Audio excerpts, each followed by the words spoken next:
Chapter 1128. I didn't go out this month and stayed at home, writing seriously. However, I still encountered something. Last week, my eyes were a little inflamed, causing the vitreous to turn a little more cloudy. After seeing that ordinary eye drops didn't have any effect, I quickly registered for a doctor. Before I set off, my wife, an ophthalmology graduate, said that it wasn't a big deal. As long as it wasn't a lesion in the eye, it was fine. I asked what lesion in the eye included, and she said macula before forgetting everything else. When I arrived at the hospital, the doctor said that the vitreous was indeed cloudy, but the shadow was small and could move. There was no flash, so it wasn't a big problem. It's just that your macula doesn't seem too good. Back then, I was so scared that I peed my pants. I immediately made an appointment for a follow-up checkup. I was depressed at home for 2 days, but thankfully, the checkup said that there were no problems. Just remember to have regular checkups in the future. Everyone, if you have severe myopia, please remember to take care of your eyes and use them scientifically. Yes, this month, I've finally advanced the plot to the beginning of the war. I've connected many of the foreshadowing and paved the way for the tense atmosphere. This novel should end in November, or at the latest, in early December. Considering that the war is a continuous process, it's impossible for it to reach a climax like the Great Smog of Bakeland. There will be many foreshadowing and many tragedies. Therefore, I didn't use the writing method at the end of the second novel. I only slightly exaggerated the atmosphere of the war and the reactions of different people. This also resulted in the chapter of asking myself, not having enough emotional foreshadowing. Of course, I didn't write that chapter as a climax. To me, it's just a relatively important point in the plot structure. It's important not because it's stirring up the emotions, nor is it because it's to change Klein's aimless state from the beginning of the fifth novel to now. It's to tighten the tension of the plot later on. Therefore, what I need is clarity and a certain degree of explosive force. It's like a nail being hammered into the plot, tightening the story later on. With such a goal in mind, I finally used the method of repeated questioning that I originally didn't plan on using in this book. This is because if I were to use an indirect method or a straight line to express it, the points that need to be protruded wouldn't be clear. This would cause the emotions that need to be conveyed later on to be far from enough. If it wasn't for the existence of the previous chapter, the hidden emotions and emotions in my conversation with Bernadette wouldn't have been presented so easily. As for using the method of conversing with other people or objects, I wrote it in the beginning. It was very awkward, many times more awkward than I asked myself. Of course, because I changed the way I wrote it at the last minute, there were a lot of unnecessary words. At the time, I wanted to let my emotions slowly relax before tightening them. Yep, now that I think about it, going too far is as bad as not going far enough. Sometimes, I have to repeatedly remind myself of the word control. As for the war, due to the foreshadowing of the entire style, it's unlikely that Lil Ku will directly enter the battlefield. I also don't know how to directly describe the war. At most, I'll highlight 2 or 3 battles to achieve the goal of outlining the situation. Following that, Lil Ku and Bernadette's efforts and the Giant King's court's plot will intertwine. I hope it'll be written well. That's the summary for October. Today, the first chapter has been updated, begging for a guaranteed monthly vote. Vote for me, vote for me, vote for me. Also, I'm at the top of the monthly votes again in October. Thank you, everyone. This should be the first time I've done it 3 times in a row. Yes, I'll add more chapters to the latter half of the month. At the critical moment of the plot, I'll ask for monthly votes again. Chapter 1129. Above the endless grayish-white fog, in the ancient palace that seemed to be the residence of the deities, dark red beams of light rose up from both sides of the long bronze table, materializing into blurry figures. Audrey immediately stood up, lifted the hem of her skirt, and bowed towards the highest point. "Good afternoon, Mr. Fool." She wasn't feeling down, but with so many things that had happened recently, she couldn't keep her voice up like before. After the members finished bowing and took their seats, Audrey swept her gaze and habitually observed them. Almost instantly, she discovered that Mime Hermit's mental state and body language indicated that she was worried about something. Is it related to Queen Mystic? Or could it be that there's another problem? Or could it be a combination of both factors? Audrey was somewhat surprised and curious as she pondered over the possible reasons. After so many tarot gatherings, she had long drawn a psychological portrait of Ma M. Hermit. She believed that she was a rather contradictory beyonder. She was experienced, knowledgeable, calm, and capable, but also bold and rash in certain aspects. She was like an underage girl. Combined with her relationship with Queen Mystic, Audrey's interpretation was that although Ma M. Hermit had experienced a lot, most of the time, she had successfully resolved her problems under the Queen's protection and arrangements. Deep in her heart, there was still a little girl who yearned for love and care. And it was precisely because of this hidden state that Audrey boldly guessed that Ma M. Hermit would unconsciously pity those who had been abandoned and hadn't committed any serious mistakes. She would sympathize with them and help them.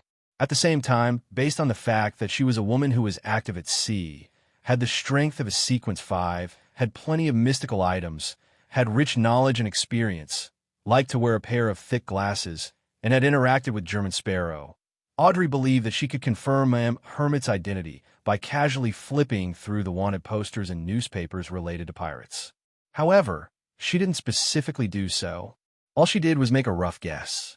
No, Ma M. Hermit is already a Sequence 4 demigod. There aren't many things that can make her so worried. It's definitely not because of the outbreak of war. A great pirate wouldn't be too worried about this.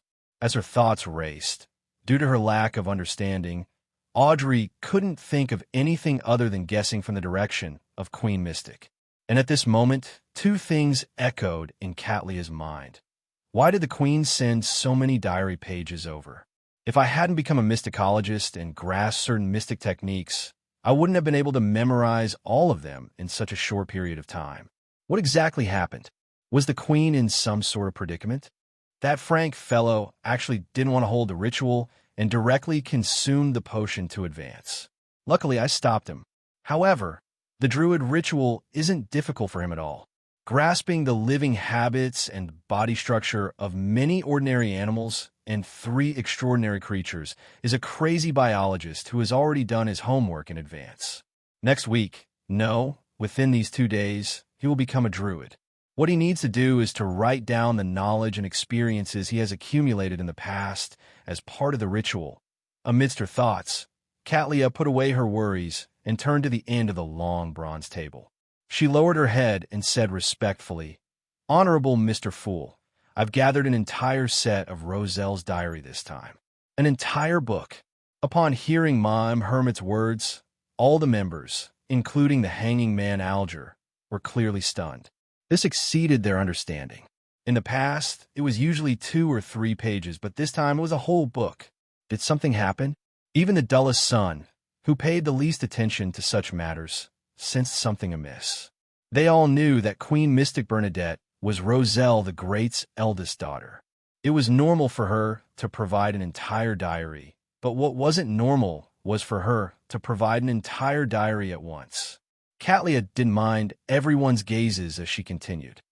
These diaries are not continuous, but they all originate from Roselle the Great's later years. Very good. The fool Klein nodded slightly, indicating that the hermit could begin conjuring. Page after page of the slightly yellowed diary took shape, and soon they were stacked into one. After Klein received it, he casually flipped through it without reading it. He put it down and looked at Catlia. "You may ask your questions. Including the last time, there's a total of 10. He didn't read the diary carefully because there were too many of them. There were at least 30 pages. If he wanted to read it all, it would make the tarot members wait too long and affect Mr. Fool's image. Therefore, he planned on slowly reading it after the gathering ended. 10. Catlia immediately felt a headache. This was because Queen Mystic Bernadette had only allowed her to ask 2 questions. She deliberated for a moment before saying, "Honorable Mr. Fool, can I ask them in batches?" "Sure." Klein nodded with a smile. This was in line with his thoughts. Answering 10 questions in one go was also a very difficult task for Mr. Fool. Catlia secretly heaved a sigh of relief. There are 2 problems this time. First, why do we have to be careful of the audience? Be careful of the spectators? Audrey wore a blank look. She was momentarily unable to come up with a guess. She even examined herself. Be careful of the spectators? Emlyn, Leonard, and the other tarot members cast their gazes at Miss Justice. The Fool Klein chuckled and said leisurely, "A spectator always likes to hide in the shadows and manipulate certain matters, making it difficult for others to detect and guard against them. Here, we need to be especially careful of the angel of imagination, Adam. His apotheosis ritual is to consume the potion during the trend of the times that he envisioned. The trend of the times that he envisioned. Make the development of the times match his expectations?" Audrey couldn't help but ask Mr. Fool for advice. The trend of the times that he envisioned. Make the development of the times match his expectations? Audrey couldn't help but ask Mr. Fool for advice. Klein nodded slightly. Yes, a war that engulfs the entire world is exactly what Adam wants. The Hanging Man Alger, Catlia, and the other tarot members were momentarily overwhelmed by the information revealed by Mr. Fool's words. Be it the apotheosis ritual or the trend of the times, they involved a very, very high level. It was so high that they could only look up to it. Suddenly, they vaguely understood the reason why the psychological alchemy was deeply involved in the royal family's conspiracy. And some of the members who knew about the Twilight Hermit Order grasped the essence of maintaining the trend of the times. Only an existence at the level of Mr. Fool can understand these secrets and participate in the corresponding game. The Hanging Man Alger quickly regained his train of thought and sighed inwardly. He was increasingly eager to become a demigod. He believed that this war would bring him many opportunities, but he didn't know if he could grasp them. The tarot members fell silent. Amidst their thoughts, the Fool Klein sighed for some baffling reason. This was because he was powerless to stop such a war. If George III Black Emperor ritual failed, he could jump and extend his hand. There was still a tiny possibility that he could reach it. However, this was a war that had already become the trend of the times. Even if he was an angel, a Sequence 1 angel, there was no way for him to truly affect the situation. Forcefully doing so would only result in him being crushed into powder by the rolling wheels of history. Even for a king of angels, apart from an existence like Adam who has spent 1,000 or 2,000 years to arrange the plot, the rest can at most change a portion of the situation. It's very difficult for them to resist the general trend. Only a Sequence 0 true god can truly participate in the game. It's no wonder the Emperor said that only by becoming a god can one protect themselves and the people they want to protect. What I can do now is to let the Rorstad Archipelago's resistance make more preparations, hoping that they have a chance to escape the colonial rule. Klein reined in his thoughts and maintained a smile in his eyes. He wasn't someone who blindly opposed all wars.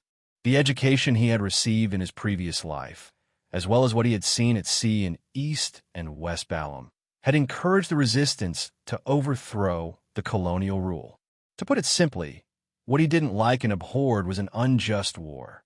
Sensing Mr. Fool's gaze, Catlia controlled the chaotic thoughts in her mind and said again, "That's not a problem." Secondly, where might the secret mausoleum of Roselle the Great that hasn't been discovered be? Secret mausoleum? That hasn't been discovered?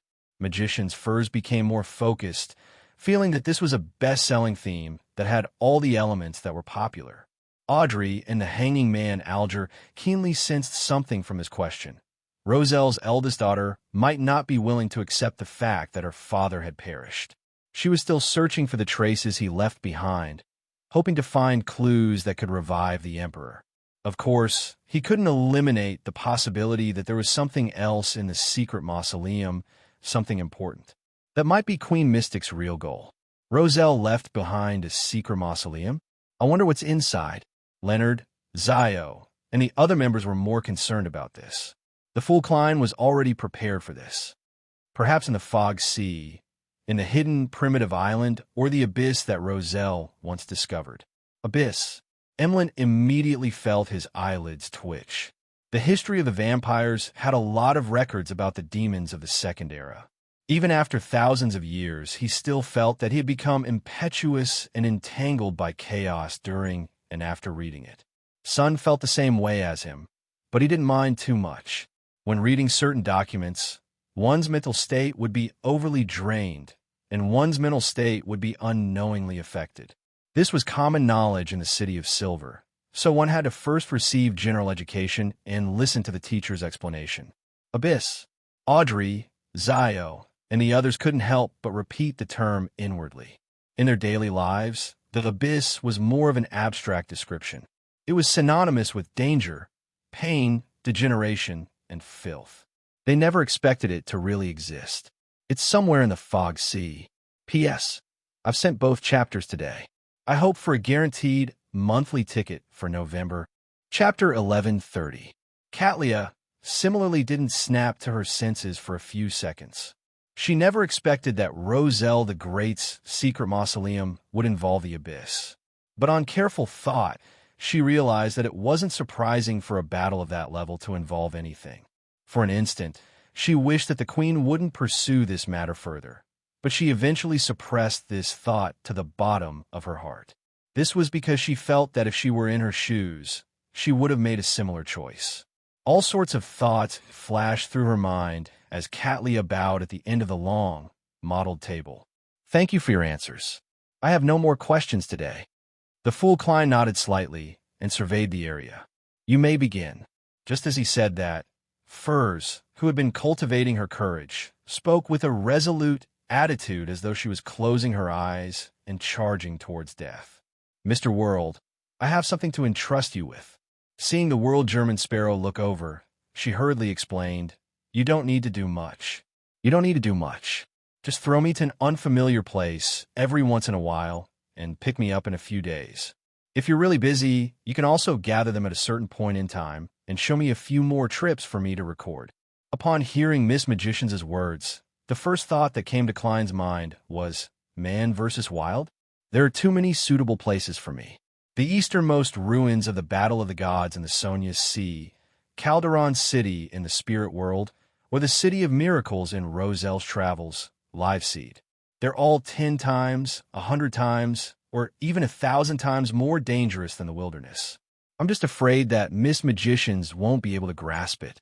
Klein didn't let the World German Sparrow immediately answer. He controlled the fake person to continue staring at Miss Magicians with a gaze filled with pressure. Furs took a silent breath, calmed her emotions, and added in more detail. It's like this. I'm now a Sequence 6 scribe of the Apprentice Pathway. To digest the potion, apart from recording the various Beyonder powers, I also have to record the customs and folklore of different places. I wish to become a traveler as soon as possible. Only then can I avoid most of the dangers in war. Mr. World, I've only recorded one trip so far. If I go somewhere else, I won't be able to come back, so I have no choice but to seek your help. I wonder if you're interested? What kind of reward would you like? So that's how it is. Audrey finally came to a realization and felt that Furz's idea was great. Furthermore, she's a best-selling author. By recording the scenery and folklore into a book and publishing it, it should be able to greatly aid the digestion of the potion. Audrey nodded to herself, feeling sincerely happy for her friend. However, as a senior spectator, how could she not sense Furz's fear and dread towards Mr. World? She was even looking forward to what would happen when the two of them officially made contact. Audrey, this isn't a good state of mind. However, this is the state of mind of a spectator. Furs definitely wouldn't have imagined that the so-called crazy adventurer she fears is just a mask. Beneath, it hides a gentle and kind heart. I also have to work hard to digest the Dreamwalker potion and strive to visit the surrounding dreams every night. Audrey didn't allow her expression or gaze to change as she maintained the posture of a bystander. After the hanging man Alger heard the magician's words, he sighed. This was because even this apprentice was beginning to strive for Sequence 5, while he was still stuck at this level. World and the Hermit are already Sequence 4. Justice, Sun, Moon, and the Star are also Sequence 5. Apart from magicians, only the newly added Judgment is lower than my sequence. As his thoughts churned, Alger felt a stifling feeling in his chest that he couldn't dispel. He wished he could immediately find an opportunity to make contributions and become a demigod, cataclysmic in terror. He yearned for a high position and power. He yearned to be recognized, respected, and obeyed by others. He didn't want to gradually fall behind in the tarot. Is that so? As Klein basically understood Miss Magician's thoughts, he suddenly recalled something. It was the identity she had mentioned in front of Mr. Fool during a certain full moon. Former surgeon, now writer. By turning the horror legend I created into words and spreading it, will it help me further digest the bizarro sorcerer potion? The more horrifying, terrifying, and inexplicable the description is, the better the effects. Klein suddenly had an idea as he controlled the world's German sparrow. This commission is very simple, but I need a very special reward. Upon hearing that Mr. World was inclined to agree, the magician's furs was both happy and nervous. What reward? The world's German sparrow pondered for a moment. Collect the latest ghost legends from the major hospitals in Bakeland and write them into a book or newspaper. My request is for it to be as terrifying and bizarre as possible. It's best if it can become a bestseller. The reason why Klein only mentioned the major hospitals in Bakeland was because Miss Magicians was a local writer who often mingled in the circle of doctors. It was very reasonable for her to understand those legends and use them as material for her writing. It wouldn't be suspected, and if she had even grasped the ghost stories that only appeared in the Rorstad archipelago, the Fog Sea, and East and West Balaam, then Zerdel's marionette would definitely visit her. The latest ghost legends from the major hospitals in Bakeland.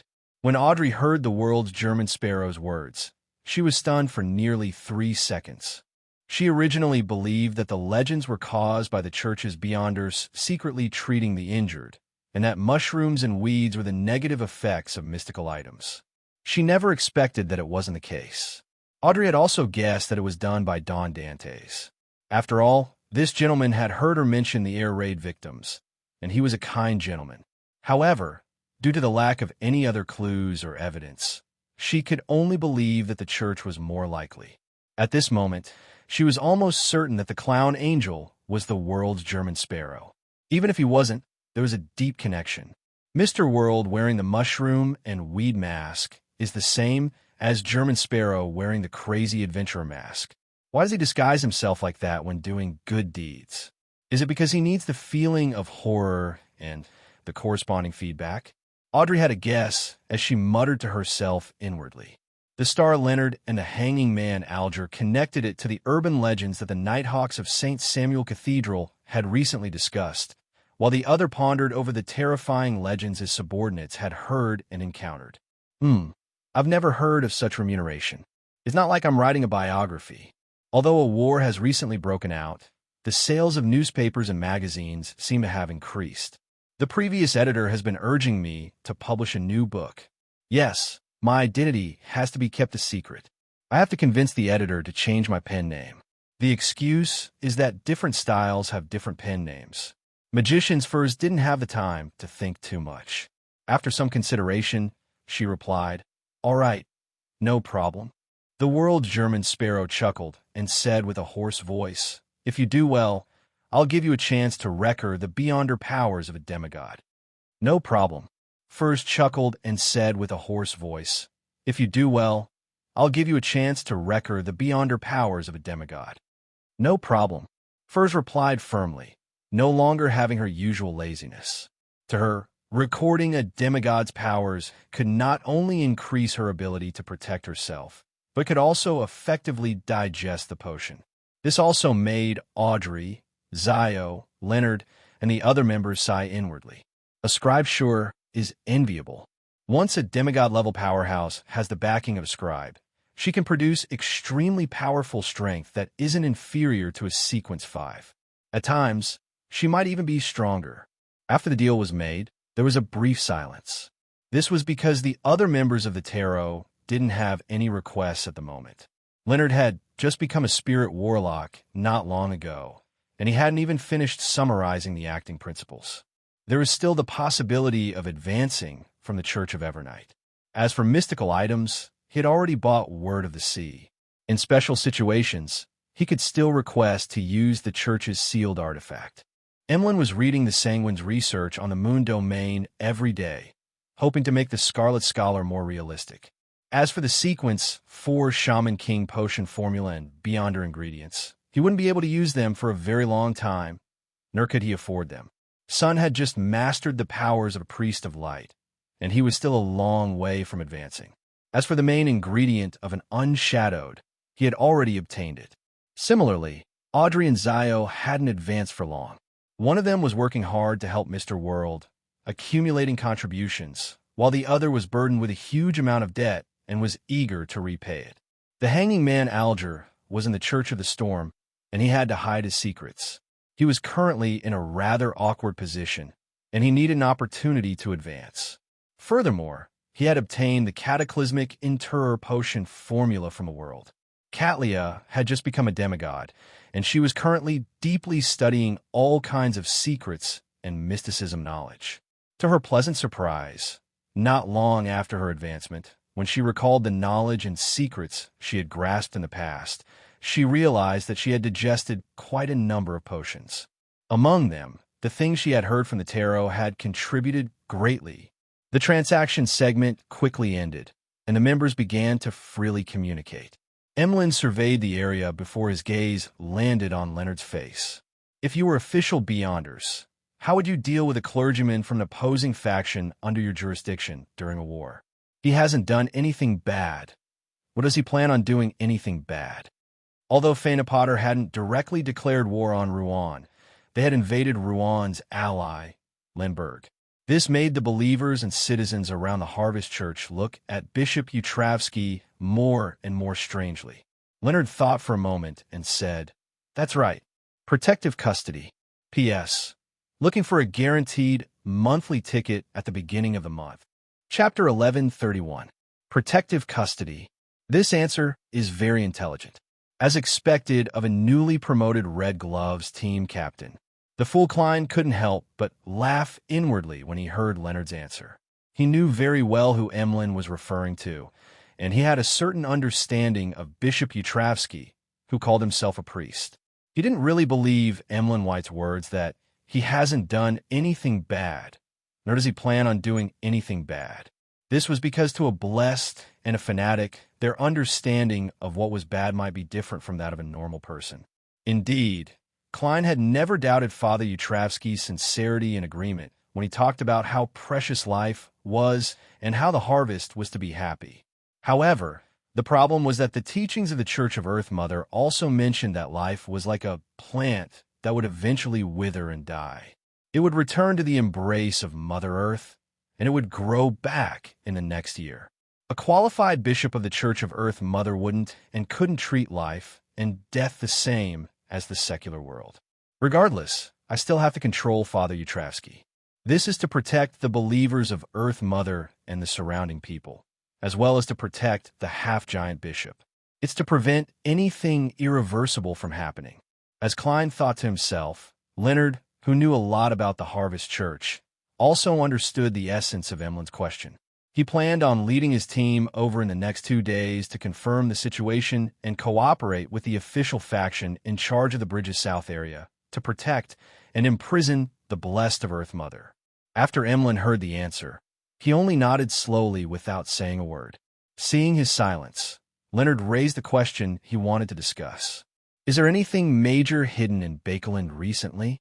What he really wanted to ask was why his Red Gloves team was left behind in the capital of capitals as a mobile force.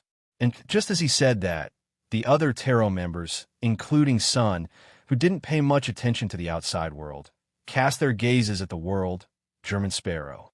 From what they knew, every time something happened in Bakeland, Mr. World would more or less have a warning. What other major things are hiding in Bakeland recently? That's a lot.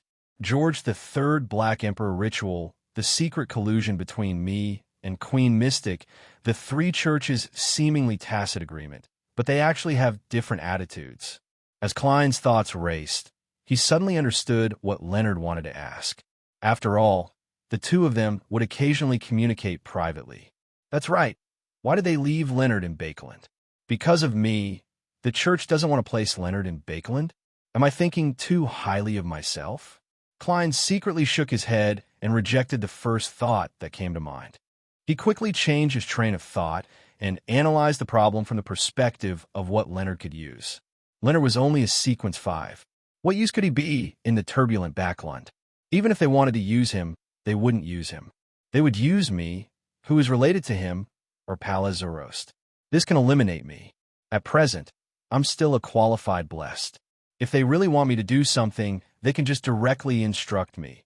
The matter of wiping out all Amon's avatars in Bakeland made the goddess or the church's upper echelons guess that Palaz Zoroast is hiding around Baklund Street, thus making them suspect Leonard? That's possible, and it's not a small one. Back then, I had some worries, but I believed that the church and Palaz Zoroast were on the same side when it came to preventing Amon from becoming a god. We can form a tacit understanding. Even back then, that grandpa might have chosen Leonard to parasitize him because of this consideration. But why did they leave Palaz Zoroast in Bakeland? To fish for Amon? Even among kings of angels, Amon is ranked at the top. With the goddess unable to descend, it wouldn't be difficult to force Amon away with the church's angels, grade 0 sealed artifacts, and Palaz Zoroast. But killing him is nearly impossible unless his true body isn't here. And if his true body isn't here, it wouldn't be worth such an arrangement. Klein's thoughts rapidly expanded as he quickly had a new inspiration. Fishing up Amon isn't to deal with him, but to restrain Zeradol, who's currently in Bakeland. Similar pathways could be interchanged at higher levels. Furthermore, even if one became a sequence 0 true god, they would still have a strong desire for the uniqueness and sequence 1 beyonder characteristics of a nearby pathway. This was evident from the Evernight goddess's plan. The goddess wants to turn Bakeland into a pot of boiling porridge. Klein made the world Gehrman Sparrow ponder for a few seconds before saying, "That's right. The leader of the secret order, a sequence 1 angel, Emperor Rosel's old friend, Zeradol, is currently hiding in Bakeland. The law of conservation of beyonder characteristics that we often talk about often refers to the conservation of beyonder characteristics of neighboring pathways. In other words, neighboring pathways also have the law of convergence of beyonder characteristics. In other words, neighboring pathways also have the law of convergence of beyonder characteristics." Leonard immediately fell into deep thought. After a few seconds, he deliberated and asked. Marauder and Seer are neighboring pathways? Yes, there's another apprentice pathway. The world German Sparrow answered frankly. Upon hearing their conversation, Magician's first thought of the law of convergence of beyonder characteristics to the attraction between beyonder characteristics mentioned by our teacher, Dorian Gray Abraham. She then thought of the Saint of Secrets, Butiz, who had been attracted over. Then, she began to consider a question.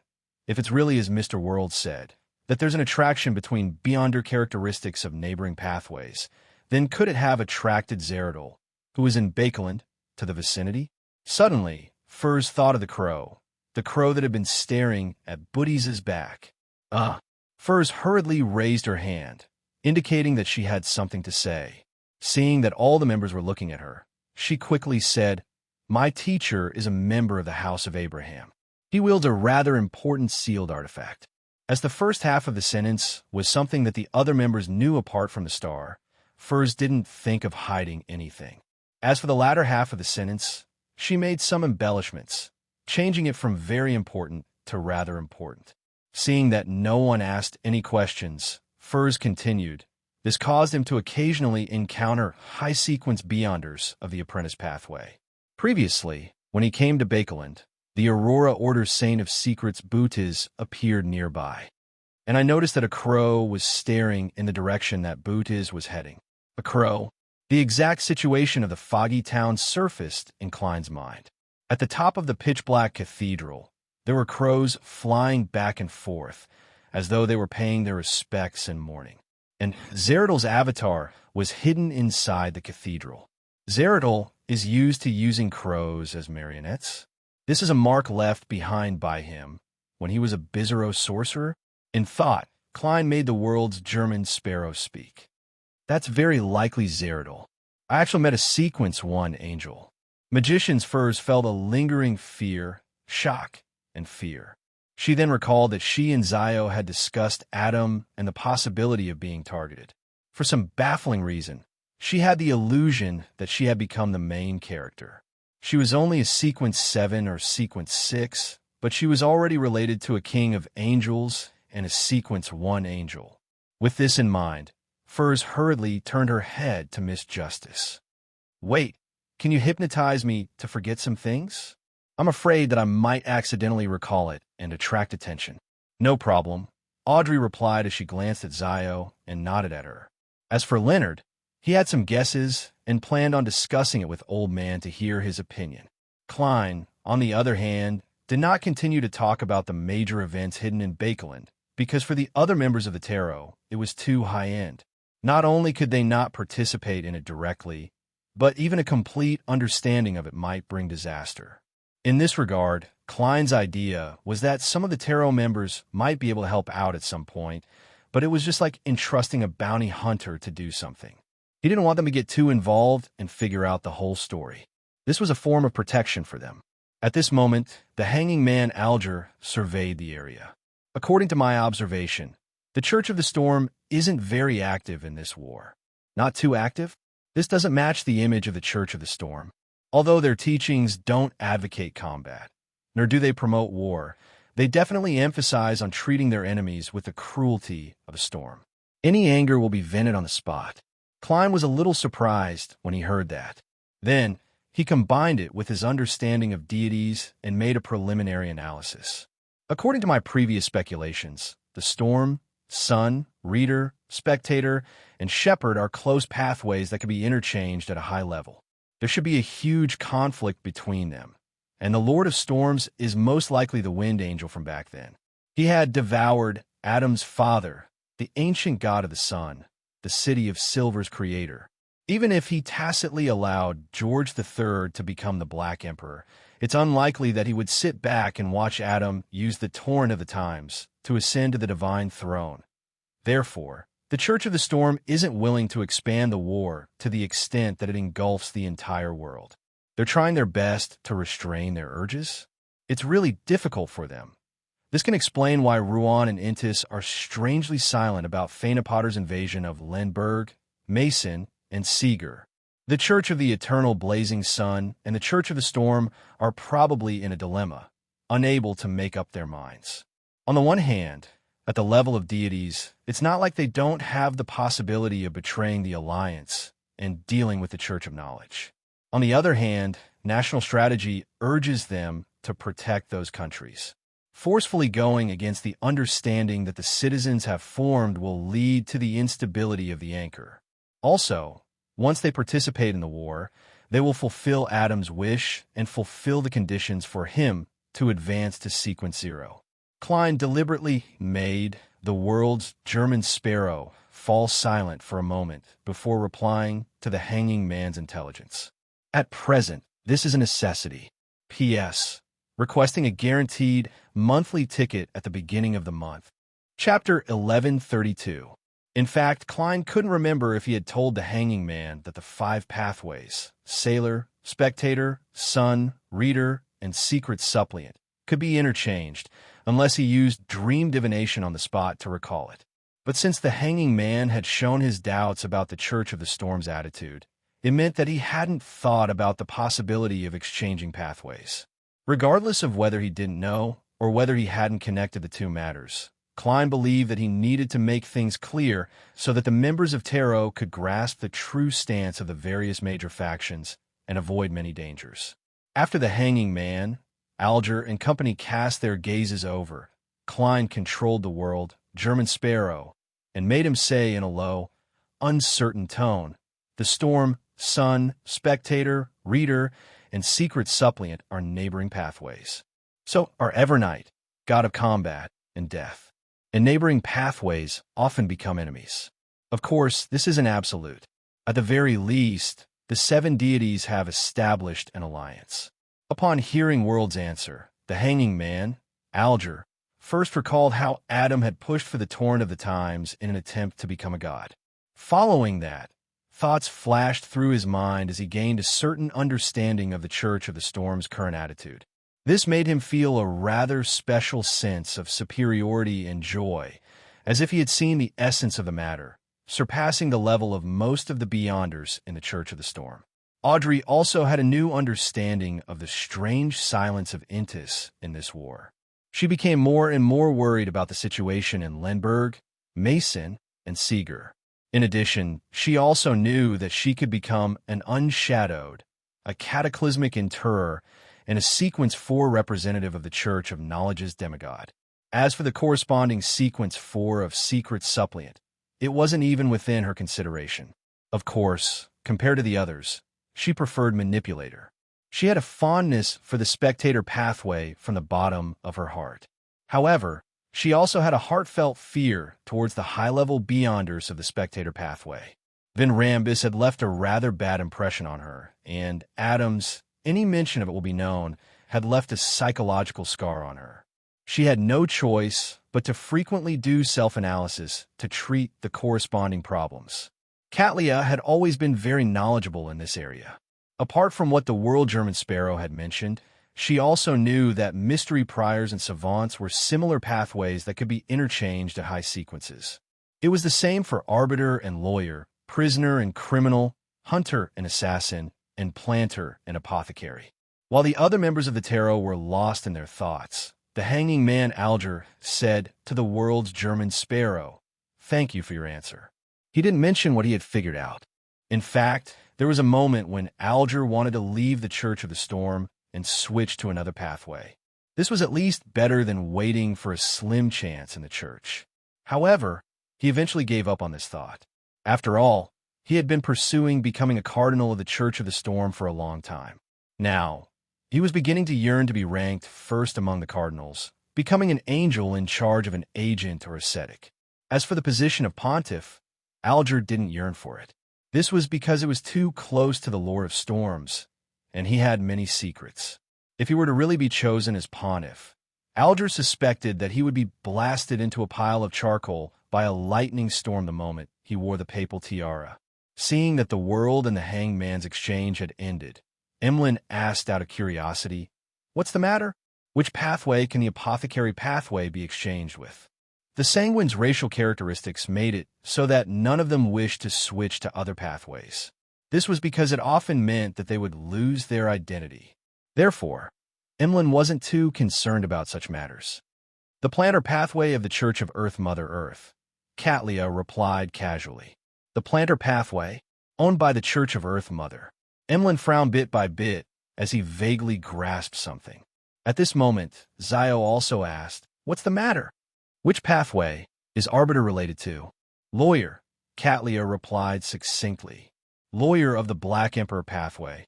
In other words, if I can reach Sequence 5, I can later switch to Sequence 4 of the Black Emperor pathway." And Furs once said that Mr. Fool has a card of blasphemy. It contains all the secrets of the Black Emperor pathway. Zio suddenly realized that there was a glimmer of light in the future. After all, the Arbiter pathway was firmly controlled by the two royal families. Even the corresponding military only had low and mid-sequence potion formulas. If they wanted to advance further at Sequence 5, they needed to be bestowed by the royal family. It was just like how every general had to be conferred a title by the king or queen, and what they obtained was basically a concocted potion and a ritual. To Zio, this meant that it was almost impossible for her to obtain or by the Arbiter pathway Sequence 4 potion formula. Of course, no matter how tight the defenses were, there would always be loopholes. The military demigods knew of the ritual, and from time to time, they would cooperate with the royal family to hunt powerful Beyonder creatures. They could roughly narrow down the main ingredients to a small range, but this also meant that they had to undergo repeated experiments to confirm it. At the same time, the military demigods were unable to grasp the supplementary ingredients. To rely on them to advance, they could only pray for fate. But now, Zio saw another possibility. At this moment, Audrey had already summarized the similar pathways that Mr. World and Ma and Hermit had mentioned. Then, she asked thoughtfully, "What's going on?" Then, she asked thoughtfully, "Prisoner, criminal, hunter, assassin, savant, mystery, prior, and monster. Which of them are similar pathways? The German sparrow world glanced at the hermit and replied with a hoarse voice. Prisoner, criminal, hunter, assassin, savant, mystery, prior, and monster. Which of them are similar pathways? Prisoner and criminal, hunter and assassin, savant, and mystery, prior are similar pathways that can be interchanged at high-sequence beyonders. This was all knowledge that Klein could confirm. Among them, the exchange of prisoner and criminal was mentioned by the Red Angel Evil Spirit, and Miss Sharon had tacitly agreed to it. The exchange of savant and mystery, prior was personally demonstrated by Roselle the Great. As for hunter and assassin, he was finally certain of it after accumulating information bit by bit. Then what about monster? That's the only one left. The magician's furs couldn't help but press. Seeing world silence, Catlia thought for a moment and said, "It's difficult to categorize it as a neighbor of any beyonder pathway. It's difficult to classify it as a neighbor of any beyonder pathway. It exists objectively and alone like fate." I can confirm that. It can only be said that the most fundamental order of our world's beyonder powers might be chaotic and uncoordinated. The reason why Catlia was certain that there was no interchangeable pathways for monsters was because she had relied on analyzing the snake of fate's blood during her advancement. Is that so? Audrey felt a little uncomfortable with such an uncoordinated situation, but she quickly adjusted her mindset. After the exchange, all the members of the Tarot Club looked at the sun. The youth didn't hesitate at all as he directly said, "We've already set off. Currently, we're less than a day away from Afternoon Town. When the time comes, we'll rest for another day or two before we begin exploring the Giant King's Court." Sun's words made the hanging man Alger, the hermit Catlia, and company feel as though a myth had entered reality. Compared to places like the ruins of the Battle of the Gods, the Giant King's Court was an iconic item that would definitely be mentioned in all sorts of legends and secret documents. What secrets were hidden in it? The answer was about to be revealed. Even though they had followed the world and German Sparrow into the City of Miracles, Liveseed, which was equally famous as the Giant King's Court, Leonard and Justice Audrey were secretly excited and looking forward to it. After all, the city imagined by the Dragon King had lost too much in the process of being transferred to Roselle's travels. It didn't leave behind any valuable traces. Apart from the buildings themselves, only the strangeness of the hall could reveal the charm of ancient myths.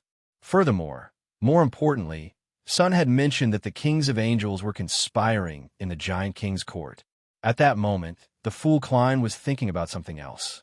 Should I get little Sun to pray to the fool before the exploration, and then use the corresponding crimson star and see God's scepter to expand his vision to a certain distance so that he can watch the live stream? Yes, this way, if anything unexpected happens, I can still provide some help. The only problem is that this method of relying on prayer points of light to observe won't be able to last too long. This has nothing to do with my spirituality. It's just that this connection will dissipate on its own, and it can only last for 45 minutes at most. Get little Sun to pray every once in a while? The premise is that it doesn't affect his battle, and it doesn't attract the attention of the people around him. This way, my spirituality can last for about 2 hours. It's on a completely different level from when I was at Sequence 5. Heh. It's also because I've been digesting my potions very quickly recently. After thinking, Klein didn't say anything. He controlled the world and German Sparrow to hint to Sun. Before exploring the Giant King's Court, you can pray to Mr. Fool for good luck. During the process, you can pray many times. Mr. World is really a good person. After Derek sincerely thanked him, he hurriedly turned his body to the end of the long, mottled table. Then he saw Mr. Fool, who was shrouded in grayish-white fog, nod gently. P.S. Seeking recommendation votes and monthly votes on Monday. Chapter 1133. The world above the gray fog returned to silence, as though the gathering from before was just an illusion. Klein bent his finger and tapped the edge of the long mottled table, allowing the hermit Catlia's Roselle diary pages to appear once again. Amidst the indescribable silence, Klein cast his gaze at the first paragraph on the first page with a solemn expression. September 27th. I met Miss Ithaca again. I had an exciting but beautiful experience with her. Indeed, I still prefer women of this age. It's not that I'm reminiscing about my youth, but that I haven't changed after so many years. Haha, how single-minded. I read your diary so seriously and solemnly, and all you show me is this? The corners of Klein's mouth twitched as he lampooned the emperor whose portrait he had only seen. He then reined in his scattered thoughts as his gaze began to move. In a lounge in the basement of St. Samuel Cathedral, after Leonard Mitchell opened his eyes, he deliberated for a moment before suppressing his voice. Old man, the secret order Zeradol seems to be in Bakeland as well. In his mind, the slightly aged voice quickly sounded. Indeed, when Leonard heard this answer, he immediately pressed. Old man, are you familiar with Zeradol? Didn't you say that the Zoros family and the Zeradol family are powerful nobles of the Solomon Empire? From his point of view, Old Man and Zeradol were former colleagues and had fought side by side. How could they not be familiar with each other? Palaz Zoro scoffed. The Zeradol I'm familiar with has already perished in the War of the Four Emperors. This one should be his descendant. I might have met him back then, or I might not have met him. Sigh, back then, Zeradol had already obtained clues to the second sequence, one beyonder characteristic from the true creator. He was waiting for the War of the Four Emperors to end before searching for it. If he succeeded, he would be considered a king of angels. Unfortunately, in the War of the Four Emperors, he directly encountered the one from the Antigonus family. That's an existence known as the Half-Fool, and Bethel Abraham was also involved. He can appear anywhere at any time. If he wasn't quickly expelled and sealed by Evernight and Storm, I probably wouldn't have been able to last until the end of the War of the Four Emperors. The Half-Fool.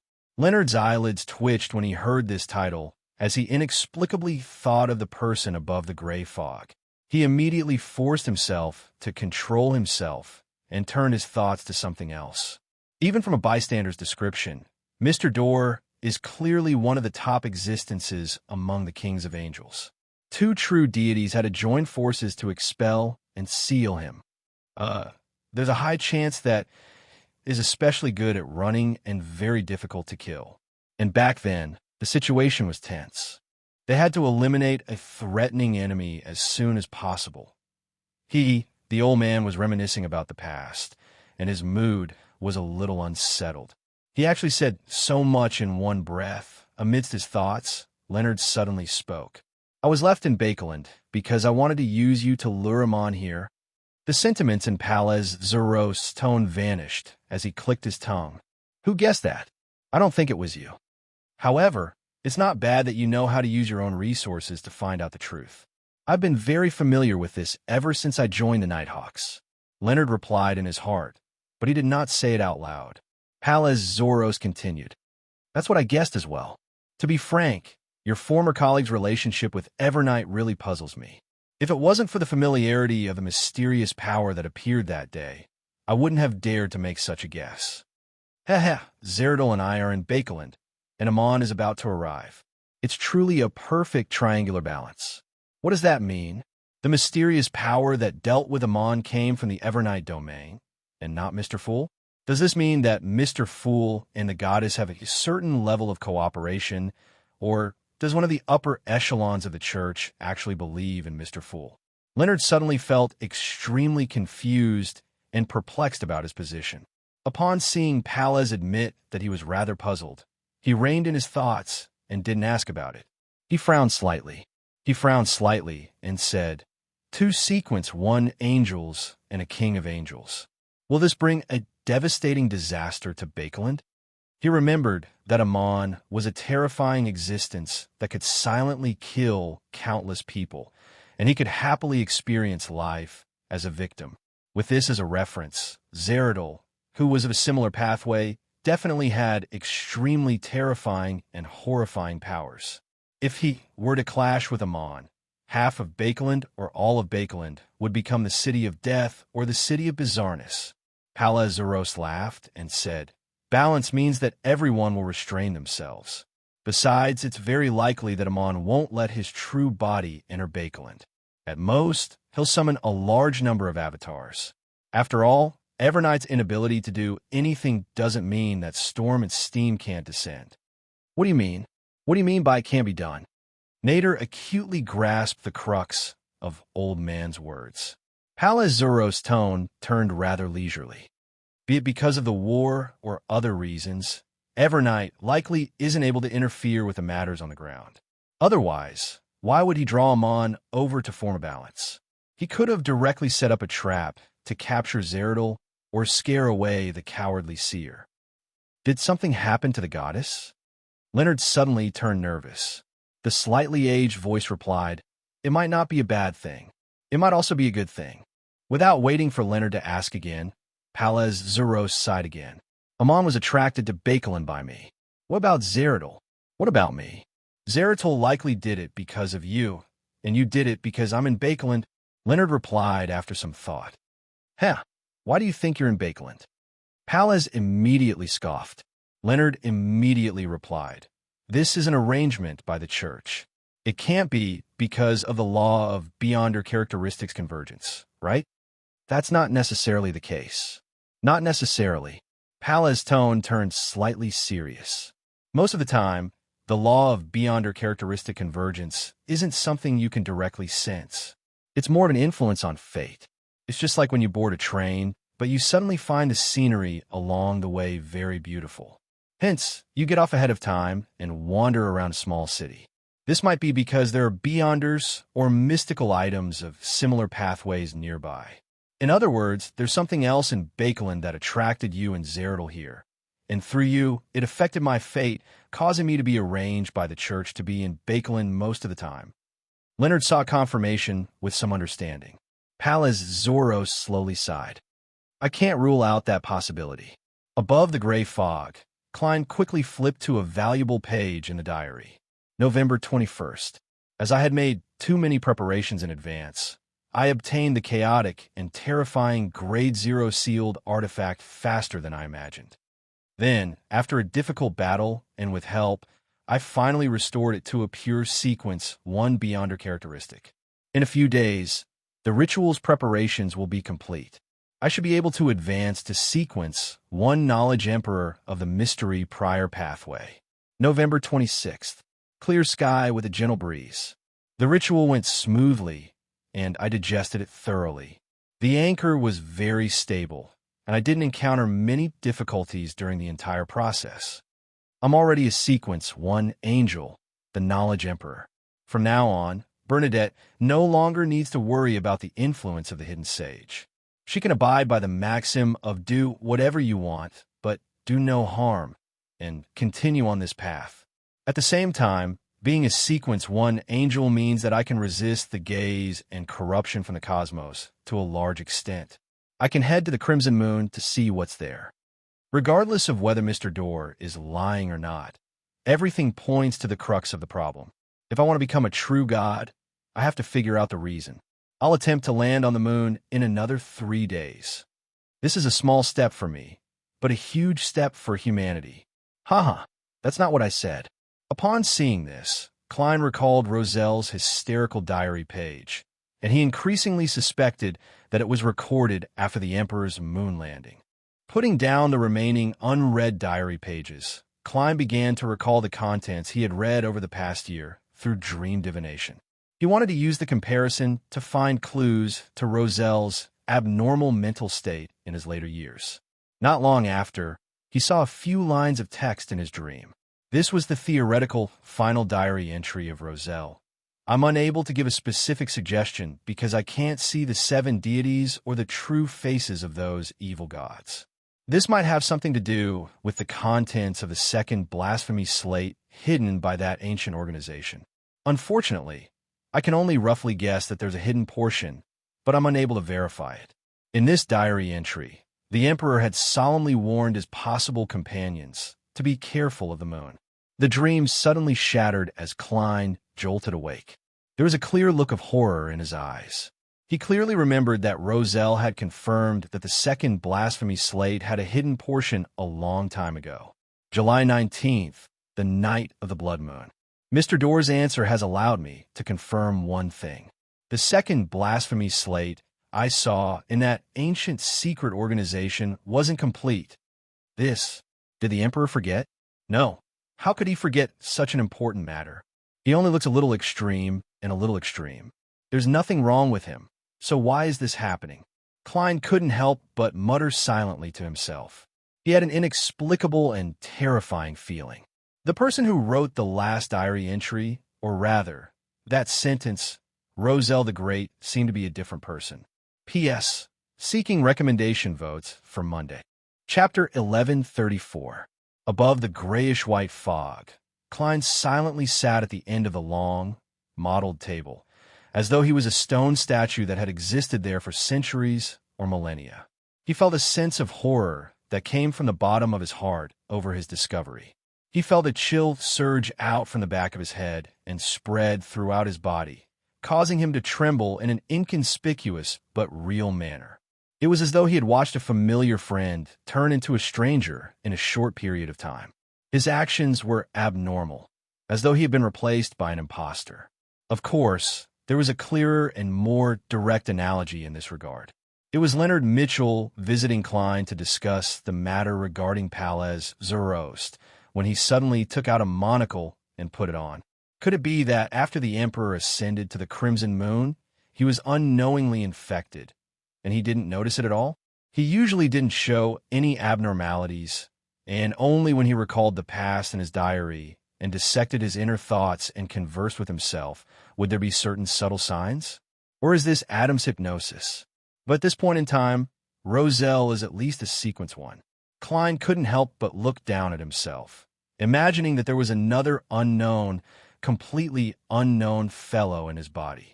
He wasn't sure if it could be called a person. This is truly an extreme terror.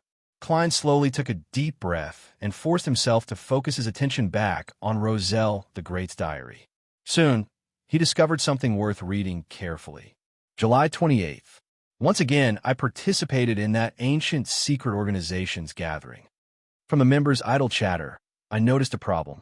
Is it because I advanced too quickly that my experience is relatively lacking? There are actually many things that I haven't heard of, just like the corruption from the cosmos and underground that they mentioned. I only learned of their existence today for the first time. Haha, I wonder how many of them are him. Apart from a very small number of members, most of them don't like others to know of their current level. While others were conversing, I whispered to old Mr. Hermes beside me, hoping to understand more about the corruption of the cosmos and underground. Hermes told me that this isn't knowledge that I can come into contact with at my current level. Just understanding it will cause me to be corrupted. It's actually that terrifying? What could it be? I was even more curious. The old man then told me that the pollution from the underground could be ignored because it would naturally fade with the passage of time. A long time ago, when the ancient gods were active, powerful creatures tried to completely solve this problem, but it only made things more troublesome and caused great losses. Later, they gave up the idea of directly exerting influence and changed to sealing and guarding. From then on, although there were still occasional accidents, it became stable. Today, even if there is no seal, no one is guarding it. As long as no one approaches or tries to enter, there will be no contamination. This is really a surprising situation. It seems like I don't need the main character of this era to solve this problem. Old Mr. Hermes mentioned the cosmos again, saying that the situation there is more complicated, more interesting, and more dangerous than I imagined. He said that even a Sequence 2 or Sequence 1 angel doesn't have enough knowledge of the cosmos. He only has a general understanding of it and doesn't know that there are many other things apart from danger. If it wasn't for the fact that he once knew an existence that was good at roaming the cosmos and learned many things from him, he wouldn't have said such words. I was very curious, but I didn't have much hope. I asked who the existence that was good at roaming the cosmos was. Old Mr. Hermes didn't hide anything. He said that Mr. Door was Bethel Abraham. Mr. Door? I pretended not to know anything and casually asked about his level. Hermes didn't answer directly. He only said that in the fourth epoch, even angels and demigods would address him by name in private. Apart from deities like Evernight, Storm, and Earth, there are only a few people like Mr. Door who are used to using titles. Is that so? Mr. Door's level really isn't low. The pollution that comes from the underground will naturally fade with the passage of time. Erode said that the gray fog gives it the feeling of something underground. It wishes for me to return to the throne before exploring the underground. As for Luca Brewster, he said with certainty that the higher the sequence, the greater the danger brought about by the underground. Klein tapped the edge of the long, mottled table with his fingers, becoming more and more confused about the situation underground. Fortunately, Hermes' description, the state of the abandoned castle, and the Evernight goddess's attitude seemed to indicate that the contamination that originated from the underground would naturally dissipate. Ignoring it was the best way to deal with it. Phew, then I'll temporarily put aside my worries about the underground. Hermes' words and the bronze door deep in the city of miracles, Liveseed, can be considered to have verified each other. Dragon of Imagination Anquel has really attempted to resolve the problem underground, but all it left behind was horror and a shadow. From the looks of it, the apocalypse is most likely to come from the cosmos, and with my current sequence, I don't even have the right to understand it.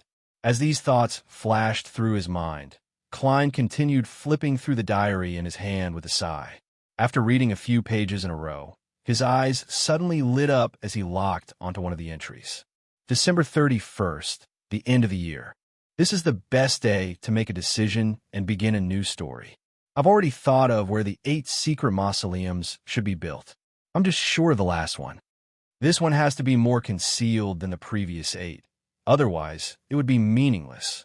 After a long period of thought, I thought of a place, the nameless island where Grimm was buried. Of course, the abyss is also a choice. However, I can't find a single living devil in the area I can currently enter, so there's no way for me to tame them and make them my citizens to help me build the mausoleum. As for ordinary humans, there's no way for them to survive there. Even powerful Beyonders find it difficult to resist the corruption contained within the abyss. Regardless, the living environment on that nameless island seems pretty good at the moment. The 4th Epic's Princes of Disorder really have a narrow understanding of the people. The Emperor doesn't only rule over humans and humanoid creatures. All living beings should be my subjects. And on that nameless island, there are many Beyonder creatures without much intelligence. They have long believed in me and followed me. I can easily order them to build the secret mausoleum. At this point, I suddenly recall that experience. Because I dreamed of Grimm, I brought Edwards, Benjamin, and the others back to that nameless island. I discovered that those Beyonder creatures coexisted harmoniously, gathered together, and held a ritual. And the dead Grimm was among them. I was indeed given a fright back then, feeling a long-lost fear. All of this appeared extremely strange. That time, William died, Porley died, and only Edwards and Benjamin survived. If I hadn't become powerful and wielded a Grade 0 sealed artifact, everyone would have been buried. The power that affected those Beyonder creatures on that nameless island actually came from the cosmos, and those who died from that corruption would return to the source after death. Thankfully, only a small portion of the power that originates from the cosmos can be projected into the real world. I finally resolved the problem and made that nameless island my secret base. Now, it's time for it to come into play. After reading this diary entry, Klein wasn't delighted that he had guessed where Roselle the Great's last mausoleum was. Instead, he frowned slightly. On the one hand, the corruption that originated from the cosmos had truly appeared in front of him. On the other hand, the nameless island wasn't that secret. Apart from the Emperor, Edwards, and Benjamin, the 2 survivors clearly knew of it. It didn't meet Roselle's requirements. Before that, Edwards and Benjamin had already died a natural death, preventing the secret from being divulged. Or did Roselle plan on letting these 2 subordinates stay on the island forever after the mausoleum was successfully built and resolve the problem of mediumship? Of course, if Roselle had the corresponding sealed artifact or Beyonder powers, he could also make Edwards and Benjamin completely lose their memories. Klein fell silent for a moment before flipping through the diary again, searching for the coordinates of the nameless island. However, he didn't see the corresponding content on the last page. Instead, there was a diary entry that vaguely explained some of Roselle's thoughts in his final years. December 27th. I've been feeling restless recently because I'm completely unsure of what's going to happen next. I no longer yearn for help. I'm very satisfied if they can maintain their neutrality. I've placed myself in the most dangerous situation. This is an act of my own initiative, but it's also a choice that I have no other choice. Sometimes, I'm very confused. Why did I end up in this situation? Am I being too extreme? Or is this the only way? No. At this juncture, I can't have any more confusion. Apart from affecting my state of mind and making my already small hopes even slimmer, it's meaningless. Since I've already come this far, I can only continue walking forward. Success will naturally bring about a bright future. Haha, I've placed all my hopes on one sentence, putting oneself on the brink of death to be reborn. From the looks of it, the Emperor has really chosen the method of resurrection after death to escape his madness and corruption. This is crazy. It's like playing Russian roulette with 6 bullets and pinning his hopes on a single bullet going off. People who don't like going to extremes and are good at sudden whims wouldn't even consider the feasibility of such a method. Perhaps it's because the enemy can't guess that the Emperor has a chance of survival. Klein leaned back in his chair and sat silently in the ancient palace for quite a while. When he slowly reined in his scattered thoughts, he considered the problem of finding the nameless island. I remember that Benjamin, who went to the nameless island, seems to be someone from the house of Abraham. I can ask Miss Magicians about this. Yes, I'll be meeting her next. There's no need to specially get the fool to pass the message. It's more appropriate to get Queen Mystic to ask the descendants of Edwards, William, and Porley. After making up his mind, Klein surveyed his surroundings, sighed, and vanished above the gray fog. P.S. I recommend a book, Men Are All Children. It's a work that reflects the growth of young boys into mature men from a male perspective. Chapter 1135. After returning to the real world, Klein immediately took out a pen and paper and wrote a short letter. Investigate the nameless island that caused the deaths of Grimm, William, and Porley. This can be done from Edwards, Benjamin Abraham, and the descendants of the 3 deceased. This was a letter for Queen Mystic Bernadette. So Klein didn't write a reason. He believed that she would understand what it meant. After folding the letter, Klein casually found a candle and began the summoning ritual. After completing the first part, he placed the letter on the altar, took 2 steps back, and chanted softly in ancient Hermes, in my name, I summon an invisible creature that roams the upper realm, a strange spirit body that is friendly to humans, a messenger that belongs solely to Bernadette Gustave. Just as he said that, Klein's spiritual perception was triggered as he instinctively activated his spirit vision. However, he didn't see anything. Then, he realized that the letter on the altar had disappeared. Queen Mystic's messenger is very special. I'll use spirit body threads vision next time. Klein was taken aback as he sighed inwardly. In the evening, under the illumination of the street lamps that were lit up one after another, a carriage drove to the intersection of Bakelin Bridge and East Borough before stopping by the side. Furs, who was wearing a tweed dress and a dark-colored cloak, paid the fare that had increased to 3 soldi and walked out of the rental carriage. She walked slowly along the shadows of the street, prepared to make a huge detour to escape her imaginary stalker. After the tarot gathering ended, she quickly overcame her laziness and left the house. She visited her former teachers, classmates, and colleagues. As for the reason, there was no need to specially search for it. It was very normal to be concerned about friends and acquaintances who had suffered from an air raid. The reason why it wasn't last week was that, in the eyes of the ordinary people, the situation in Bakeland was extremely tense. A new round of attacks could happen at any time. Naturally, everyone tried not to go out as much as possible. Furs had originally prepared an excuse to direct the topic of the hospital's ghost stories during her visit, but to her surprise, she didn't use it at all. Her teachers, classmates, and former colleagues would often take the initiative to talk about such matters after a short chat. Without exception, it gave the illusion that similar situations were happening in all hospitals. No, Furs knew it was an illusion, so she was inexplicably terrified and suspected that she would have nightmares at night because of this. I didn't need to make too many changes. I just needed to change the ending of the patient's miraculous recovery to the point where the patient's physical injuries were healed, but his mental state was completely deranged. It would be a very good horror story. Furthermore, it would take place in a city that everyone was familiar with and a hospital that people would often come into contact with. The sense of immersion was perfect. I could almost foresee the birth of another best-selling novel. I just didn't know if I could handle this theme. The only problem is that this story lacks enough emotion. A certain female patient passionately kisses the face covered in mushrooms and weeds. Isn't this too strange? Furs thought as she walked, and unknowingly, she entered a creative state. At this moment, her vision blurred. She saw a figure walk out from the shadows in front of her, where the gas lamps couldn't illuminate. The figure was wearing a black trench coat and a half-top hat. He had a chiseled, cold face. Other than the lack of gold-rimmed glasses on the bridge of his nose, he looked exactly like the crazy adventurer German Sparrow who ran amok on the 5 seas. Although Furs knew that Mr. World wouldn't hunt her and was here to fulfill the contract, she still couldn't help but tense up. It was like she was facing the strictest teacher when she was studying. Good evening. Her footsteps slowed down, but she still continued forward and greeted him.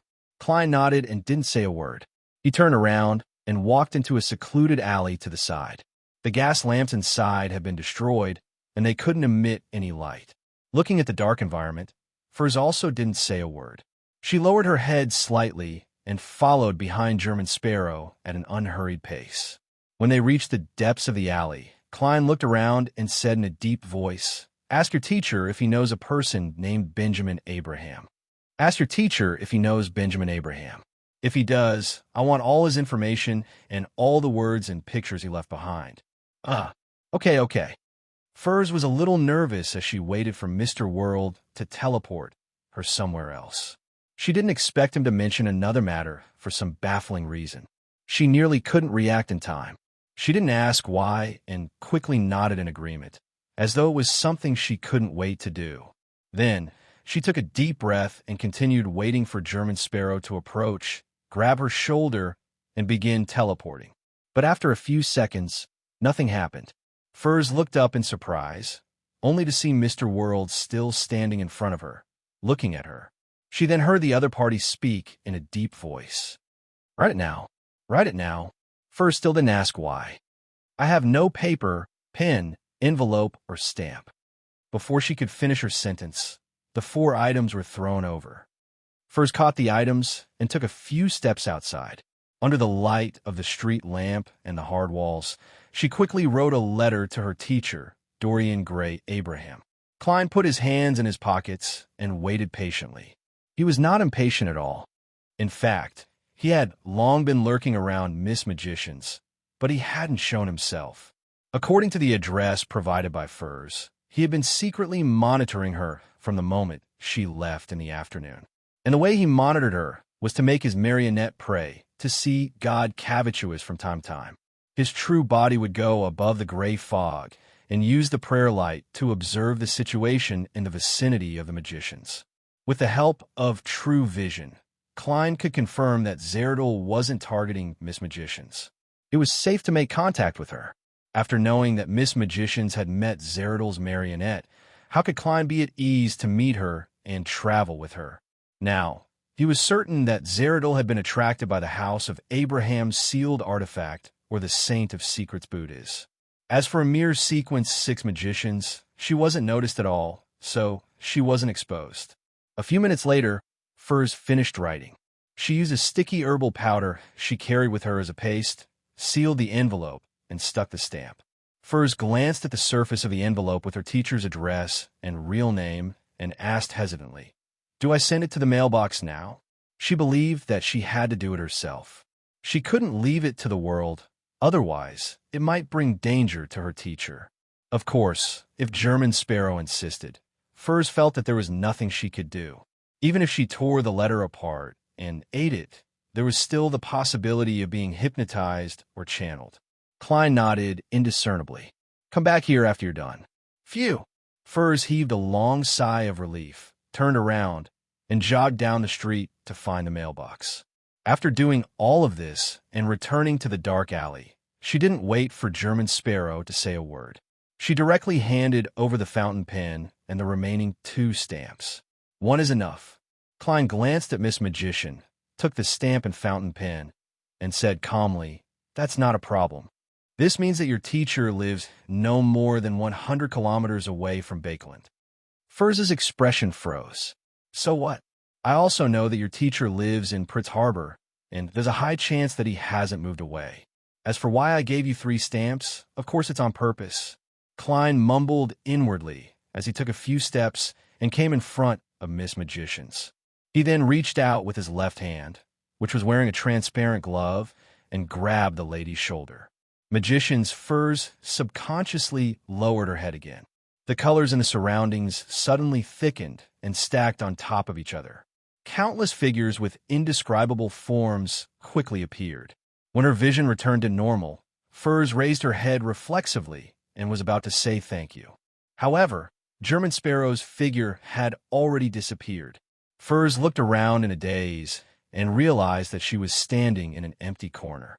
In front of her was a door, and there was a commotion and the fragrance of alcohol outside. Furs tugged at her cloak and walked out of the door with the timidity of a foreigner. She saw many men dressed in pirate attire. They had short knives by their waists and pistols by their sides. They were drinking hard liquor and discussing who was stronger between the fleets of Fasak and Rouen in high spirits. Many women dressed in gorgeous clothes mingled among them like dancing butterflies. She wore a long Bakeland-style dress and a dark-colored cloak. Her brown hair was long and slightly curly, and she had a mature bearing. However, her expression was timid. At that moment, she was like a lamb that had barged into a pack of wolves. She was so incongruous and eye-catching that she quickly attracted gazes. She vaguely felt that the language that those people spoke to her was a little familiar. It seemed to be a branch of a language that she had learned before, but she still couldn't understand it in a short period of time. Where am I? What am I doing? Who are they? While Furs was at a loss, a burly man squeezed his way over and spoke in choppy Rouen. 10 soli for 1 night. Furs was also someone who had mingled in many Beyonder circles. Although she didn't know where she was, she knew very well what she had encountered. A strange glint condensed in her eyes as they flashed before finally settling on one. An indescribable majesty emanated from her body, causing the people around her to subconsciously avoid her gaze. This was the authority of a judge, a qualitative change in the abilities of an arbiter. Berserk Sea, Thero's Island. Danitz hid in the shadows, carefully and attentively monitoring the intelligence peddler, Bartz. Chapter 1136. As a hunter with a shadow cloak, Donna's hiding and monitoring abilities had always been good. Back then, he had even helped the German Sparrow ambush Steelmavady. At this moment, he didn't reveal any traces of himself. He only found it a little boring and desperately wished for Anderson to come and take over as soon as possible. When will such a life end? Vice Admiral Ailment quickly appear. No, not now. I'll wait for Anderson to come. Donnas examined himself and rationally ended his prayer. He was worried that a pirate admiral at the level of Vice Admiral Ailment Tracy would discover him hiding in the shadows, and he lacked the courage and confidence to do so. Of course, if he wore the boxing glove, none of this would be a problem. As long as he made decisions quickly enough, cowardice and fear wouldn't be able to catch up to him. You seem very vexed. Suddenly, a voice sounded in Donna's ears. Donna's jumped in fright as he suddenly jumped out of the shadows. An orange-red flame quickly took form in his hand. At the same time, he cast his gaze towards the source of the voice and saw Anderson hiding in a thicket. There were branches with green leaves sticking out of his head, almost fusing with the environment. Dogsh *T. It was unknown if Donnas was cursing Anderson or himself. After venting his anger, he said, When did you come? 2 minutes ago, Anderson replied with a smile. You hid well. I didn't even manage to find you immediately. All I could do was follow your habit of hiding and casually ask a question. For a moment, Danis didn't know if he should be proud or cursing angrily. He asked with mixed feelings, if I had maintained my composure, you wouldn't have been able to discover me. In theory, Anderson smiled without minding it at all. But as an experienced hunter, there's more than one solution. Danis was just about to ask what other solutions there were when he suddenly saw Baz extinguish the candle in the room and prepare to sleep. After nearly a minute, in the darkness, the blurry figure of the intelligence peddler, Baz, appeared by the window. With a light leap, he landed in a dark spot outside the room. That was where Danis was hiding. He, who had merged back into the shadows, was almost stepped on by his target. Baz then followed the shadows and walked towards the beach. Bullshit. Only then did Danis show himself. He pointed his middle finger at his target's back. Anderson also left the thicket. As he plucked the branches on his head, he smiled at Danis. Looks like we'll get something tonight. Danis cast a glance at the strongest hunter of fog see across him and nodded vigorously. I hope it's Vice Admiral Ailment. He immediately took Anderson with him, and with the help of the shadows that existed in the night, he followed the intelligence peddler at an appropriate distance. He's not stupid after all. Anderson chuckled after observing for a while. Danis scoffed in his heart, but did not respond. Since he wasn't wearing his boxing gloves, he knew very well that this wasn't an occasion to taunt and provoke each other. 15 minutes later, Baz arrived at the beach. He stood on the beach and stared at the deep blue sea illuminated by the crimson moonlight. He didn't wait too long before a massive silhouette appeared in the depths of the sea. Gradually, it formed a black ship with a white flag fluttering in the wind. On the flag, two gloomy blue flames were burning inside a pitch-black skull. The Black Death. Vice Admiral Ailment Tracy's flagship, Black Death. Danis instantly became excited. If he hadn't turned into a shadow, his pupils would definitely have widened in a bid to take in more light and see every detail of the ship. He subconsciously moved forward a distance, hoping to confirm if Vice Admiral Ailment Tracy was on the ship. The gigantic sailboat approached, and the two in the shadows could gradually see the sailors busying themselves on the deck. Is there a dock here to dock? Or should I give Baz a small boat and let him row over himself? Just as these thoughts flashed through Danis' mind, he heard Anderson suppress his voice. Leave this place. Danis' greatest strength was that he was good at obeying the instructions of those in authority. Be it Edwina Edwards or German Sparrow, he would at most grumble, but he would never compromise his actions. At that moment, although he wore a puzzled look and had the intention to retort and stand by his thoughts, he first used the shadows to silently leave the beach. When he could no longer see the Black Death and could only hear the faint sound of the waves, Danis left the shadows and appeared in the forest. He anxiously asked, Aren't you going to confirm if Vice Admiral Ailment is around? Anderson sized up Danis and chuckled. Never underestimate beyonders who are famous at sea but have lived to this day. Every pirate admiral is a target that needs to be treated with caution. You absolutely can't be careless. Danis subconsciously replied, Admiral of Blood, Senor, Admiral Hell Ludwell. They were pirate admirals who had been easily finished off by a crazy adventurer. They were all pirate admirals who were easily dealt with by a crazy adventurer. Anderson was momentarily a loss for words to refute Danis. After a few seconds, he said, Therefore, isn't Vice Admiral Ailment Tracy, who was also attacked by the German Sparrow and managed to survive, more important? Danis thought about it carefully and felt that Anderson's words made sense. He was about to speak when he felt an itch in his throat and coughed. After coughing a few times, his throat began to swell, and the smell of rust came out. See, I told you to be careful. Anderson also clenched his fist and pressed it to his mouth. He coughed lightly, but his reaction wasn't as drastic as Danis. Tracy must have spread all sorts of diseases in the area around the ship. Once anyone approaches, they will quickly be infected and exposed. Such a large-scale use of her powers means that she has completely digested the Sequence 5 potion and has a chance of advancing to Sequence 4. Why wouldn't she have advanced to Sequence 4? As he was far from the source of the infection, Donis quickly calmed down as he instinctively retorted. Then, you're either on the Black Death, or you've contracted the Black Death and are about to die. Andrewson turned his body halfway and cast his gaze towards the invisible seaside. Tracy's usage of the disease was a bit of a trick. She likely only maintained the disease in the area directly in front of her and ignored the other 3 directions. Then, with the help of the wind, it affected the people on the shore. Having said that, Andrewson clapped his hands and revealed a smile once again. Doesn't our encounter prove that Vice Admiral Ailment is indeed on the ship? You can inform German Sparrow. Donis didn't hesitate any further as he immediately set up a ritual to summon the messenger. Andrewson used the excuse of preventing any accidents to walk out of the forest. At 3 in the morning, it was pitch black in Bakelin's East Borough apart from the moonlight and stars. Klein was wearing cotton pajamas and a nightcap that protected his hairstyle. He sat on the bed and received the letter from Rionette Tynker without asking any questions. After opening it, he calmly got up and took out a fountain pen from his pocket. He wrote on the back of the letter, "Return to the port city and await further instructions." After watching Miss Messenger leave, Klein unhurriedly changed into a shirt, a vest, a bow tie, and a black trench coat.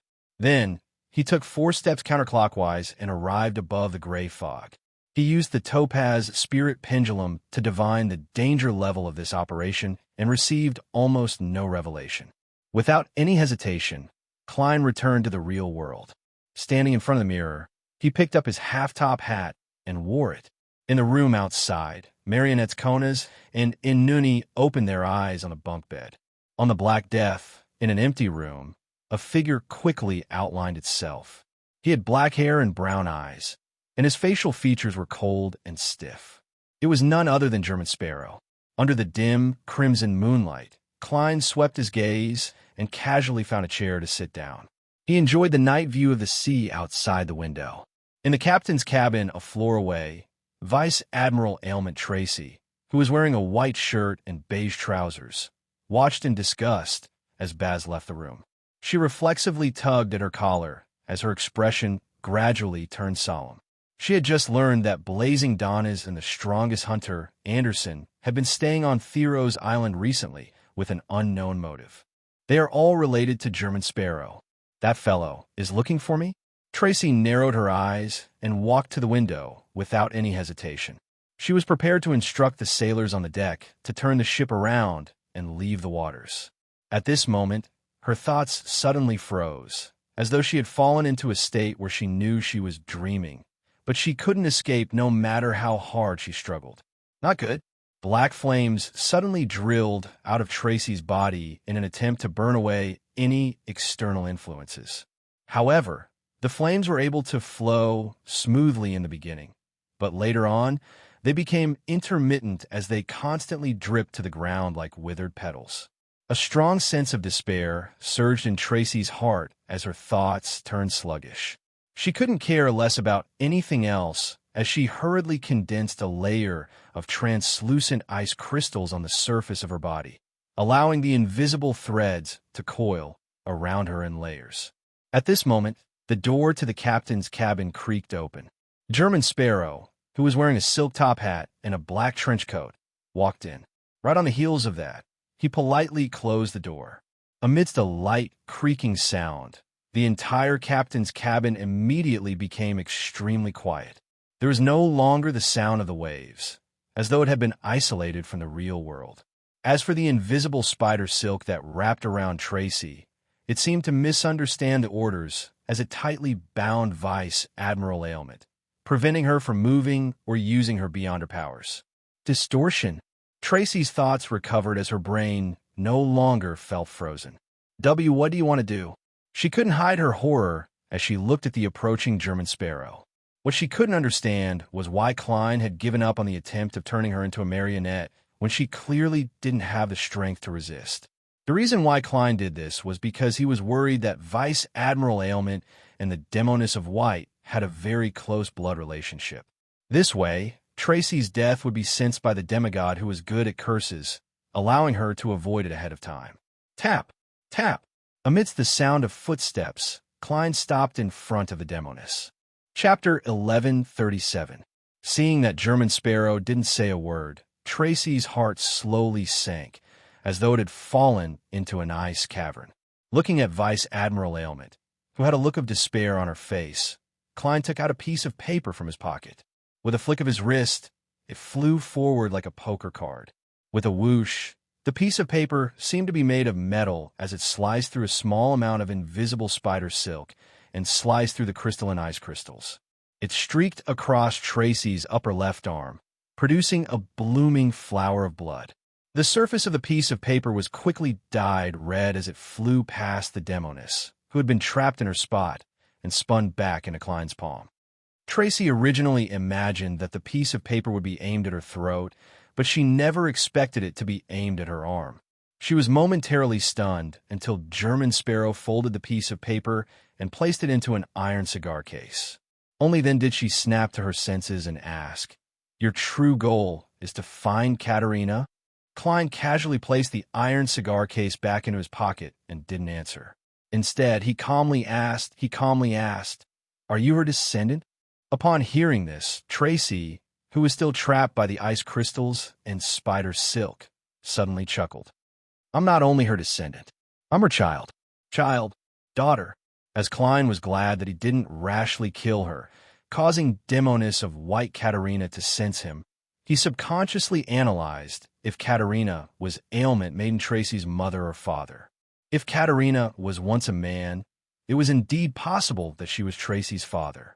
But the problem was that she was already a Sequence 4 demigod during the Pale Disaster at the end of the 4th epoch, and the assassin pathway would change from male to female at the Sequence 7 witch stage. In other words, for Katerina to be Tracy's father, Tracy had to be at least 1,300 years old, and it was impossible for a Sequence 5 Beyonder to live that long.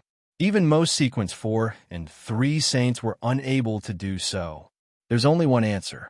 That is, Tracy was born by Katerina herself, and it happened in the last few decades. An elderly woman over 1,000 years old. Klein nodded slightly and confirmed without any change in expression. "She's your mother?" Tracy's expression suddenly became a little strange. "No, mother." Klein was about to ask what was the difference between this and his mother. In essence, wasn't one more formal and the other more colloquial? However, Tracy had already sneered to herself. "My mother is another person. She used to be my father. Your demoness family sure is messy, but this isn't a reason for you to spread the disaster to the outside world." Klein used his clown powers to control his facial muscles and continued looking at the ailment maiden with a deadpan expression. Tracy, who was already in a dire situation, had given up on herself. Without waiting for German Sparrow to respond, she sighed and gave a self-deprecating laugh. "Perhaps I was a mistake from the moment I was born. Abnormal parents, abnormal family relationships, and abnormal members of the church. They shaped and hurt me. When I was 8 years old, I discovered that my father, who I had always secretly idolized as a role model, had suddenly turned into a woman. Furthermore, he was becoming more and more delicate by the day, and he was becoming better at using his charms. Later on, he even found a male friend and gave birth to a younger brother for me. Can you imagine how I felt? When I ran away from home and came to the sea, after years of hard work, I finally found my normal self and social cognition. I understood what I really wanted. A potion made me become a woman." "Ha, a woman." Klein listened quietly and said without any change in his speed, "Your instigation skills aren't bad." Tracy turned agape and finally sighed. She smiled with a complicated expression and said, "I admit that I was trying to arouse your sympathy. Everyone yearns to live. Isn't that wrong? However, I didn't say a word of falsehood. Those are all my life experiences." She didn't exaggerate her pain and sorrow as she paused for a moment. "Before you kill me, I would like to ask a question. It won't put you in a difficult position." "What is it?" Klein looked at the demoness opposite him. Tracy hesitated for a moment before finally asking, Before you assassinated me, did Elaine know about this? Klein fell silent for a moment. She didn't know what would happen. Tracy's face immediately lit up. Really? Without waiting for German Sparrow's response, she revealed an extremely complicated expression. Before I die, can I ask you one more thing? If you meet Elaine again, tell her that I'm very guilty about what happened in the past, but I don't regret it. With that said, Tracy attempted to shake her head, but she was restrained by the transparent ice crystals and invisible spider silk, preventing her from succeeding. All she could do was give a self-deprecating laugh. Forget it. There's no need to tell her. Let's leave it at that. You can do it now. With that said, Tracy closed her eyes. After waiting for a few seconds, she didn't feel the pain she expected. Instead, she heard German Sparrow say in a deep voice, "Say it. Everyone is not to disturb me." Tracy was surprised. Her heart was filled with puzzlement as her expression turned confused. However, since she was already facing death, such a small matter was not worth bothering about. She didn't think too much about it and opened her mouth. Without thinking further, she opened her mouth and said, "Everyone is not to disturb me." Just as she said that, the same voice echoed in the Black Death, louder than before. The pirates didn't suspect anything. It was as though they were following a strange pattern. They instinctively avoided the captain's cabin and continued busying themselves. The captain had said not to disturb her, so they naturally wouldn't look for her during this period of time. At the same time, Tracy saw German Sparrow take off his top hat and press it to his chest. He bowed slightly at her, as though he was bidding her farewell. Then, she felt like she was isolated from the entire world. There was silence around her, and even the crazy adventurer had vanished. She had obtained the undisturbed environment she wanted. The lawyer pathway's magnification and distortion. The layer of ice on Tracy's body began to melt, but the invisible spider silk remained firmly binding her, preventing her from doing anything. She couldn't even change her center of gravity. Hence, she could only stand there like a lifelike wax figurine. He didn't kill me. Tracy looked ahead blankly, momentarily in disbelief. She didn't believe that German Sparrow didn't take action because he pitied her. This crazy adventurer had killed many pirates, and he had never shown mercy. And although Tracy didn't believe herself to be a normal demoness and hadn't done many things worthy of a demoness, as a pirate, how could she not do bad things? Be it selling slaves or plundering ships, she was experienced. Similarly, Tracy didn't believe that German Sparrow had been moved by her beauty and experience to the point of coveting her. This was because his gaze was so cold, as though he was looking at a dead person. There must be other factors. Tracy's thoughts raced as she made connections from the matters she might be involved in. Soon, she came to a conclusion. It's likely that I'm too close to Mother by blood, and demonesses are good at curses. Once I die, Mother will immediately sense it and realize that something is wrong here. She will then avoid it in advance, preventing German Sparrow from finding a target in his subsequent actions. Therefore, he left me alive without being able to communicate with others. From the looks of it, regardless of whether his operation against Mother succeeds or fails, he might come back to kill me. And if I want to live, I have to successfully save myself first. In Tracy's heart, she actually didn't have very deep feelings for her mother, Katerina. This demoness of unaging had lived for a long time, and most of the time, she maintained a youthful attitude by interacting with young people. She was often warm to the children she was occasionally interested in giving birth to, but she was cold most of the time. However, as she grew older, Katerina commented that Tracy was becoming more and more like her past self, so she received more love and help. However, Tracy didn't want such attention. This caused her to lose her original gender, and she was in an inextricable pain. Phew! Although I hate her and blame her, I still unconsciously rely on her. I wish that she would respect my opinion more. I hope that she can escape German Sparrow's pursuit. Tracy began to struggle again, trying to break free from her bound state. On the one hand, she was trying to save herself, and on the other hand, she wanted to inform her mother as soon as possible. She wanted her to be careful of German Sparrow. Of course, Tracy suspected that German Sparrow, who had only recently advanced the sequence 4, could harm her mother, who had survived from the fourth epoch, a demoness who was known as unaging. However, she didn't hold any hopes of getting lucky. This was because German Sparrow had a helper, the death console that even her mother feared. Plop! Tracy finally fell to the ground and attempted to roll towards the desk. But no matter how hard she tried, she couldn't move her body. She was fighting against none other than the distorted and magnified version of herself. Above the gray fog, Klein was already sitting in the fool's high-back chair. He placed the piece of paper that was stained with Vice Admiral Aylmont Tracy's blood on the surface of the long model table. Following that, he conjured a pen and paper and wrote a divination statement. The current location of Vice Admiral Aylmont Tracy's mother, Katerina. Putting down the fountain pen, Klein held the two pieces of paper, leaned back in his chair, closed his eyes, and softly repeated the words he had just written. After repeating it 7 times, he entered a dream and saw a tall Gothic bell tower appear in the gray world. Around the bell tower, Katerina, who was dressed in a holy white robe, stood in the shadows of a few buildings. She observed her surroundings with a heavy expression, as though she was searching for something.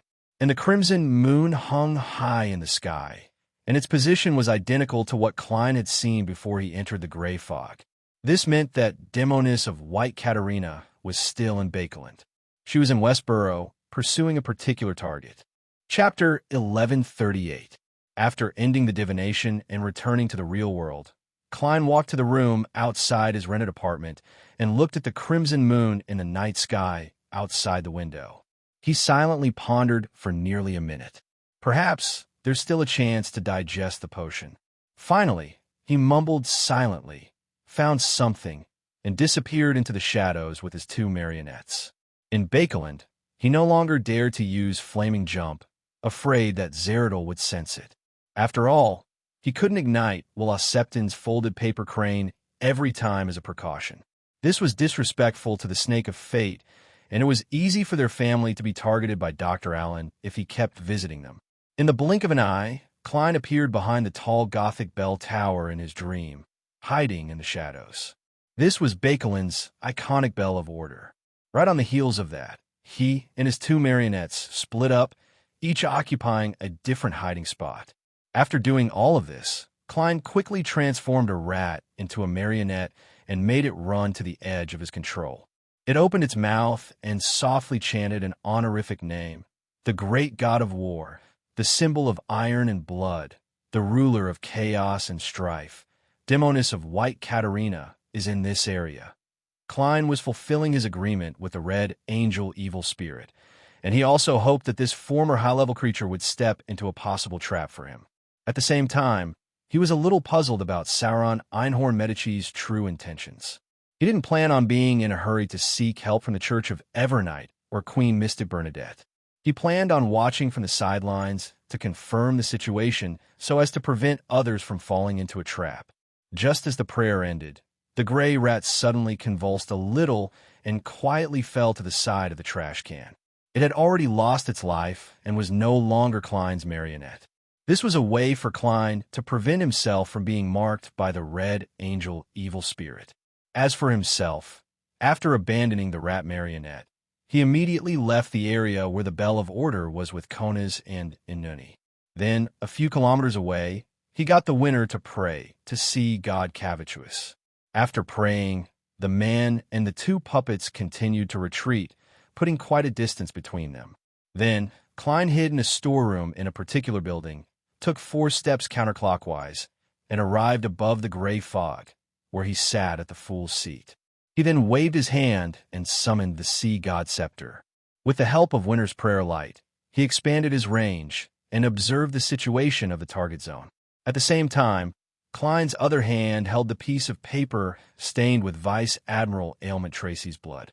With such a medium and a general range, it didn't take long for Klein to find the invisible demoness of White Katerina with his true vision. The beautiful woman with black hair and blue eyes was wearing a holy white robe. She was like a weightless feather, gently floating in the streets and alleys. Even if the patrolling policemen looked in the right direction, they would not be able to discover her existence.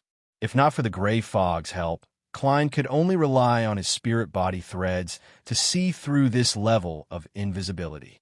Taking a deep breath, Klein patiently waited for the red angel evil spirit to appear, and he also observed what Katerina was looking for. He suspected that the demoness of White's target was Trissy Cheek. Time passed minute by minute, and the crimson moon gradually tilted.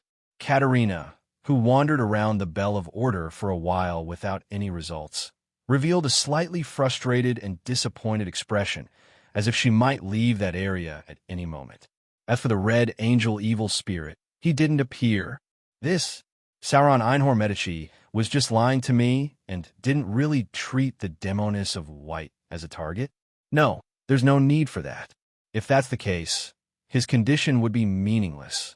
The red angel evil spirit has actually already arrived at the scene, but he didn't immediately take action like me. He is waiting for my companions and I to fight Katerina before cleaning up the mess. I also want to wait for him and that demoness battle to reach the most intense stage before suddenly appearing and plundering the biggest fruit. As Klein's thoughts raced, he had a vague guess. He suspected that the red angel evil spirit was as cautious, careful, and level-headed as him. He hoped to be the fisherman who reeled in the net, not the net. This is really troublesome. Next, it'll depend on who's more patient. Klein muttered silently as he continued observing the situation around the Bell of Order through the prayer light. Tick, tick, tick. The second hand beat at the same rhythm in the quiet night. Demoness of White Katerina's expression became more and more gloomy. Suddenly, she cast her gaze at the glass window of a building. In the dim night, it was like a mirror that reflected the things in front of it. Katerina's beautiful blue eyes flashed slightly, and the surface of the mirror immediately turned dark. It was as though there were countless objects and layers of space hidden inside. The glass window seemed to have become a passageway to the otherworld world. Klein's heart stirred. Combined with the various beyonder powers that demoness Trissy had displayed that were related to mirrors, he suspected that Katerina was about to use the mirror world to leave this place and end tonight's hunt. How can the red angel evil spirit endure it? Klein's mind tensed up as he instinctively wanted to put down the sea god scepter and return to the real world to take action against the demoness of White, preventing her from leaving just like that. As these thoughts raced through his mind, Klein ultimately didn't move. He felt that he could still wait a little longer.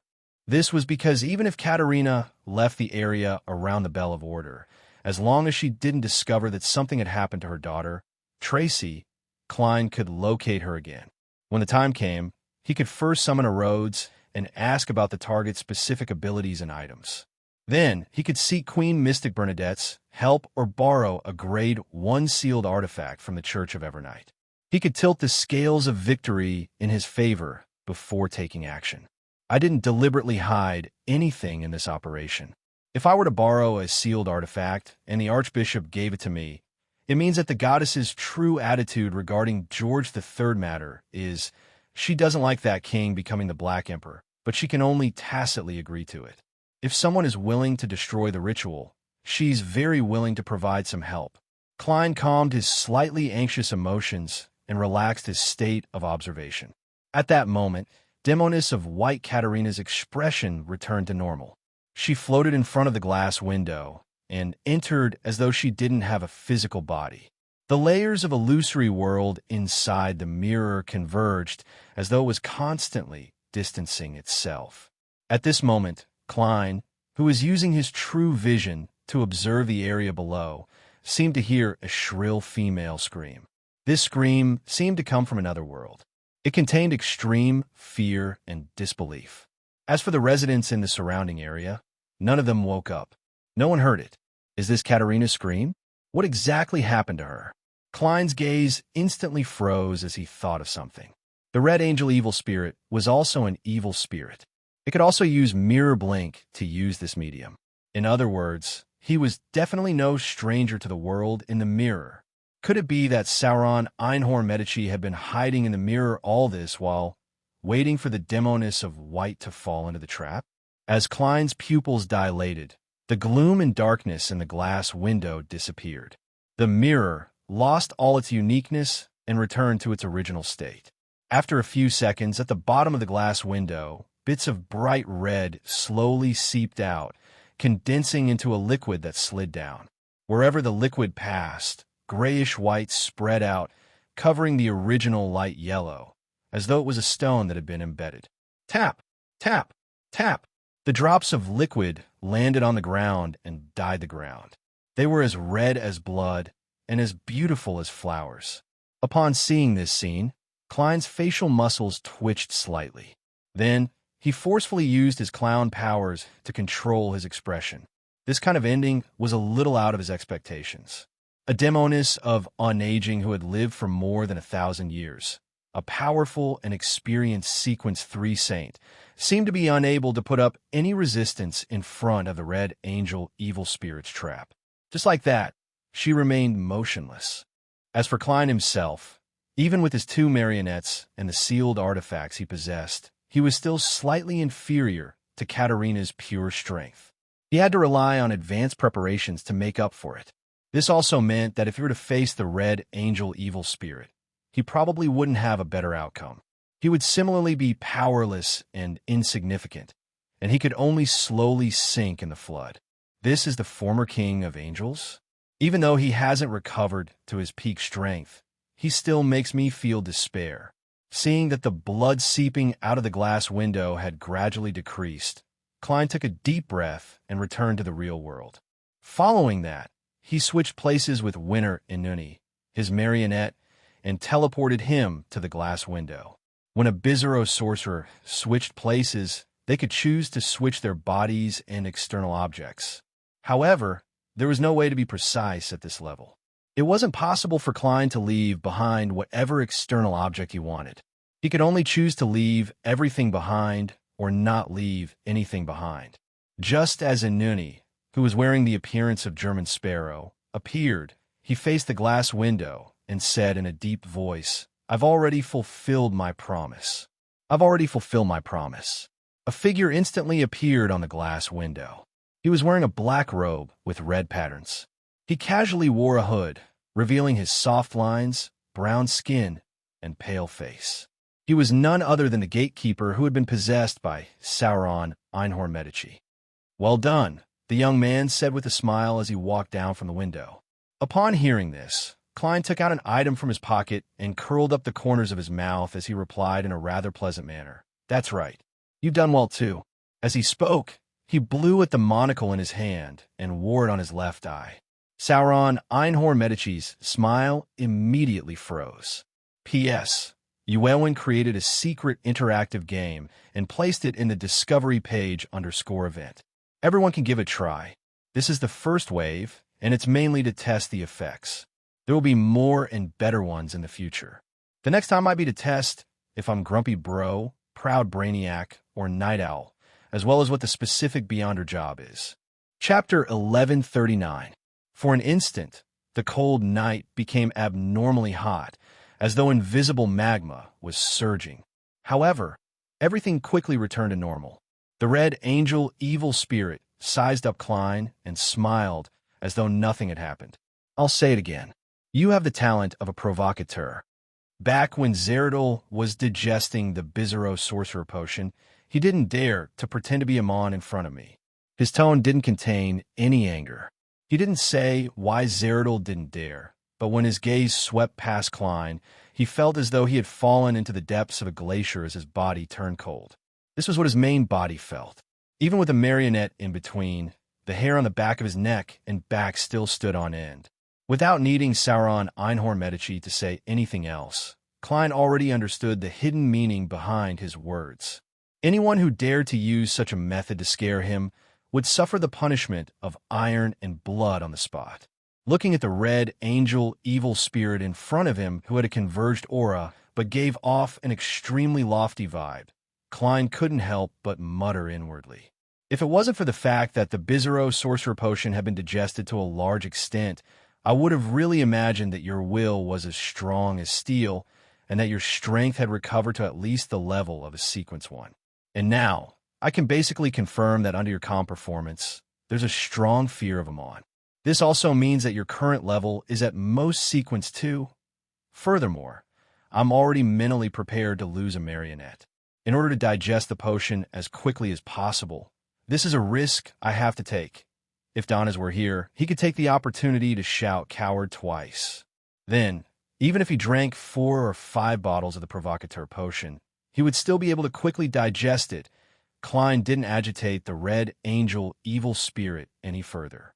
He smiled and took off the monocle. During the Solomon Empire, Zeradol should have already been an angel.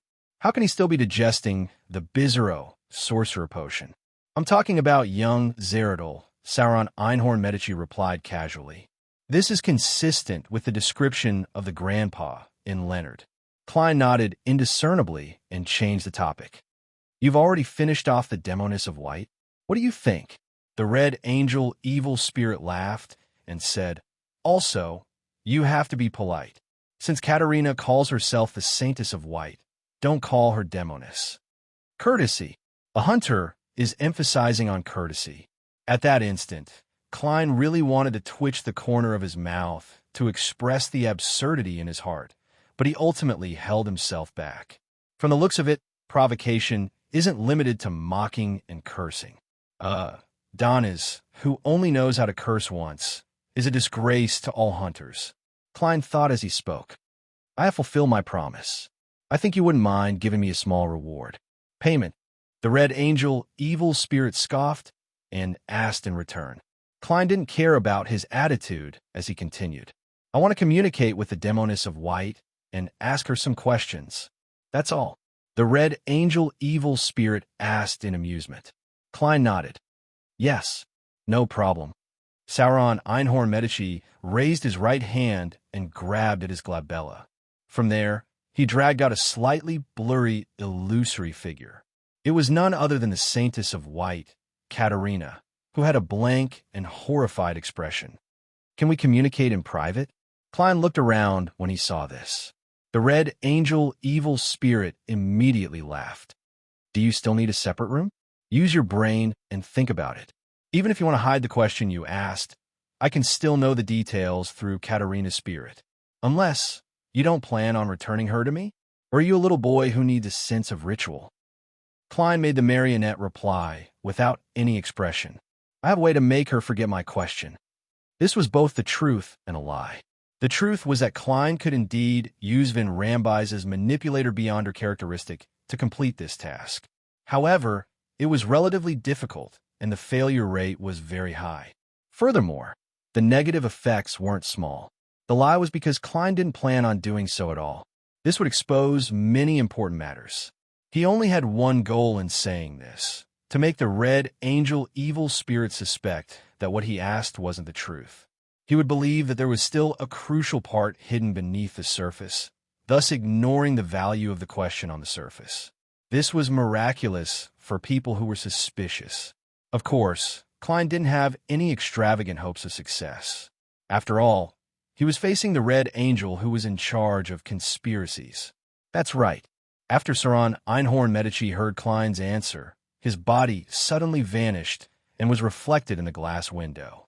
Klein glanced at the blood that had already condensed into gray stones and regretfully brought the somewhat muddle-headed Demoness of White Katerina away from the area with the glass and came to a dark alley. He then took out candles, essential oils, and herbal powder, set up an altar, and prayed to the Evernight goddess, hoping to complete mediumship through ritualistic magic. This was a skill he had mastered when he was a Nighthawk. With the completion of the ritual, a majestic, terrifying, and hidden power descended from an indescribable height, causing the surroundings to become abnormally quiet. Klein's eyes instantly turned dark, as though the night had condensed. He then saw more things around Katerina's spirit. He saw a shimmering, hazy mindstorm. He easily passed through the obstacles and faced the Demoness of White's body of heart and mind. Has the cooperation between the Demoness sect and George III ended? Klein didn't let his guard down. He first started with less sensitive questions to observe Katerina's condition. The dazed and confused look on Katerina's face disappeared a little as she nodded with a pure smile. Yes. Then why are you still in Bakeland? Klein asked further. Katerina replied with a solemn expression. Pursuing Trissy. She took away an important sealed artifact. What sealed artifact is that? Klein immediately recalled the unique sapphire ring that Demoness Trissy had once worn. Demoness of White Katerina said with a pious expression, "That's right. It's related to the primordial's awakening. Other than having a high enough level and being at level 0, it doesn't have any special abilities. Indeed, it's related to the primordial Demoness. You even changed Trissy's name to Trissy Cheek." Klein didn't reveal that he knew the primordial Demoness' true name. "Do you know where the other 8 mausoleums of George III are?" Katerina frowned slightly and replied in a pitiful manner. "They're in the southwestern suburbs of Bakeland, Alwa County, East Chester County." The Demoness of White first briefly explained where the 8 mausoleums were located. Following that, she introduced the specific locations and situations in detail. The 8 mausoleums have long been repaired. They have temporarily closed the teleportation passageway. Even with the corresponding charms, there's no way to open it again. And it's almost impossible to find them directly from the outside world, apart from Prince Grove, Duchess Georgina, the 2 angels of the royal family, and George III himself. No one can enter. Yes, that's where Kona's Kilgore often hunts. It matches my guess. This means that the Demoness of White isn't lying. I'll go above the gray fog to confirm it later. If that's really the case, it'll be rather troublesome. In the present situation, be it Prince Grove or Duchess Georgina, they're definitely in the sights of the angels. The most difficult thing is how to enter the ruins. Once I enter, the subsequent stages won't be that dangerous. The war has already broken out, and I need to resist the Faceac people. And the number of demigods is limited. It's impossible for George III to have a saint guard every ruin and get an angel to provide aid.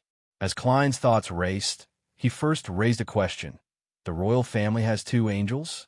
In fact, it's not only that, because George III himself might very well be one as well.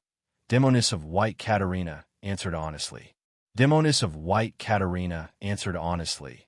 One of the 2 angels is the founder of the Lone Kingdom, Protector William I, who survived from the 4th epoch.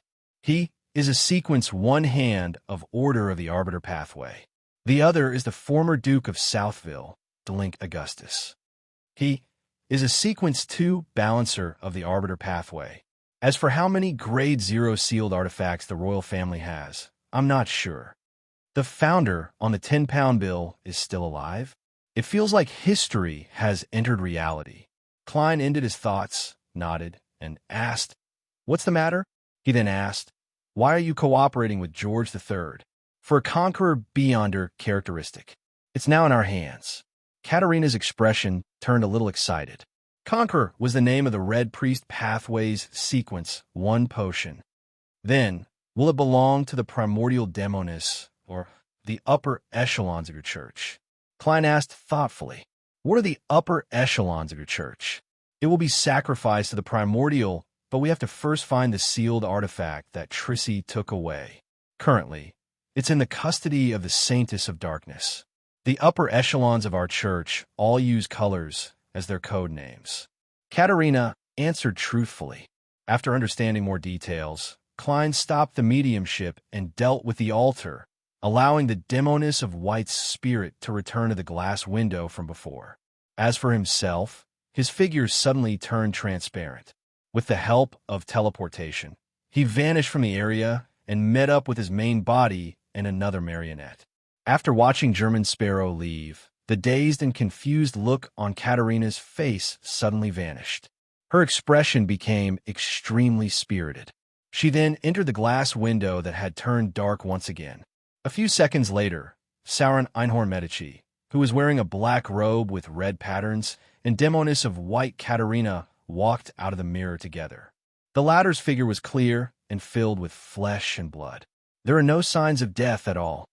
Are you saying that he's asking about the other 8 secret mausoleums of George III? The power of mediumship originates from Evernight?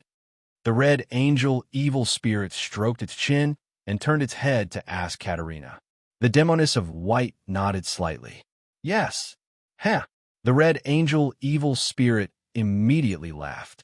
He doesn't want George III to become the Black Emperor. Katerina's eyes darted around as she revealed a smile. But it's impossible for him to succeed. No matter how fast he improves and how much help he can receive, there's no way he can resist the combined forces of the royal family, the military, and that organization. No, it's just the Augustus family. With his level and strength, there's no way he can shake them unless Evernight personally takes action. At this point, the demoness of white asked casually, I'm very surprised. I'm very surprised. Why didn't you just kill me after gaining the absolute advantage? The Red Angel evil spirit glanced at her and slowly curled up the corners of his mouth. Do you think you have the right to be my true target? P.S. Recommend a book.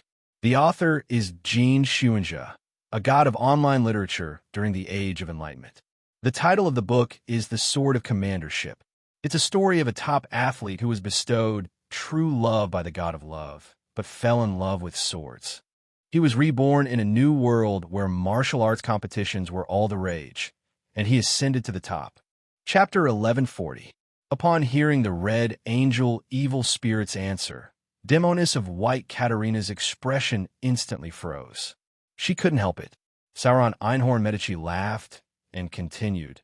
You should have become a demigod at the end of the fourth epic. You should have become a demigod at the end of the fourth epic. It's been more than 1,000 years, and you still haven't become an angel. Don't you feel inferior?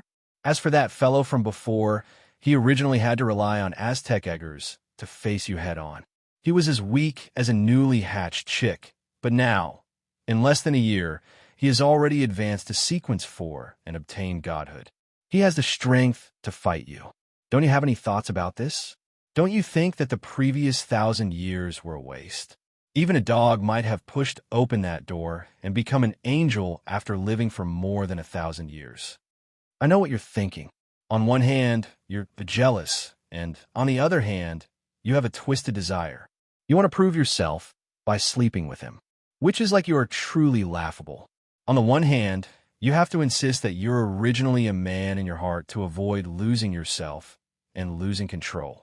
On the other hand, you have to display your feminine charms and attempt extreme pleasure and intense love. Hunters like us don't have this problem. No matter what gender we were originally, all we have to do is fight, fight, and fight. The primordial is really a twisted fellow. It would be much better for a pure woman to take the path of a demoness. The main goal of you passing down the damage from generation to generation is actually to take revenge on fate, right? Every word from the Red Angel evil spirit was like a sharp arrow that stabbed into demoness of White Katerina's heart, causing her pure and exquisite face to twitch. Her smooth, raven-black hair seemed to grow a little thicker. Sauron Einhorn Medici glanced at Katerina and immediately chuckled. Don't tell me you've lost control because of my provocation. What a nostalgic feeling. The Red Angel evil spirit paused for a moment before saying, You can leave now. If there's anything, remember to recite my honorific name. Of course, I'll come to you directly if necessary. Demoness of White Katerina's expression returned to normal. She frowned slightly and asked in disbelief, You want me to leave just like that? The Red Angel evil spirit chuckled. Why? You want to sleep with me? If the timing was right, it wasn't impossible, but there were still important things to do now. Don't worry. Since you've already recited my honorific name and given me a drop of your blood, you'll be under my watch and can be affected by me at any time. Have you forgotten the difference between an angel and a saint? Don't you know how powerful those with high positions are? Unless you directly pray to the primordial one and receive a response, you will never be able to escape my gaze. Normally speaking, angels are able to do such a thing, but that is only limited to the situation where only my honorific name has been read. If you don't believe me, I allow you to seek the help of angels. Demoness of White Katerina listened with a slightly gloomy expression. Finally, she smiled. As you wish, Lord Medici. Sauron Einhorn Medici's eyebrows twitched, and he said, You don't seem to know your place. I can even imagine the state you were in when you faced the German Sparrow. But I don't care. I forgot to tell you. It's best you immediately confirm the condition of your bloodline descendants. Don't you think there's a problem with German Sparrow being able to find you so easily? Katerina's face turned a little pale at first before turning solemn and solemn. She slowly nodded. And said, I understand. After saying that, she immediately retreated and entered the glass window again. Through the illusionary layers of the world in the mirror, it was unknown where she had gone. Seeing the demoness of white disappear, the red angel evil spirit's left cheek suddenly split open with a bloody gash as he let out a voice. What a good actress. She made herself appear as though she's not good at controlling her expression. She's a little restless, but she lacks sufficient intelligence. It's very easy for her to be discovered. That's right. This way, there's a high chance that we'll underestimate her and lower our guard against her. The red angel evil spirit's right cheek also split open with a hideous blood-colored crack. TSK, demonesses are indeed cunning. However, I never underestimate any prey, the red angel evil spirit said with a normal mouth. The red angel evil spirit said with a normal mouth. She wants to numb me and make me underestimate her. It's impossible. The bloody gash on the left side of his face opened and closed as he replied.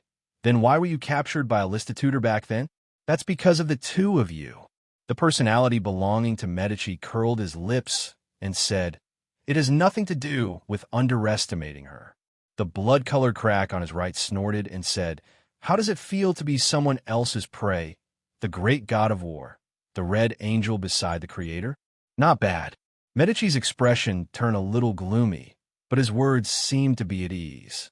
The personality belonging to Sauron said with the crack on his left cheek, You really like to use bluffs to achieve your goals. You're too fond of bluffing to achieve your goals. Alista and the others saw through your bluff and seized the opportunity. And just now, you were bluffing Katerina again. Clearly, you could only show some of your aura and rely on traps and surprise attacks to deal a certain amount of damage. There was no way to quickly finish her off, but you had to pretend that you had recovered a sequence one and trick her into chanting your honorific name and handing over her blood. Medici curled his lips again and said, Bluffing is also a normal way of playing poker. The effect is pretty good, isn't it? At this point, the red angel chuckled and said, Besides, it's not purely a bluff. Besides, it's not just a bluff. What I like the most is to mix one or two truths with several bluffs, waiting for the guy who thinks that he has seen through my disguise to step into the trap, just like the mistake you two idiots made back then. But you were the first to die. The two cracks on the red angel evil spirit's face replied at the same time. Medici said without hesitation, That means that I'm the strongest and most valued.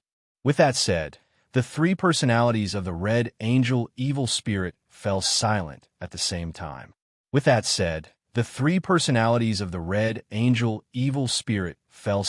at the same time. After a few seconds, the blood-colored rift representing Einhorn opened and closed. The connection between German Sparrow and Evernight is closer than I imagined. He should have sensed Katerina's true state just now. Medici chuckled and said, It's fine. This was something that he had tacitly agreed to. Previously, during the Great Smog of Bakeland, those who took direct action had all disappeared. Only that demoness named Trissy was still alive. Doesn't that explain some problems? Sauron and Einhorn didn't say another word as they allowed the bloody wound on their cheeks to squirm and recover. The red angel evil spirit was reflected in the glass window and disappeared from the area around the Bell of Order. Above the grayish-white fog, inside the ancient palace, Klein looked at the topaz pendant that was spinning clockwise in his hand and nodded indiscernibly. He had already used spirit dowsing to confirm Katerina's answers and come to a conclusion that was sufficiently real. Right on the heels of that, he relied on the situation of the 8 secret mausoleums that he had already learned to do a dream divination. He saw the corresponding area and a blurry state. This made Klein realize that it was impossible to enter using normal methods. Even a pry that eliminates any interference would find it difficult to locate the interior. This is very troublesome. Also, the state of the demoness of White's spirit channeling is different from that of Kona's Kilgore and Vin Rambus from before. There are too many expressions, and her answers are more proactive. Is this something special about a demoness, or is there another factor? With a thought, Klein beckoned for a piece of paper stained with Vice Admiral Ailment's blood. He wrote down the corresponding sentence and did a dream divination to find a target. In the gray world, Klein saw Tracy, who had already escaped the restraints of her spider silk. He saw the demoness staring out the window. A black and illusory storm filled the air. It was unknown where it came from. Tracy has escaped. There's no sadness on her face, only a certain amount of anger and confusion. Is her parent-child relationship with the demoness of White that bad? Perhaps. Just as Klein was feeling puzzled, he saw black flames suddenly burn, causing his dream to quickly melt and shatter. He opened his eyes and confirmed that he could no longer use the blood in his hand to divine Vice Admiral Ailment Tracy. This was because a demigod-level expert had used a mystic spell to sever the connection between the two. Could it be that demoness of White Katarina isn't dead yet? Right, when the Red Angel evil spirit answered me. It was a rhetorical question. It didn't admit at all. Back then, I was channeling a living person's spirit. Klein was immediately enlightened as he hurriedly did another divination and finally confirmed that the demoness of White was still alive. Indeed, the Red Angel evil spirit's true target isn't the demoness of White. Also, based on the feedback from the progress of the potion's digestion, could it be that the Red Angel evil spirit is weaker than I imagined? It hasn't even recovered to sequence 2, so it can't quickly finish off the demoness of White and can only be subdued by other means. Klein pondered for a moment, but he couldn't come to a certain conclusion. He quickly reined in his thoughts and stopped considering this problem. This was because he had already obtained the information he wanted from demoness of White Katarina. Klein put down the piece of paper stained with Vice Admiral Ailment's blood and suddenly chuckled.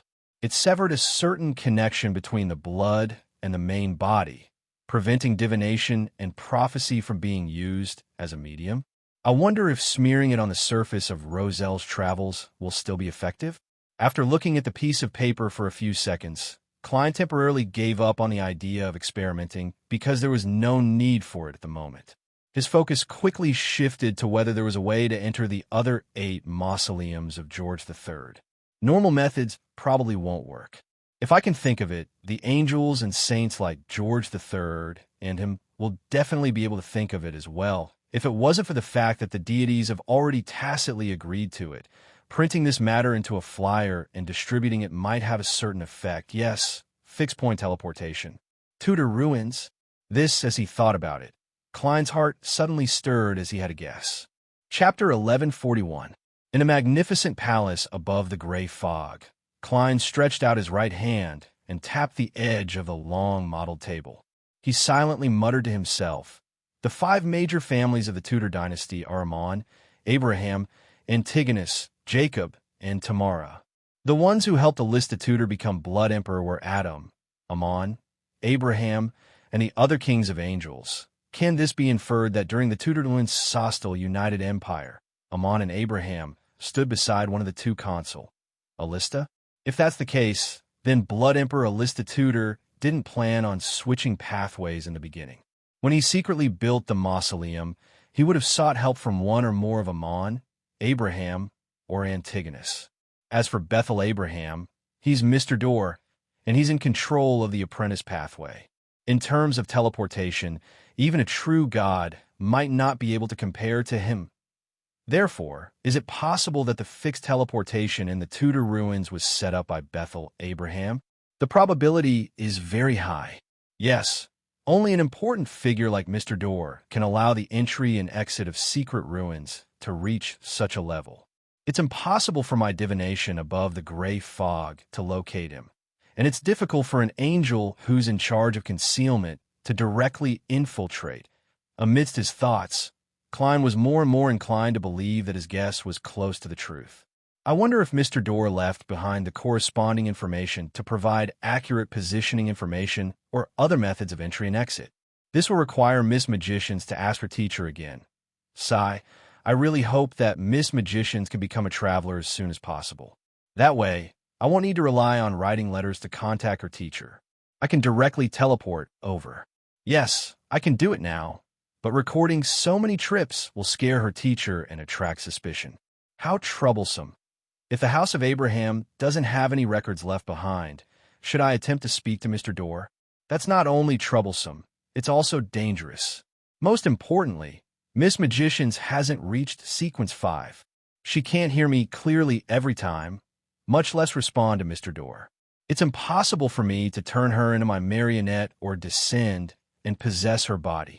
Back when Klein first pulled Magician's furs above the gray fog, he had seriously considered the problem of communicating with Mr. Dorr through her after he advanced. Later, the more he learned, the more fearful he became. He didn't dare take the risk. Moreover, at his current level, he lacked sufficiently effective and safe methods. After a series of thoughts, Klein suddenly sighed softly and said a word, "You're not a good person." Patience. Above the sea, on an island where pirates were more active. Furs picked up the glass and took a sip of the transparent, colorless liquid expectantly. Her face scrunched up, as if she had tasted something disgusting. Phooey, isn't this Lanny proof too inferior? Why are they drinking it so happily? Furs put down the glass, raised her right hand, and fanned her mouth. She muttered softly, "Apart from the high alcohol content, it has no other advantages. All right, it's also cheap." After drinking a mouthful of cold water from another cup, Furs picked up a fountain pen and wrote in a rather poor quality notebook. The pirates here only pursue strong alcohol, and they pay attention to the price. To them, getting drunk is more important than anything else. 3 pirate friends I know told me that this port city was built by them. In the beginning, they docked their ships here, hid their harvest, and settled their families. Later, bankrupt people, adventurers, and tax evaders came here and settled down. They opened up wastelands on the island and built houses. Later, a trading market was formed, and the merchants at sea swarmed over like sharks that smelled blood. At this point, Furs raised her head and looked at the 3 pirates who were curled up in the corner. "Do you have anything else to say?" The 3 burly pirates shuddered at the same time, scowling miserably. "No, I really don't. I have to say, imitating Mr. World to deal with pirates feels pretty good." Furs sighed inwardly, shook her head, retracted her gaze, and continued writing. "The atmosphere here is very open. If a woman takes a liking to a man, she can also name a price. Similarly, if a man takes a liking to another man, and if a woman takes a liking to another woman, it's also possible. According to my 3 pirate friends, because of the long period of depression and boredom, it's inevitable that some people would try taboo behavior. In this aspect, they were very honest, and each described their own experiences. In addition, they let me know something I didn't dare to believe in the past. Pirates actually advocated democracy and justice. This has completely subverted my understanding. But if I think about it carefully, it doesn't seem difficult to understand. At least they didn't say that they were pursuing justice. The explanation given by my 3 pirate friends is that when a person and their weapons don't have absolute strength, the majority on a pirate ship will definitely prevail. Furthermore, steering a large ship requires the cooperation of many people. When these factors add up, it leads to a pirate crew being very democratic. Every once in a while, a captain will be voted out or even killed by his subordinates. I believe that if a captain has absolute strength, the pirate crew will definitely develop into another form. At this point, Furs looked out the window again. She saw that under the blue sky and white clouds, buildings made of wood or stone surrounded a market. From time to time, she could see a few children in tattered clothes hopping past. Listening to the lively commotion, Furs wrote again, "That's right. There's no urban planning here. Everyone casually builds houses and expands the borders. As a result, many roads can only accommodate one person. There's no sunlight at all. My first thought was that once a fire broke out, the consequences would be terrible. Bakeland once had a similar tragedy. However, my 3 pirate friends told me that it wasn't worth worrying about. This is because it's humid and rainy here, and people with strange powers don't try to hide it. This place hasn't been affected by the war. Although it's chaotic, it gives people a sense of tranquility. Also, what they're most afraid of isn't King of the Five Seas Nast, nor are they afraid of all sorts of terrifying legends, but the crazy adventurer, German Sparrow. Every pirate is warning each other not to drink too late, not to walk at night, and not to relieve themselves in alleys because it might very well cause them to go missing. And the murderer is rumored to be that gentleman. This is a form of hunting? As she wrote, Furz's expression gradually turned solemn. She hurriedly took out another stack of paper and continued with the existing content. The hospital's nights are always filled with a special coldness. The darkness outside the window is also thicker than other places. No one knows why the lady in the single ward would get her family to bring mushrooms and weeds. No one knows where these things end up. In short, there aren't any signs of fire in the ward, nor are there any junk outside. This makes the nurses suspect that the patient is secretly eating the mushrooms and weeds. In Afternoon Town, which was built on a mountain and divided into upper, middle, and lower levels in the city of Silver's camp, Derek Berg clasped his hands and placed them in front of his mouth. He softly chanted, "The fool that doesn't belong to this era." After chanting piously, he stood up, picked up the ancient cross covered in verdigris, and walked towards the bonfire outside. As the unshadowed crucifix rejected other mystical items, his hammer, Thunder God's roar, could only be carried by Chaim and Joshua for the time being. While the City of Silver's expedition team was gathering, Klein, who was in Bakeland, had already arrived above the gray fog. He picked up the sea god scepter, and with the expansion and contraction of one of the crimson stars, he saw the situation in Afternoon Town and expanded his vision towards the Giant King's court. If he didn't use the prayer light and the sea god scepter, just by using the crimson stars, Klein temporarily didn't have such a wide range of observation. As he moved his gaze, Klein's eyes gradually reflected a resplendent but gloomy dusk. The area where the dusk enveloped was filled with countless palaces, towers, and majestic city walls. They were magnificent and gorgeous, as though they were a miracle that only existed in myths and legends. Furthermore, they had been frozen in time. Giant King's court. Klein attempted to zoom in, but he realized that he couldn't see the exact situation beneath the dusk, as expected of an ancient god's divine kingdom. Furthermore, it's not the kind that has been abandoned or hidden. It's no wonder the kings of angels chose this place as a secret gathering spot. I hope that little son's prayer after entering the Giant King's court will help me see it a little more clearly. Klein nodded in thought. At the same time, he cast a portion of his attention to Shepherd Elder Lovia and discovered that the lady was hiding an illusory silver full-body armor. This should be the evil spirit that she grazed. I haven't seen the true creator exert any influence on it for now. Klein slowly exhaled as he patiently waited for the subsequent developments. After a while, under Chief Colin Iliad's lead, Derek Berg and the other 9 members of the expedition team left the Afternoon Town camp. They followed the gray stone staircase, passing through the towering and dark buildings as they headed for the peak. They were at least Sequence 6 Beyonders, and most of them belonged to the Warrior Pathway. They advanced at a relatively fast speed, and after clearing a few waves of monsters that were mainly rotting giants, they finally arrived at the area shrouded in dusk.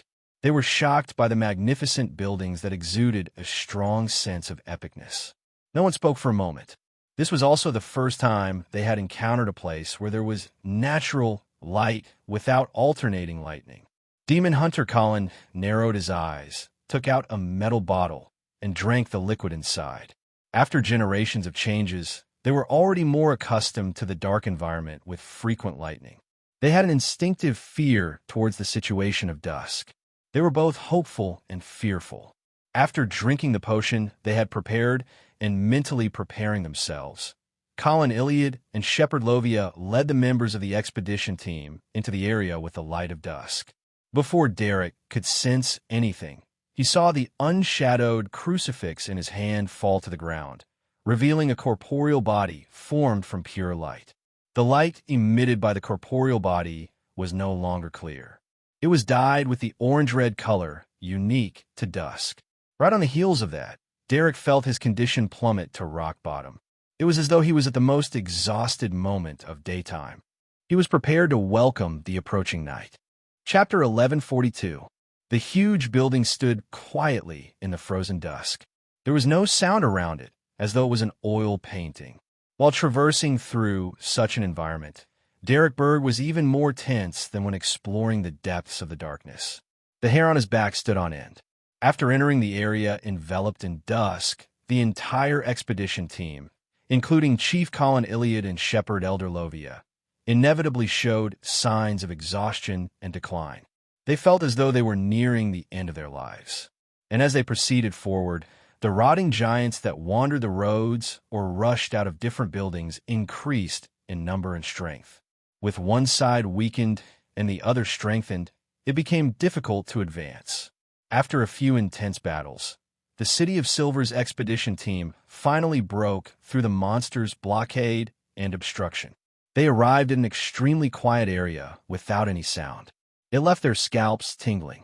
With regards to this, Demon Hunter Colin Iliad had no choice but to break the silence and remind them. This means that we have truly entered the Giant King's court and are about to approach the core. This means that we have truly entered the Giant King's court and are about to approach the core. The danger level will only increase and not decrease. Upon hearing this, a small number of members of the expedition team wavered due to the influence of dusk. From their point of view, although they didn't dare to stay most of the time in the earlier stages, afraid that they would be surrounded by the rotting giants, there was still a situation where they could rest and adjust themselves after clearing out all the monsters in a small area. They had obtained quite a number of Beyonder characteristics, mystical ingredients, and potion formulas. It could be said that they had gained enough from this exploration, and there was no need to continue venturing deeper. What they needed to do now was to find a suitable building and set up an advance base in preparation for the second exploration. Faced with such a suggestion, Colin Iliad didn't say anything else. He only emphasized that the goal of this exploration was to figure out the general situation of the Giant King's court as much as possible, so as to accumulate enough information for the subsequent operations. Then, he got a team member named Antiona to pacify those who had wavered. As Shepherd Elder Lovia also supported the chief, the small number of members of the expedition team quickly adjusted their mentality and followed the chief quietly. After a while, they saw a huge stone staircase. It was grayish-white in color, but it was dyed with an orange-yellow glow. It was both gorgeous and silent. Each level of the staircase was relatively high. If it were an ordinary human, it would definitely be very strenuous for them to walk. Fortunately, the shortest member of the expedition team, Elder Lovia, was close to one, 9 meters tall, and could control strong winds. Above the huge staircase was a majestic city wall that one had to look up to see the top. There were many burn marks on it, and some places were pierced by arrows that were as thick as ordinary trees and several meters long, causing some of the stones to collapse.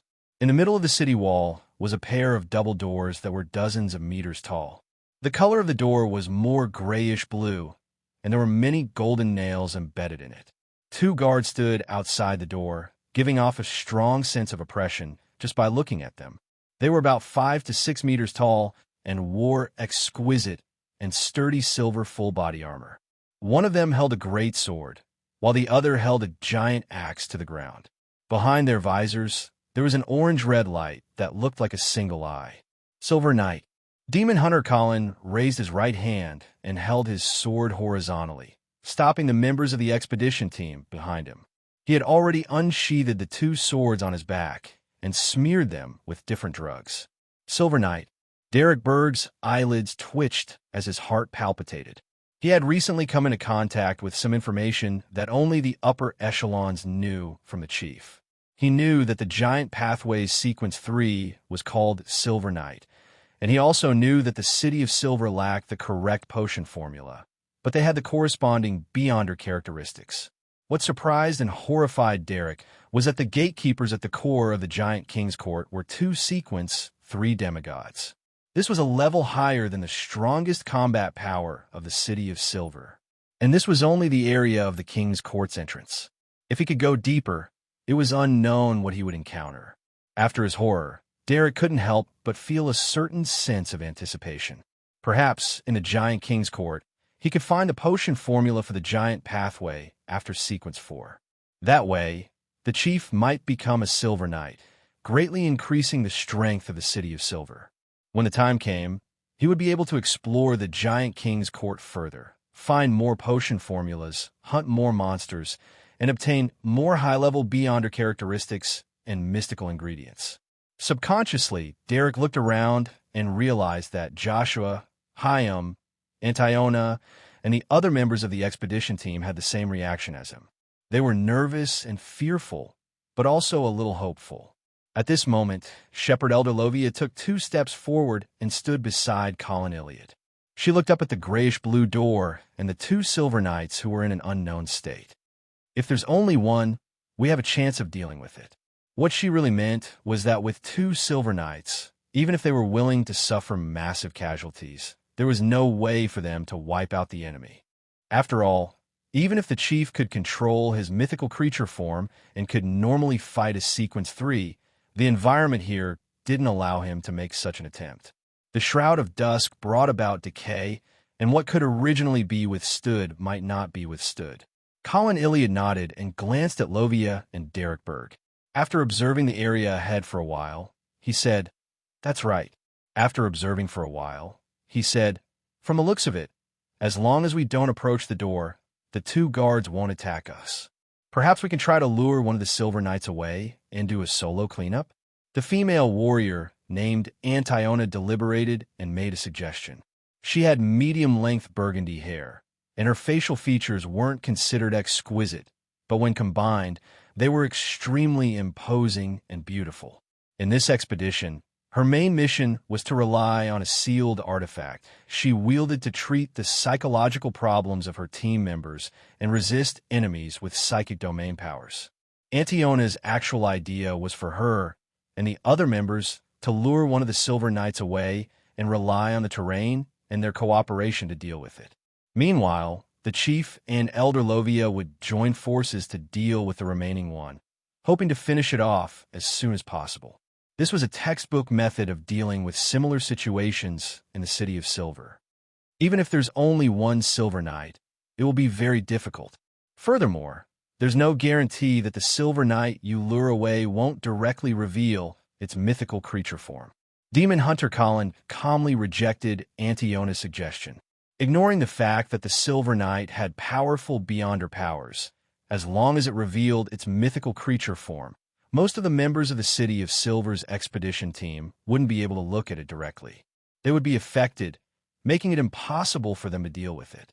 Without waiting for the other team members to speak, Colin Iliad looked back and said, "Let's take another path. Let's take another path." Derek found some information in Afternoon Town's Reflection World. It records a passageway behind the giant king's court. Shepherd Elder Lovia's gaze immediately cast at Derek Berg. Her gaze was indifferent, calm, and emotionless. Derek subconsciously raised the unshadowed crucifix in his hand a little higher, restraining his indescribable trembling. "All right," Lovia agreed with Colin Iliad's suggestion. Hence, the expedition team retreated from the huge stone staircase and circled to the left. Before long, they saw a rugged path. On the right was a towering cliff, and on the left was a bottomless cloud that was tainted with the light of dusk. Of course, the path was only relative to the giants. To the members of the City of Silver's expedition team, it was still relatively spacious.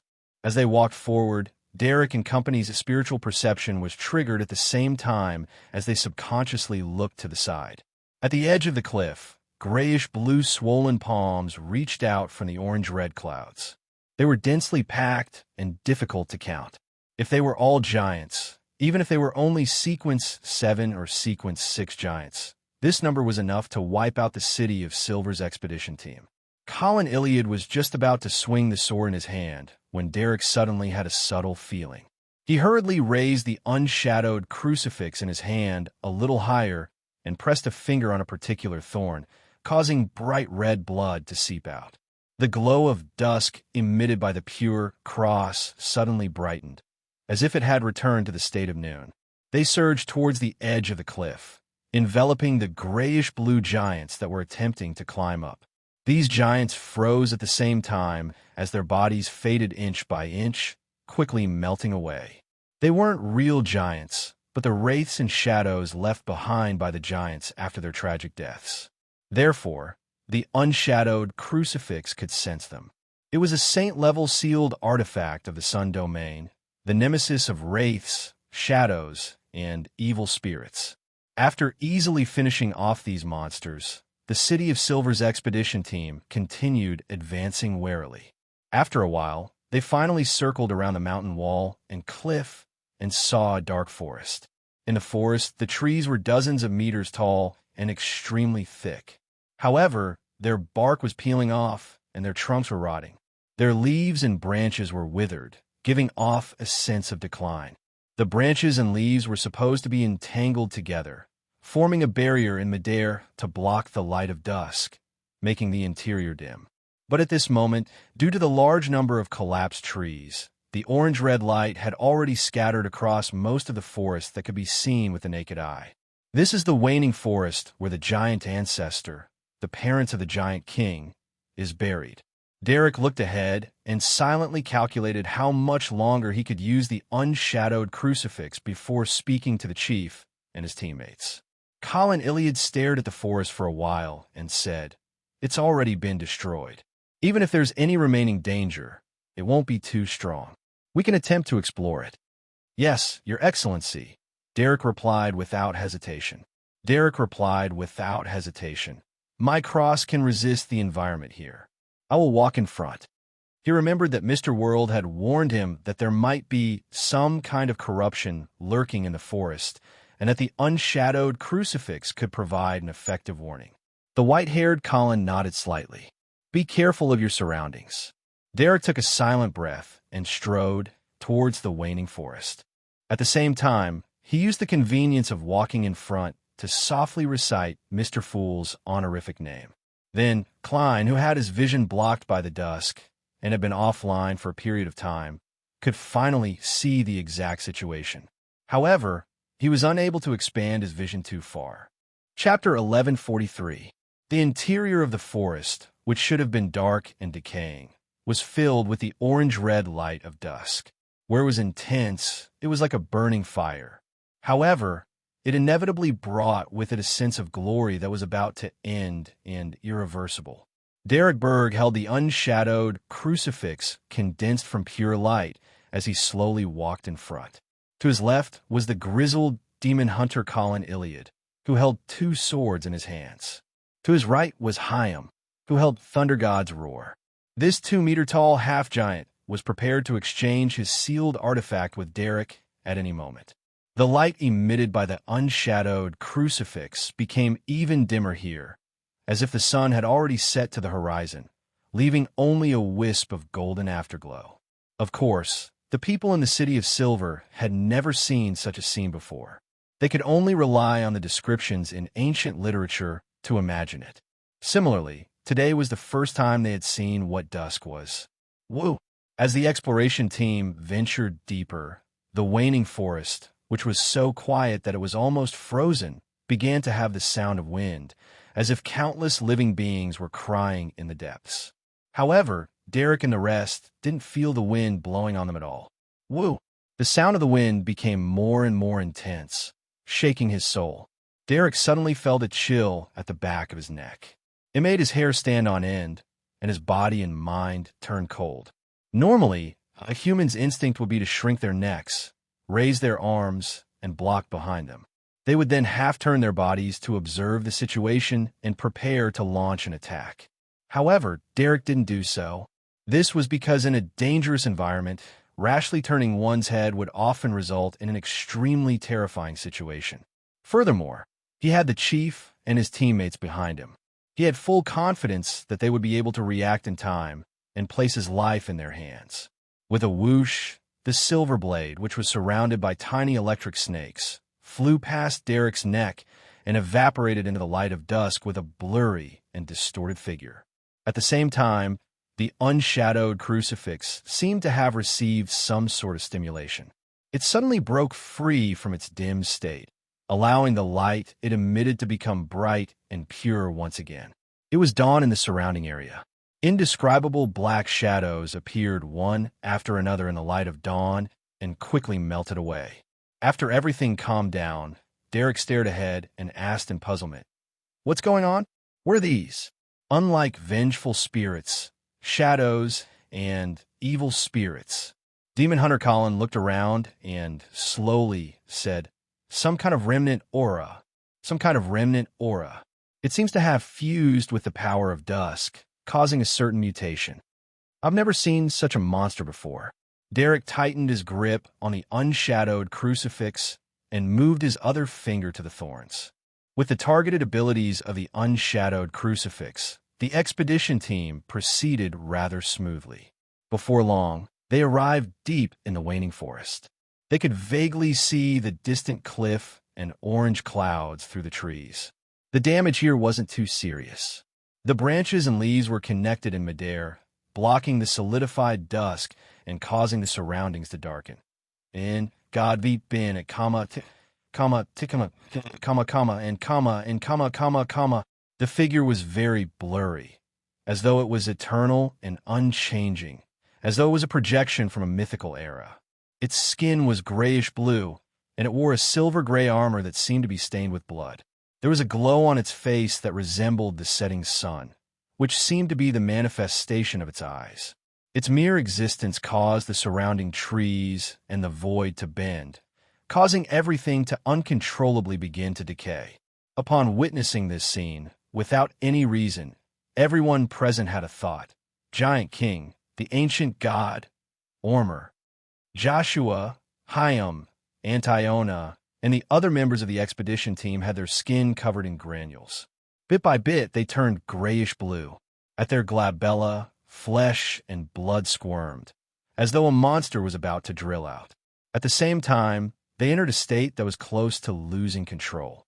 They didn't even see the mythical creature form. Just by approaching the figure, they showed signs of losing control at the same time. It became more and more serious. Derek Berg was relatively fine. This was because the pure light of the unshadowed crucifix enveloped him, giving him a warm feeling, allowing him to temporarily resist the corrosion of decay. At this moment, Colin Iliad had already bent his back. Holding two swords smeared with ointment, he charged at the terrifying figure at high speed, stirring up a hurricane. However, this demon hunter didn't charge in a straight line. His footwork was strange, causing his body to sway left and right as he approached the enemy in a wave-like manner. The gigantic figure that stood in the dusk watched everything with its sun-like eyes. It didn't show any emotions, as though it was a stone statue that had been carved. Suddenly, the glow on its face flickered. It then crouched down and slammed its fists into the ground. Bang! The ground shook violently as a rift opened up, causing Derek and company to lose their balance. They staggered and were about to fall. As for Demon Hunter Colin, he leaped up first and leaped more than 10 meters into the air. With a condescending posture, he slashed out with the two swords in his hands. At this moment, the figure that seemed to come from a mythical legend pulled out an illusory greatsword formed from the light of dusk from the crack in the ground and swung it forward. An orange-red storm of light suddenly took shape and swept towards Demon Hunter Colin. Derek and the others were behind him. Wherever the light passed, the trees withered and the soil turned to sand. Everything irreversibly entered the path of decay. Bang!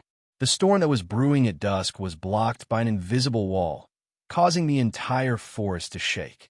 At some point in time, Shepherd Elder Lovia appeared beside Derek. In front of her was a tall, illusory figure covered in silver armor. The figure with dark red eyes knelt on one knee and stabbed an illusory great sword into the ground, creating an abnormally strong, invisible wall. Clang!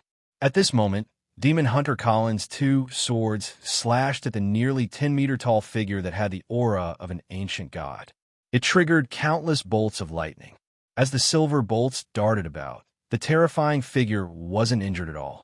However, The silver-gray armor that was covered in blood spots dimmed a little. Colin used the rebound force to leap up again. He somersaulted in midair and launched another attack. In the decay domain, he didn't dare release his mythical creature form because it was very likely that he wouldn't be able to reverse the situation. Seeing that the illusory figure that came from myths and legends had been blocked, Derek hurriedly followed the sudden tremors and heat of the unshadowed crucifix in his palm and pressed his finger on a spike. His blood, accompanied by pain, flowed into the cross. Vigorous and bright light surged out, flew into the air, and turned down. In an instant, it enveloped the silhouette in silver armor, whose eyes were like small suns. Amidst the sacred, solemn, and pure light, the gigantic and illusory figure stopped moving. It was as though it had encountered its natural nemesis, and the silver-gray armor that was stained with the light of dusk showed signs of melting. Seizing this opportunity, the Ghost Rider in front of Shepherd Elder Lovia pulled out the illusory greatsword that had been stabbed into the ground. With silver cracks that occasionally appeared and vanished, it instantly slashed at the enemy. Demon Hunter Colin's two swords came down from above like the rays of the morning sun, covering the ancient figure's head. Joshua, Hyam, and company didn't hesitate as they launched their strongest attacks. After 3 consecutive rounds, the illusory figure that seemed to have traveled through space-time finally began to dissipate, disintegrating into orange-red dots of light that resembled burning flames. Demon Hunter Colin landed on the ground and looked at this scene. He deliberated for a moment before saying, "That's right." He deliberated for a moment and said, "It should be the remnant protective will of the Giant King. After years of fusion with the environment here, it has a certain amount of strength and form. It's a type of evil spirit. What kind of secret is hidden here?" Upon hearing the chief's words, everyone cast their gazes forward towards the spot where the terrifying illusory figure had blocked. The atmosphere instantly turned heavy. Thankfully, it's only an evil spirit that has been restrained by the unshadowed crucifix. It's only a remnant, with almost no strength. Even after thousands of years, it's still so terrifying. What would a true ancient god look like? Why does he have such a strong will to protect this place? Is it because his parents are buried here? As he heaved a sigh of relief, he followed the chief and the others to approach the 2 tombstones with puzzlement and curiosity. Phew, I don't need to do anything. I have to say that this unshadowed crucifix is really useful in the Giant King's court. It's so useful that I'm beginning to suspect if this is Adam's goal. Above the gray fog, Klein heaved a sigh of relief as he lowered the sea god scepter. He then cast his gaze at the place where the Giant Kings had been protecting for thousands of years. The first thing he saw were 2 modeled ancient tombstones. On them were the words Father and Mother, written in Jotun. They contained the mystery of being able to stir the powers of nature. It made one feel a mixture of nostalgia, sadness, pain, and guilt the moment they saw it. Without realizing it, they would be infected and feel depressed. Behind the stone monument was a grave, but it had already been destroyed, revealing 2 black coffins below. It was unknown who had opened the lid of the coffin, as if to confirm something. This bathed the 2 grayish-white skeletons inside in the light that penetrated through the leaves, dyeing them with an orange-red color that resembled blood. The 2 skeletons were humanoid in shape. One wasn't more than 9 meters tall, and the other wasn't more than 8 meters tall. Chapter 1144. One of the 2 humanoid skeletons wasn't more than 9 meters tall, and the other wasn't more than 8 meters tall. They looked ordinary, but they gave Klein an unimaginable shock above the gray fog. At that moment, he felt as though he had returned to the time when he saw the door of light in the cocoon. Although his emotions were different, the shock he felt was almost the same. These aren't the corpses of giants. They definitely belong to humans. Giant King Ormer's parents were humans? Klein's pupils dilated as though he wanted to take a clearer look. However, no matter how he observed and scrutinized them, he couldn't find any characteristics of giants from the 2 grayish-white skeletons. Their limbs were of normal proportions, and their skulls had 2 eye sockets. They were definitely not underage giants. After a brief silence, Klein lowered the sea god's scepter in his hand again as thoughts flashed through his mind. Perhaps they aren't blood-related parents. Perhaps the ancestors of giants, the origins of giants, are humans. In the chaotic and crazy first epoch, some humans fused with beyonder characteristics and mutated into cruel, bloodthirsty, and irrational giants who had the instinct to reproduce. On the one hand, their descendants inherited their physical characteristics, and on the other hand, they gradually found their normal mental state. Thus, they stabilized into a barbaric and bloody species. Among them, Giant King Ormer was the first batch of mutants, but he retained a certain degree of rationality to a certain extent, so he became an ancient god? Is the source of all of this really, like the legends say, the original creator? After his thoughts settled into guesses, Klein's imagination ran wild as he developed even more questions. Why did the Giant King designate the waning forest as a forbidden land, forbidding any living beings from entering? He didn't wish for the fact that the giants originated from humans to be known, but if that's the case, he could have just cremated the remains of his parents. There's no need to go through so much trouble. Besides, what's with that strong sense of guilt?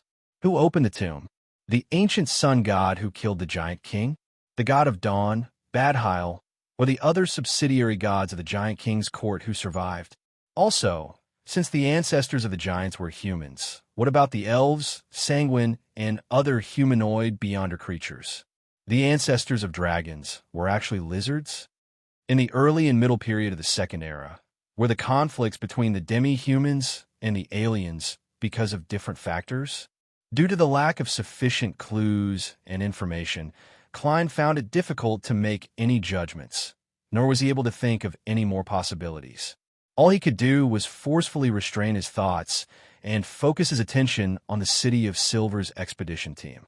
At that moment, Demon Hunter Colin had led Lovia, Derek, and company to the front of the stone monument and saw the corpse in the tomb. They also fell into an indescribable silence, and no one spoke for a while. Finally, Joshua, who was wearing a scarlet glove, asked hesitantly, "These are the Giant King's parents?" From the point of view of the City of Silver's Dawn Paladin, the height of the 2 corpses didn't look like giants. They weren't even taller than him when he had just reached adulthood. If he was a young giant, his body proportions and facial features did not match either. Joshua's question echoed around the room, but no one answered. After a few seconds, Demon Hunter Colin slowly said, "That's right. That's why it's a secret." He didn't mention his thoughts and guesses. Does this mean that the giants are actually a branch of humanity, a differentiation brought about by the mutation of the beyonder characteristic? The wine-red-haired Antiona said thoughtfully when she heard that. The giant ancestor was human? Derek felt a little dizzy from this possibility. He had a nagging feeling that there was a huge difference between the two. As his thoughts raced, he thought of his companions who had lost control, especially those of the giant pathway. He vaguely felt that it wasn't impossible. Those who lost control would often become abnormally large. Their skin would be dyed grayish-blue, and a huge crack would appear between their eyebrows, sucking in both sides of their eyes. Perhaps, Demon Hunter Colin replied briefly. The members of the City of Silver's expedition team fell silent once again. In such an atmosphere, Derek glanced at Shepherd Elder Lovia and realized that the member of the 6-member council had a calm expression. She wasn't solemn or absent-minded. At this moment, Demon Hunter Colin surveyed the area and said, "Form a team of 2 to 3 people. Form groups of 2 to 3 people and search the surrounding area. See if there are any other gains." The members of the expedition team snapped back to their senses and carefully began their exploration according to the chief's instructions. Unfortunately, apart from trees, stone monuments, and tombs, there was nothing of value in this waning forest. Without any further delay, Derek and Hyam exchanged the sealed items on them to prevent their beyonder characteristics from being expelled by the unshadowed crucifix. Then, they followed Demon Hunter Colin out of the waning forest, circled around a boulder that protruded from the mountain wall, and found a huge cave that was 30 meters tall. Outside the cave, there was originally a stone monument, but it had already shattered and collapsed, with weeds growing over it. Under the orange-red light of dusk, there was an indescribable sense of decay and decay. After entering the cave, the City of Silver's expedition team followed the weathered stone slabs and the peeling murals.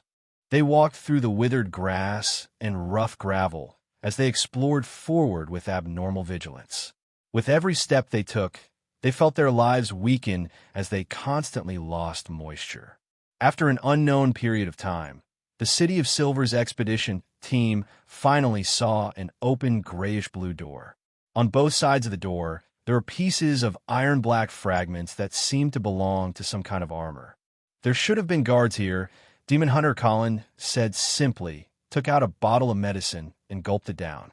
His light blue eyes were quickly dyed with a layer of dark yellow as two complex dark green symbols appeared in his pupils. After carefully observing the grayish-blue door for a while, he nodded and walked into the dark hall. After everyone passed through the door and entered, the hall seemed to be pulled by an invisible hand. With a clanging sound, it quickly climbed upwards. More than 10 seconds later, the hall stopped moving upwards. A magnificent hall propped up by stone pillars appeared outside the door. It seemed to be the residence of the guards. Derek subconsciously looked around and swept his gaze across the various objects in the hall. He saw two murals with ancient characteristics. The main character of one of the murals was a giant wearing silver full-body armor that emitted an obvious glow. Where his eyes were, there was a blob of dawn. In the middle of the other mural stood a female giant with dark brown hair. She was wearing leather armor and a long skirt. She was holding wheat ears, fruits, and other items. Around her were fields of harvest, clear lakes, trees bearing fruit, and bright mushrooms. The god of dawn, Badhile. The goddess of harvest, Omabella. Derek came to a realization as he nodded slightly. He then retracted his gaze and saw that the chief was staring at the mural that represented the goddess of harvest. His expression was still as solemn as before. Is the chief hoping that the City of Silver can also have a true harvest? As Derek pondered, he followed Shepherd Elder Lovia's instructions and formed a team with the others to search for valuable items and check if there were any hidden passageways. About 7 or 8 minutes later, they gathered and followed Chief Colin Iliad to the door of the hall. Colin Iliad inserted the two swords in his hands into the gap between the stone slabs in front of him. He stretched out his hands and pressed them against the two sides of the door. With just a bit of force, it opened with a heavy thud. The orange-red and resplendent light of dusk silently shone in. The palaces and towers that the City of Silver's expedition team had seen from afar were reflected in their eyes in an extremely impactful manner. The gigantic, magnificent, epic, and mythical feeling became even more distinct and shocking due to the extreme distance. It made everyone subconsciously hold their breaths and forget everything else as they immersed themselves in such a scenery. It was the same for Klein above the gray fog. This was the king's court that belonged to the giants. This was a true divine kingdom. After about 10 seconds, Demon Hunter Colin pulled out his two swords, turned his body, and said to Shepherd Lovia, "Try to see the situation on both sides. Try to see the situation on both sides of the road. I can't see very clearly." The two dark green symbols' his eyes were slowly dissipating. Lovia tersely acknowledged and took 2 steps forward to the door. Outside was a platform with stairs on both sides. In front of it was a guardrail formed by grayish-white stone pillars, facing the tallest building in the area. There was a huge bluish-gray door, and both sides seemed to be engraved with countless mysterious symbols. It looked extremely solemn. Corridors, stairs, and other things connected the layers of palaces and towers together, making it look grand and gorgeous.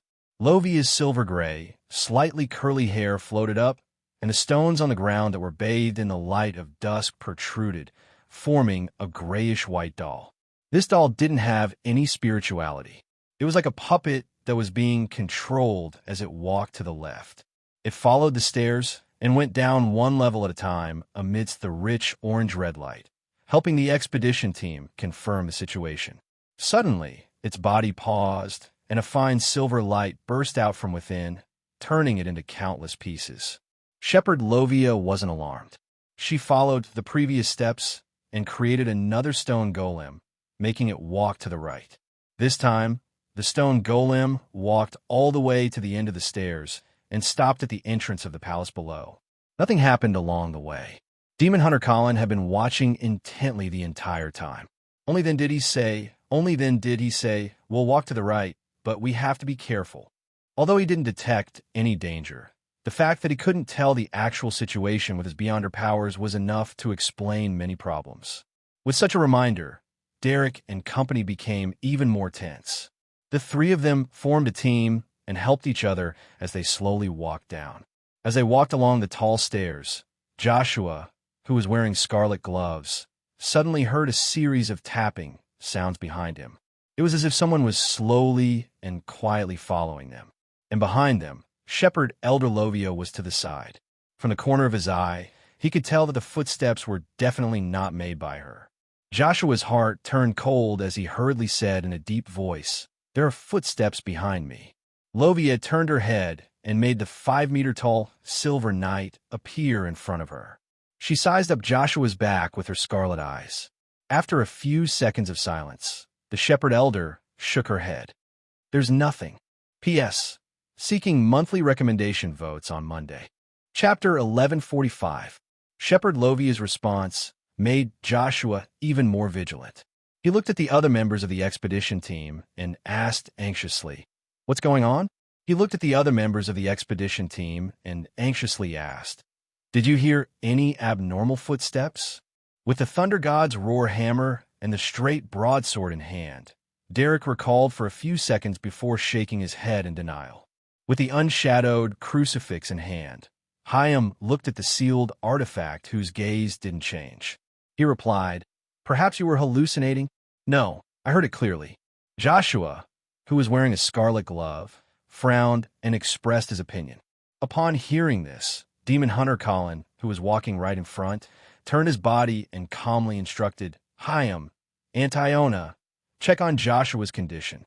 "Hyam, Antiona, check on Joshua's condition." "Yes, Your Excellency." Hyam immediately walked in front of Joshua and placed the unshadowed crucifix, which was formed from pure light, on his teammate's forehead. However, the sealed artifact didn't experience any changes. Right on the heels of that, the wine-red-haired female warrior, Antiona, also came to Joshua's side and raised her left hand. She wore a pale gold bracelet on her wrist, and there were 3 small bells covered in golden scales hanging from it. The tinkling sounds echoed in the surroundings, calming Joshua's mind. He was no longer as tense and anxious. "No problem." Antiona cast her gaze at Chief Colin Iliad. Colin's eyes were already suffused with 2 complex dark green symbols. He looked at Joshua for a few seconds and nodded. "It might not be a hallucination, but you have to constantly pay attention to whether there's anything abnormal about you." Seeing that the chief supported him, Joshua secretly heaved a sigh of relief. All right. Temporarily putting aside their doubts, the City of Silver's expedition team continued down the huge staircase that was bathed in the light of dusk. Suddenly, everyone heard a muffled groan. From the corner of his eye, Derek Berg saw Joshua raise his hands and clutch his neck tightly. As he was a Dawn Paladin, he was extremely strong. Just as he let out a grunt, his hands snapped his neck with a crack. Joshua collapsed with a gloomy and twisted expression. His eyes were filled with disbelief. The one who killed him was actually himself. Although Derek and the rest couldn't react in time to what had happened, their long years of training and experience in the depths of the darkness made them instinctively form a battle formation, and they were wary of any subsequent attacks. Then, they heard another muffled groan. It was from Shepherd Elder Lovia. The silver-haired lady's facial muscles tightened, and there was an obvious twitch and wriggle, as if she was growing another face. She fell to her knees on the wide staircase with a thud. The pain was indescribable. She slowly but uncontrollably raised her hands and pinched her neck. Just as Lovia was about to exert her strength, 2 swords smeared with silver ointment reached out and parried her palms. The prepared demon hunter Colin responded in time. Lovia's body twitched as she lowered her head even further. She opened her mouth and spat out pieces of torn flesh and incomplete organs. She took a deep breath as if she had finally recovered. Then, she propped herself up with her elbows and crawled forward. She swallowed the flesh and organs she had just spat out in a pious and humble manner. Demon hunter Colin, who had several old scars on his face, watched this scene silently without stopping her. Finally, Lovia raised her head, her pale gray eyes unfocused. It's corruption. It's a corruption that everyone has. Do you have a solution? Colin asked without any change in his tone. Lovia nodded without hesitation. Yes. Just as she said that, she had already used her right hand to grab her left index finger. With a snap, she snapped it off and forcefully pulled it out. She stuffed it into her mouth along with the blood and bone. As she chewed, she muttered, "The Lord that created everything, the ruler behind the shadow curtain, the depraved nature of all living beings, the honorific name of the true Creator." His eyelids twitched when he heard that. Suddenly, he felt as if something subtle had happened around him. The orange-red light of dusk became a little richer, closer to the color of blood. Above the gray fog, the fool Klein's expression instantly turned solemn. Although he didn't see anything through his true vision, he could vaguely sense that a gaze was cast over from afar. It interfered with his observation, causing his clarity and range to weaken. In addition, the gaze gave Klein a strange sense of familiarity. It's hard not to be familiar with it. The first half of my life after transmigrating was spent dealing with him, his Son of God, his oracle, his wish to descend, the items left behind by his believers, his crazy ravings, and all sorts of murals related to him. At this moment, Klein was completely certain that the person who had begun watching the City of Silver's expedition team was the true creator. Frankly speaking, when Lovia began chanting that person's honorific name, Klein really wanted to give her a lightning storm to eliminate the problem before it happened. However, he ultimately resisted the urge because he wasn't confident that he could kill the shepherd in one strike. The evil spirit that Lovia grazed was likely a Sequence 3. Although it was long dead, its current overall strength was still at the level of a Sequence 4. It wouldn't be a problem for it to withstand Lightning Storm, which was close to but not at the level of an angel. And if the fool wasn't able to kill Lovia in a simple and straightforward manner, then Demon Hunter Colin would be showing his cowardice. In addition, Klein believed that Colin Iliad was happy to see Shepherd Elder Lovia recite the true creator's honorific name. He wanted to use this to keep Mr. Fool in check and achieve a certain balance. This was actually a form of disrespect in front of a deity. It was very easy to anger those great existences, but Colin Iliad had no choice. He wouldn't and couldn't simply believe the fool and the true creator. All he could do was try his best to maintain it and test the waters at the edge of the cliff. Only by doing so would the City of Silver not be suddenly destroyed, just like the city-states that had been buried in the depths of the darkness and covered in the dust of history. What a pity. If the unshadowed crucifix was in my hands at this moment, and I had used all the powers of the mysterious space above the gray fog to coordinate with it, I would have had a chance of instantly killing that Silver Knight evil spirit. This is a natural restraint. Klein sighed silently and could only accept such a development. He hadn't noticed anything amiss with Joshua until the red-gloved City of Silver Warrior strangled his neck. Only then did he see the other party's spirit turn gray and gloomy. Just as the Shepherd Elder had said, this was his own degeneration. It wasn't much different from losing himself to money and beauty. It was very difficult for external forces to detect it. That staircase should have remnants of the godhood that represents degeneration. It has blended into the environment, making it difficult to discover or resist.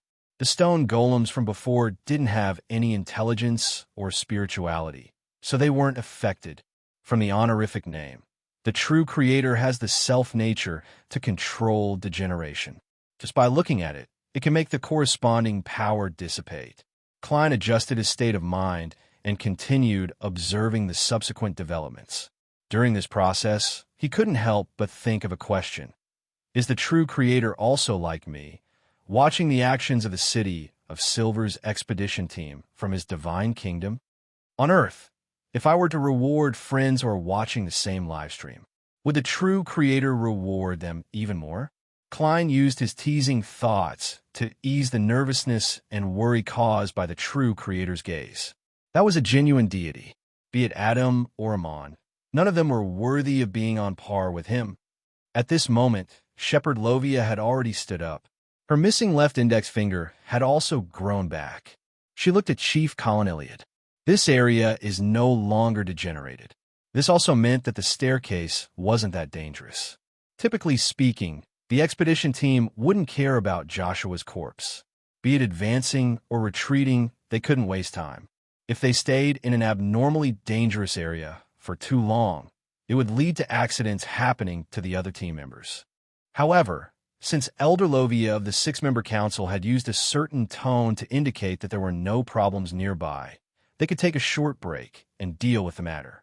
Derek put down Chaim's broadsword and walked to Joshua's side. After staring at him for a few seconds, he bent down to pick up his scarlet glove and wore it on his left palm. He still remembered that Joshua was always flaunting this mystical item he had obtained during his explorations. He could also clearly recall that when he walked out of the afternoon town camp, Joshua had said that he would be forced to get married after the expedition was over. He didn't know who his wife would be, but an hour later, this teammate had turned into a cold corpse. To the people of the city of Silver, this was their daily life. No one cried or broke down, but emotions that had already seeped into their bones and blood surged. They were heavy and sorrowful. They watched as Derek raised his left hand and aimed his palm at Joshua's corpse. A ball of blazing flames flew out and engulfed the teammates who had been fighting alongside them just a moment ago. After the incineration, Demon Hunter Colin put away the Beyonder characteristic that had seeped out. The other team members each grabbed a handful of ashes and placed them in a hidden pocket on their clothes. In silence, they continued to descend until they reached the bottom of the stairs. There was a majestic palace bathed in the light of dusk. Behind it were corridors and stairs that led to other areas. The doors of the palace were wide open, and it was pitch black inside. Not a single ray of light could shine in. Demon Hunter Colin carefully observed for a while before saying, "That's right, just like in the outside world." What he meant was to use all kinds of methods to maintain the light and not let himself fall into absolute darkness. Hence, Chaim activated the light of the unshadowed crucifix, allowing it to envelop all his teammates. Antiona lit a lantern and held it in her hand to prevent the crucifix from suddenly losing effect. The group of people entered the palace and walked in the seemingly abnormally spacious hall. Their footsteps echoed far away, and none of them returned. As he walked, he suddenly felt his eyelids become heavy, and he felt a strong sense of drowsiness. At this moment, he heard the chief's growl. "Don't fall asleep." Derek jolted awake, shaking off the exhaustion that prevented him from opening his eyes. At this moment, a female warrior's body went limp as she collapsed to the ground, as though she had fallen into a deep sleep. Then, she vanished into thin air. She vanished just like that, right in front of everyone. Demon Hunter Colin and Shepherd Lovia observed for a while before shaking their heads and leading the team forward. During this process, they would injure themselves from time to time, using pain in exchange for lucidity. Finally, they passed through the arches and saw that there was no longer an undispellable darkness in front of them. With the help of the team's light, they discovered that they were in a hall with countless murals. In the middle of the hall was a long, dark red table, and around it were high-backed chairs with complicated patterns. This, Derek found it a little familiar for some baffling reason. He immediately came to a realization. This was somewhat similar to the scene at the tarot gathering. Suddenly, balls of light lit up, and whispers could be heard around them. Around the hall, on the stone pillars that didn't support the dome, scarlet flames were ignited one after another, illuminating the surroundings in an abnormally dazzling manner. The whispers gradually grew louder, as though they had finally traversed a long and distant space and arrived at their destination. It made the hall bustle as though it was a gathering. Around a long, dark red table, blurry and illusory figures suddenly leaped up and sat on different high-back chairs. There were a total of 11 of them. P.S. Seeking monthly recommendation votes for Monday. Chapter 1146. As the flames flickered, Derek and company subconsciously looked at the long, dark red table. The first thing they noticed was the figure closest to them.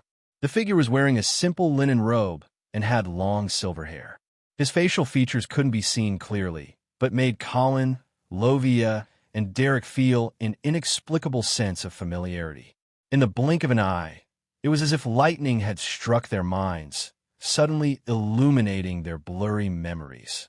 Angel of Fate, Ouroboros. Just as the pupils of the people from the city of Silver dilated, the figure turned his head and looked at them.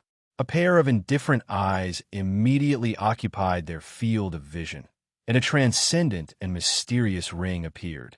In a trance, Derek saw a figure in front of him. He was a handsome, sunny, and energetic man. He was wearing a pure white robe and had a head of short blonde hair. With his appearance, the surroundings became abnormally bright. The warm feeling was like light, instantly filling every inch of the place. It was as if Derek had seen the legendary daytime. For a moment, he forgot where he was and what he wanted to do. The man took a step forward, and his illusory, blurry figure overlapped with Derek. Then, Derek sat at the long, dark red table and occupied one of the high-back chairs. He had transformed into the handsome, sunny man from before, and he was participating in a secret gathering. At the same time, the City of Silver's chief, Colin, whose hair was white and face was covered in old scars, encountered an equally blurry and illusory figure. The figure was 7 to 8 meters tall and wore silver full-body armor. His eyes were a blob of light that resembled the light of dawn and dusk. He raised the sword in his hand and pressed it against Colin Iliad's forehead like a scepter. Demon Hunter Colin struggled for a moment, but he quickly calmed down after being enveloped by the orange-red glow.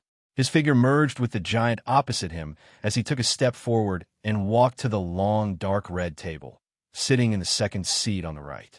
The person Shepherd Lovia encountered was a man in a black robe. He had black curly hair that reached his shoulders and a pair of eyes that seemed to be covered in shadows. His exact appearance wasn't clear, making it difficult to see him clearly. However, the silver threads, complicated patterns, and gorgeous accessories on his clothes were directly reflected in Lovia's mind. Lovia shuddered. She could not help but lower her head, allowing the black wings on his back to wrap around her. She turned into that man and walked to the end of the long, dark red table. There were 2 high-back chairs with complicated patterns. Lovia chose the one on the left. The remaining members of the City of Silver's expedition team also encountered a similar situation, but the figures they faced were all different. After they found seats on both sides of the long, dark red table, the empty high-back chair at the end of the table became darker, outlining the figure of a woman who seemed to be shrouded in mist. Immediately following that, a voice that seemed to have transmigrated from ancient times echoed in the ears of the participants. We are saving ourselves and maintaining the balance of this world.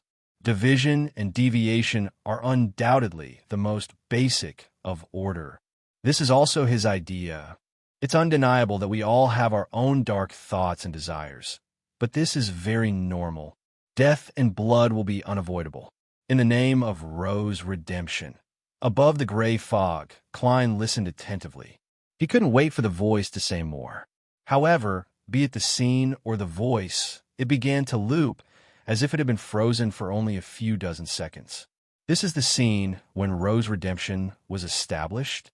Previously, the Red Angel Evil Spirit said that this is an extremely secretive organization established by a group of corrupted angels. From the looks of it, that's not the case. The person who said that back then shouldn't have been Medici, but one of Sauron and Einhorn. They actually don't know much about Rose redemption. Klein mumbled inwardly as he cast his gaze back to the City of Silver members who were repeatedly approaching, sitting down, listening, and distancing themselves like puppets. When the torches around the hall lit up one after another, Klein had already discovered an abnormality with his true vision.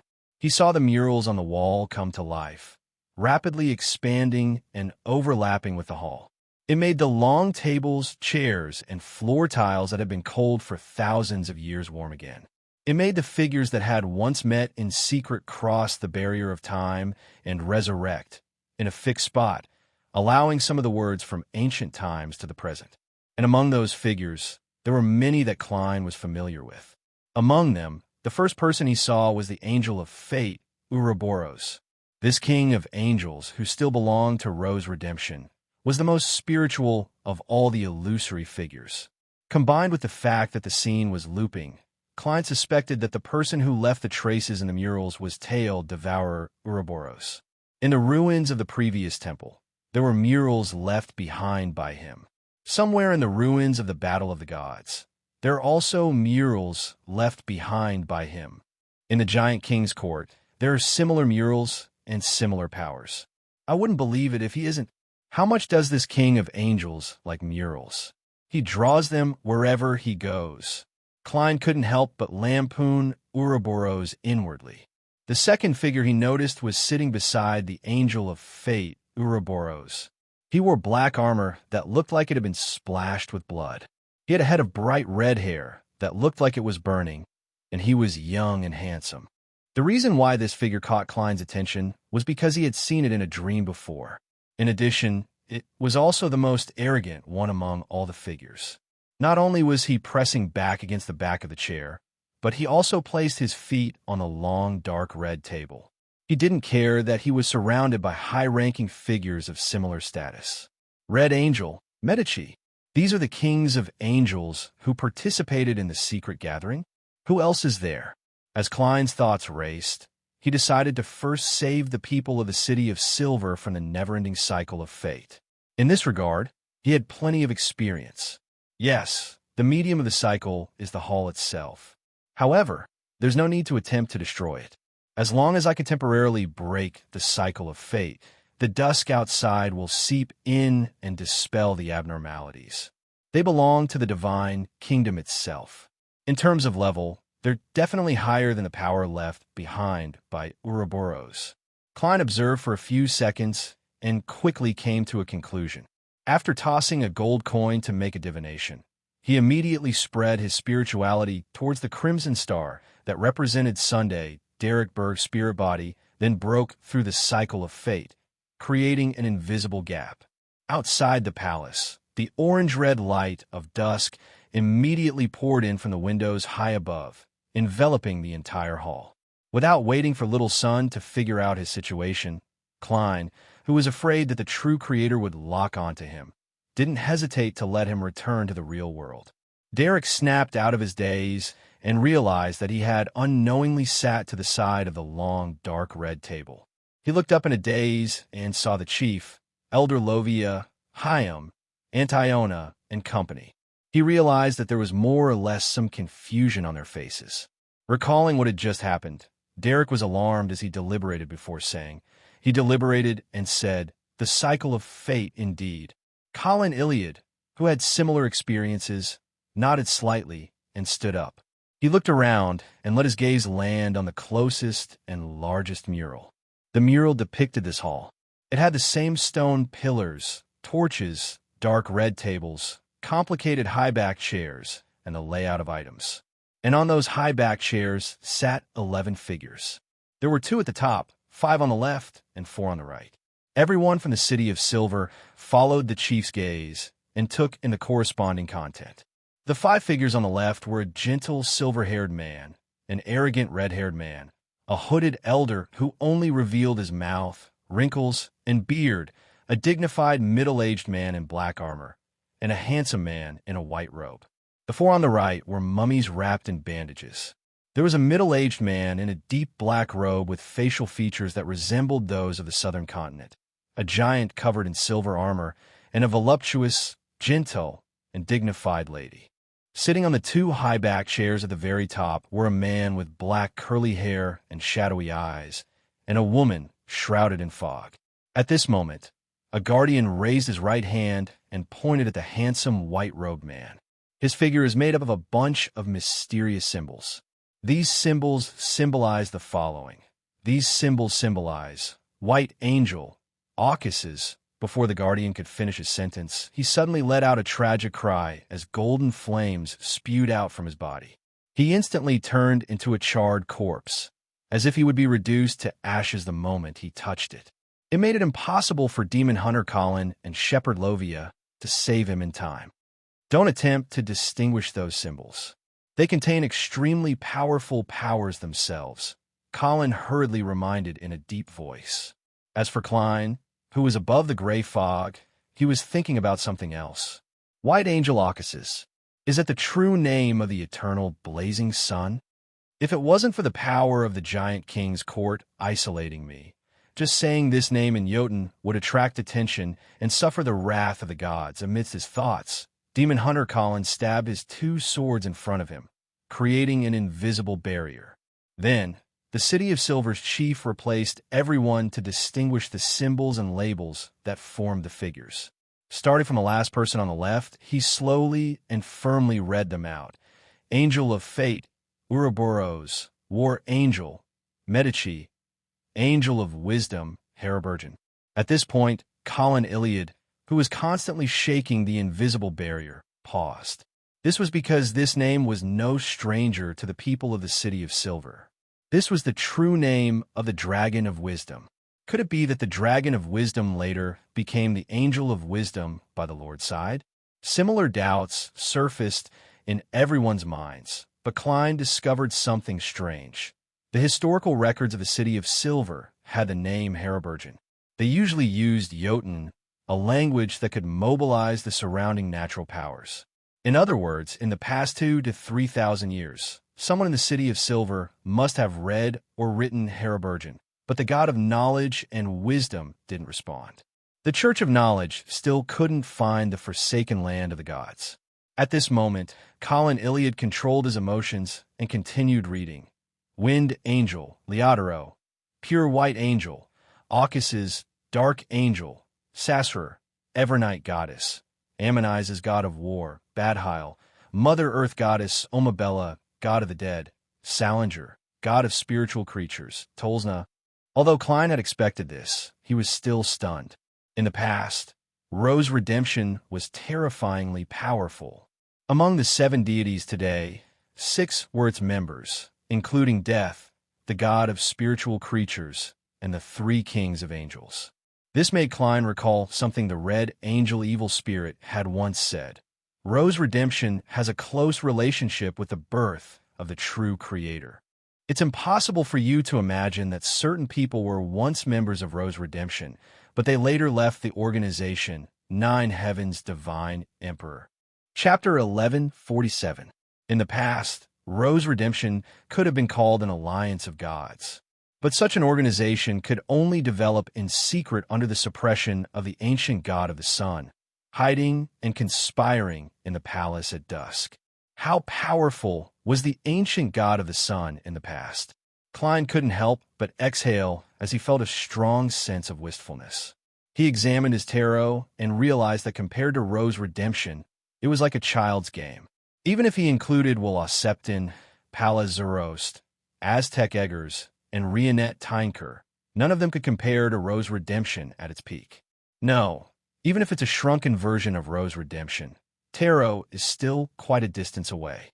It can't be helped that its leader and summoner is only a sequence 4 saint. Klein gave a self-deprecating remark in a clear-headed manner as he turned his attention to the 11 figures.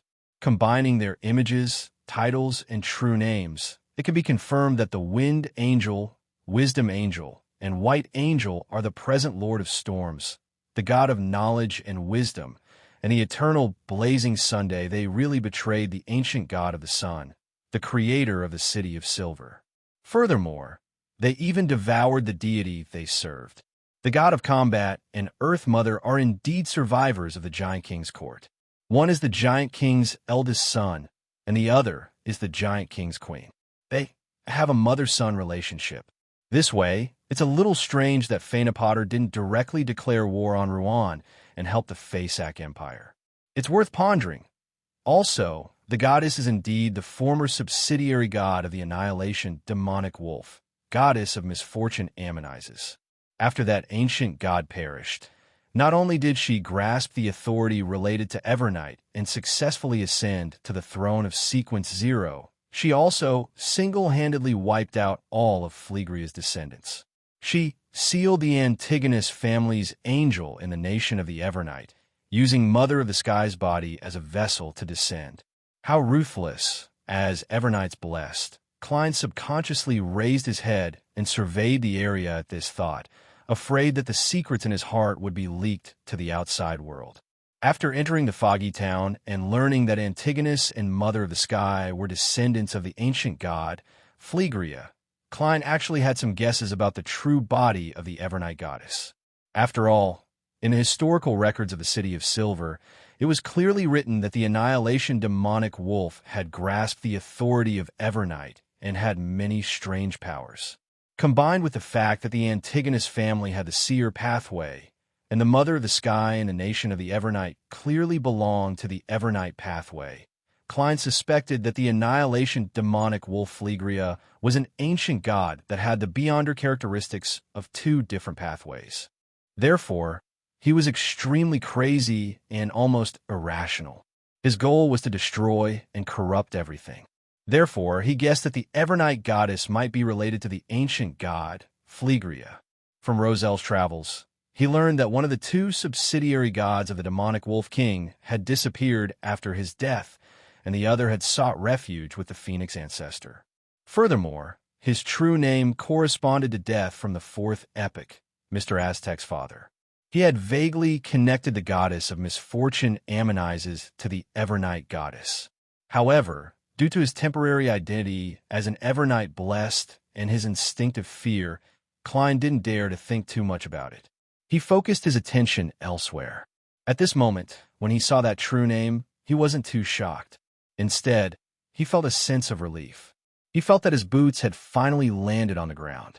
In addition, he was even more fearful of the Evernight goddess. Because she doesn't want the ancient god, Phlegria, to revive, the goddess controls all sorts of matters regarding the seer pathway, preventing beyonders without her permission from progressing further. Right, when the ecclesiastical figure in Afternoon Town mentioned who had tempted Dark Angel Sassurer, the left hand of God, the deputy of heaven, the name couldn't be mentioned. It was as though he had been erased. Isn't this a manifestation of concealment? Apart from a place like the Giant King's Court, words that directly mention the Evernight goddess and Ammonizes together can't be said. Even if it's said, no one else can hear it. There are two conveners of Rose Redemption. One is Dark Angel Sassurer, and the other is the goddess outside the location of the conspiracy. There's the power of concealment. In other words, the goddess single-handedly directed the fall of the ancient god of the sun, initiating the cataclysm and ending the third epoch. Compared to her, be it Adam or Amon, they're still far inferior. How could such a true god be so easily trapped by Adam's arrangements, making it difficult for her to interfere in the matters of the real world? Although it wasn't a conspiracy and was using what the goddess yearned for the most to make her willingly walk into the trap, how could the goddess, who was in charge of concealment and had plotted the fall of the City of Silver's creator, not have any additional preparations? Also, what does that's also her thoughts mean? Who is this he referring to? After knowing so much of the hidden history, will I be digested on the spot after drinking the scholarly potion? With this in mind, Klein raised his right hand and rubbed his temples, forcing himself to divert his thoughts elsewhere. That ecclesiastical figure self-destructed when it mentioned the fourth king of angels. Is it because the remaining three later became true gods? But from time to time, the residents of the City of Silver would use Jotun to say the names Badheil and Harabergen. Why isn't there any abnormality? What's the difference between them?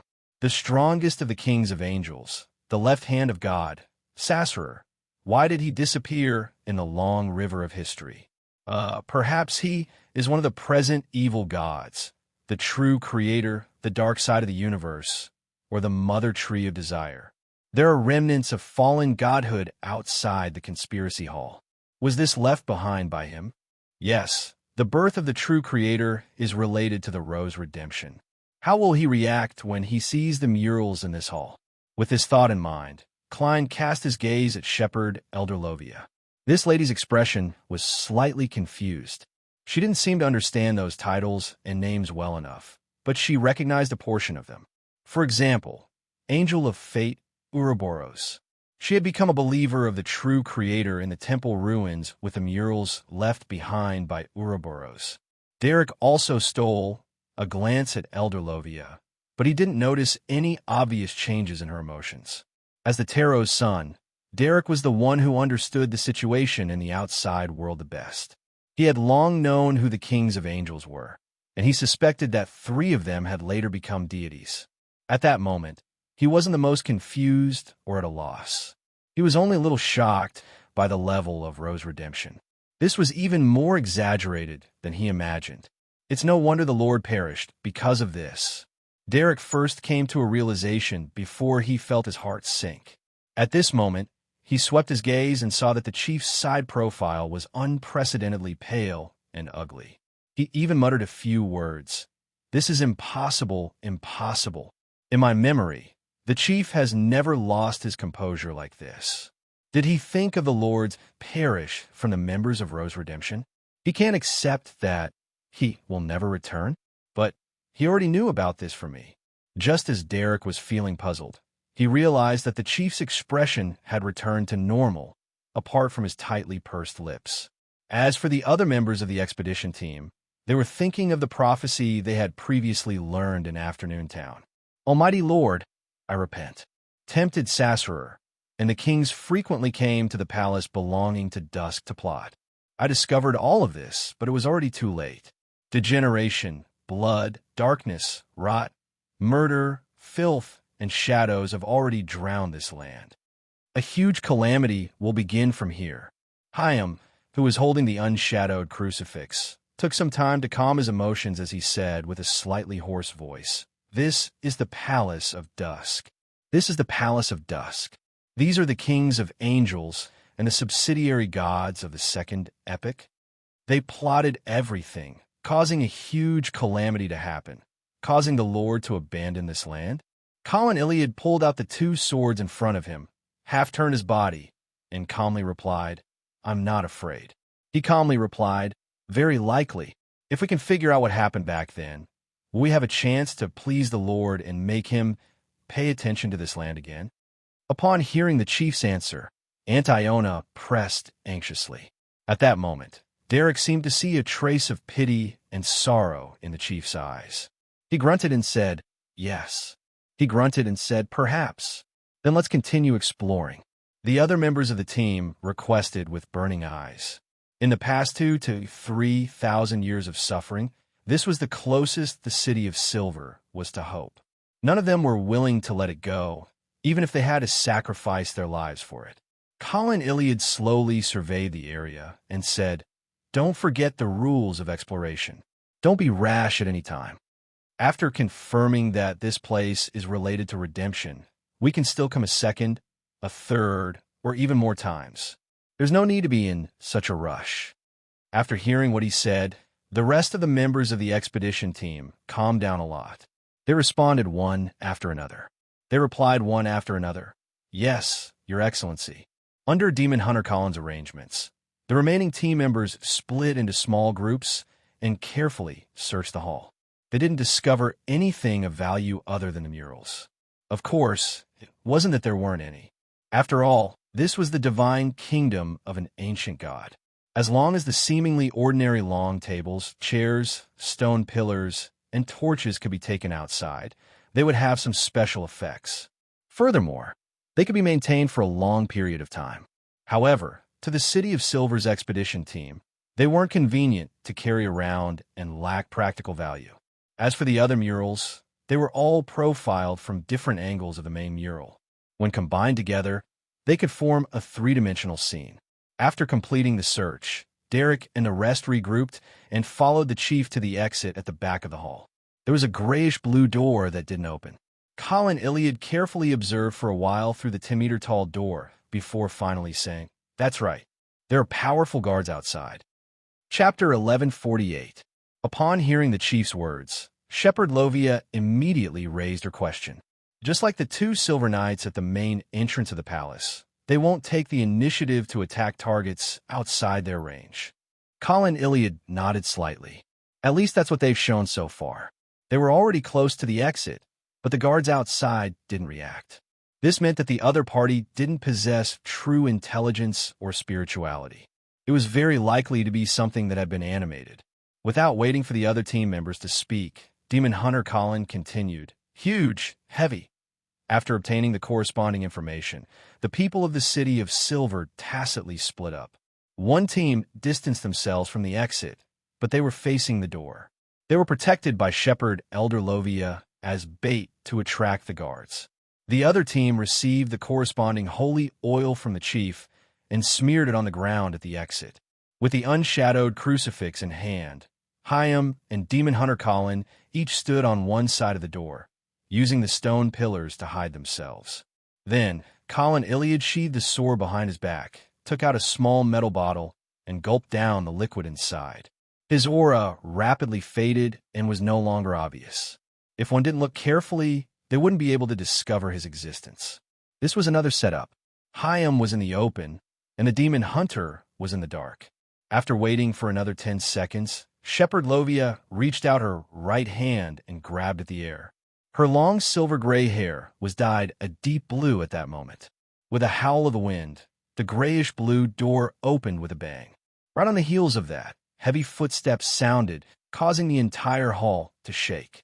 A giant, covered in iron-colored armor, ran into the hall with a halberd in hand. Its exposed parts didn't have any flesh or blood, as though it was made of metal. Behind the black mask was a dark red glow. If it didn't move and just stood there, it wouldn't be any different from a statue. Tap, tap, tap. The shaking of the hall became more and more obvious.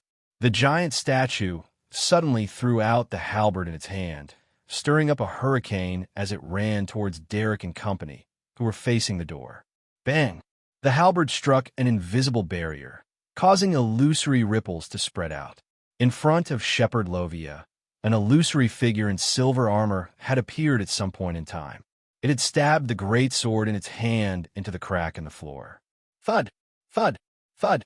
The giant statue didn't stop and ran into the hall. At this moment, a screeching sound came from under its feet, and its huge body suddenly leaned back. It stepped on the place where the holy oil had been applied.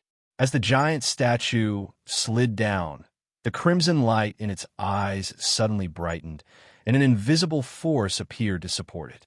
Suddenly, a scorching white beam of light shot out from the unshadowed crucifix, accurately hitting the giant statue's single eye. The crimson color instantly dimmed. Demon Hunter Colin leaped up, holding a sword in a reverse grip with both hands, and like an eagle swooping down on its prey, he stabbed down.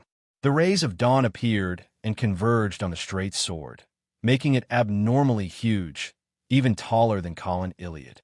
With a poof, the bright sword stabbed into the gap in the giant statue's visor, stabbing into its eye. The surging rays of dawn surged in. Colin Iliad exerted force with his hands that were holding the hilt of the sword, and as the giant statue fell to the ground with a thud, he pulled out the sword and leaped to the side.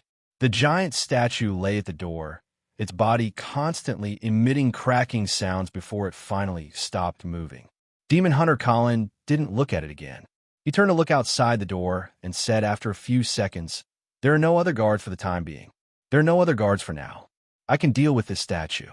Derek and company quickly surrounded it and skillfully searched for materials on the giant statue. Above the gray fog, Klein watched the entire battle and was deeply impressed by the tacit cooperation of the City of Silver. According to his observation, the giant statue was made of an unknown metal, and its surface was covered with armor with astonishing defensive strength. It could completely ignore most attacks in battle, making it very difficult to deal with. Furthermore, the giant statue didn't have a spirit, which meant that it was immune to the beyonder powers of the corresponding domain, such as spirit body thread control, hypnosis, frenzy, and nightmare. It was like a walking fortress, making one suspect that it was the work of the goddess of harvest. Klein wondered how the battle would develop if he were in the shoes of a Bizarro sorcerer's core powers being ineffective and could only rely on his two marionettes' own abilities to deal with the giant statue. The Earl of the Fallen's distortion and chaos might have miraculous effects, but they might not be able to finish it as quickly as the City of Silver's expedition team. A team of Beyonders with great teamwork can really produce an effect of 1 + 1 is greater than 2. Yes, the Chief's grasp of timing and determination in his attacks are also key. Klein nodded slightly, feeling a sense of admiration in his heart. If this was really a live broadcast, he might have been tempted to tip them. Of course, it was most likely just a thought. After taking away the most valuable items from the giant statue, the City of Silver's expedition team continued forward. They walked along the corridor outside and entered another hall.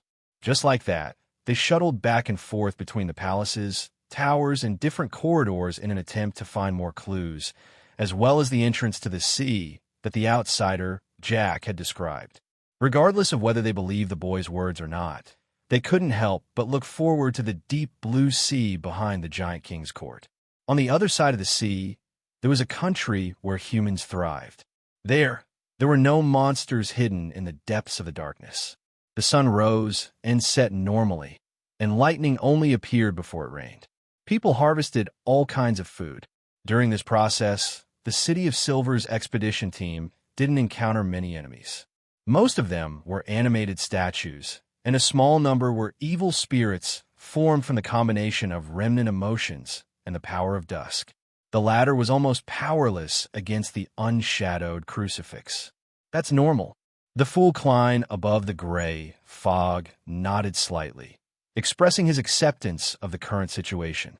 After the giant king perished, this place already belonged to the ancient god of the sun. It's unlikely that there would be a large number of giant powerhouses and mystical items left behind. When the kings of angels were conspiring here, they would definitely eliminate unnecessary trouble ahead of time. When the ancient god of the sun was devoured, it would be unknown who this place belonged to, or would be abandoned. In short, there aren't many demigods or items that can be predicted. Yes, without the unshadowed crucifix, those evil spirits would be very troublesome. The City of Silver's expedition team wouldn't have been able to advance so smoothly.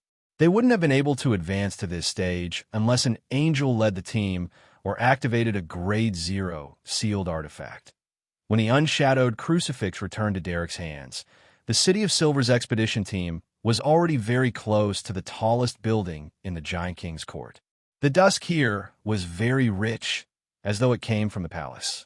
Once we leave this hall, we should be at the side of the Giant King's residence. Demon Hunter Colin identified the location and direction before pointing ahead. Shepherd Elder Lovia nodded. Finally, there was an uncontrollable hope in her expression. Derek's heart beat faster, and he could no longer control his excitement. Then he was appeased by Antiona. After adjusting their emotions, the City of Silver entered the hall in front of them and saw things that resembled oil paintings hanging on both sides. These oil paintings depicted different giants. Some of them held bone flutes, some held wind chimes, and some hugged a 7-string zither that matched their height. With the arrival of the City of Silver's expedition team, the giants in the oil paintings suddenly came to life. They played the bone flutes, the wind chimes, or the strings of the zither, producing a beautiful piece of music. The dusk light in the hall brightened a little. Portions of food appeared on the long tables around them.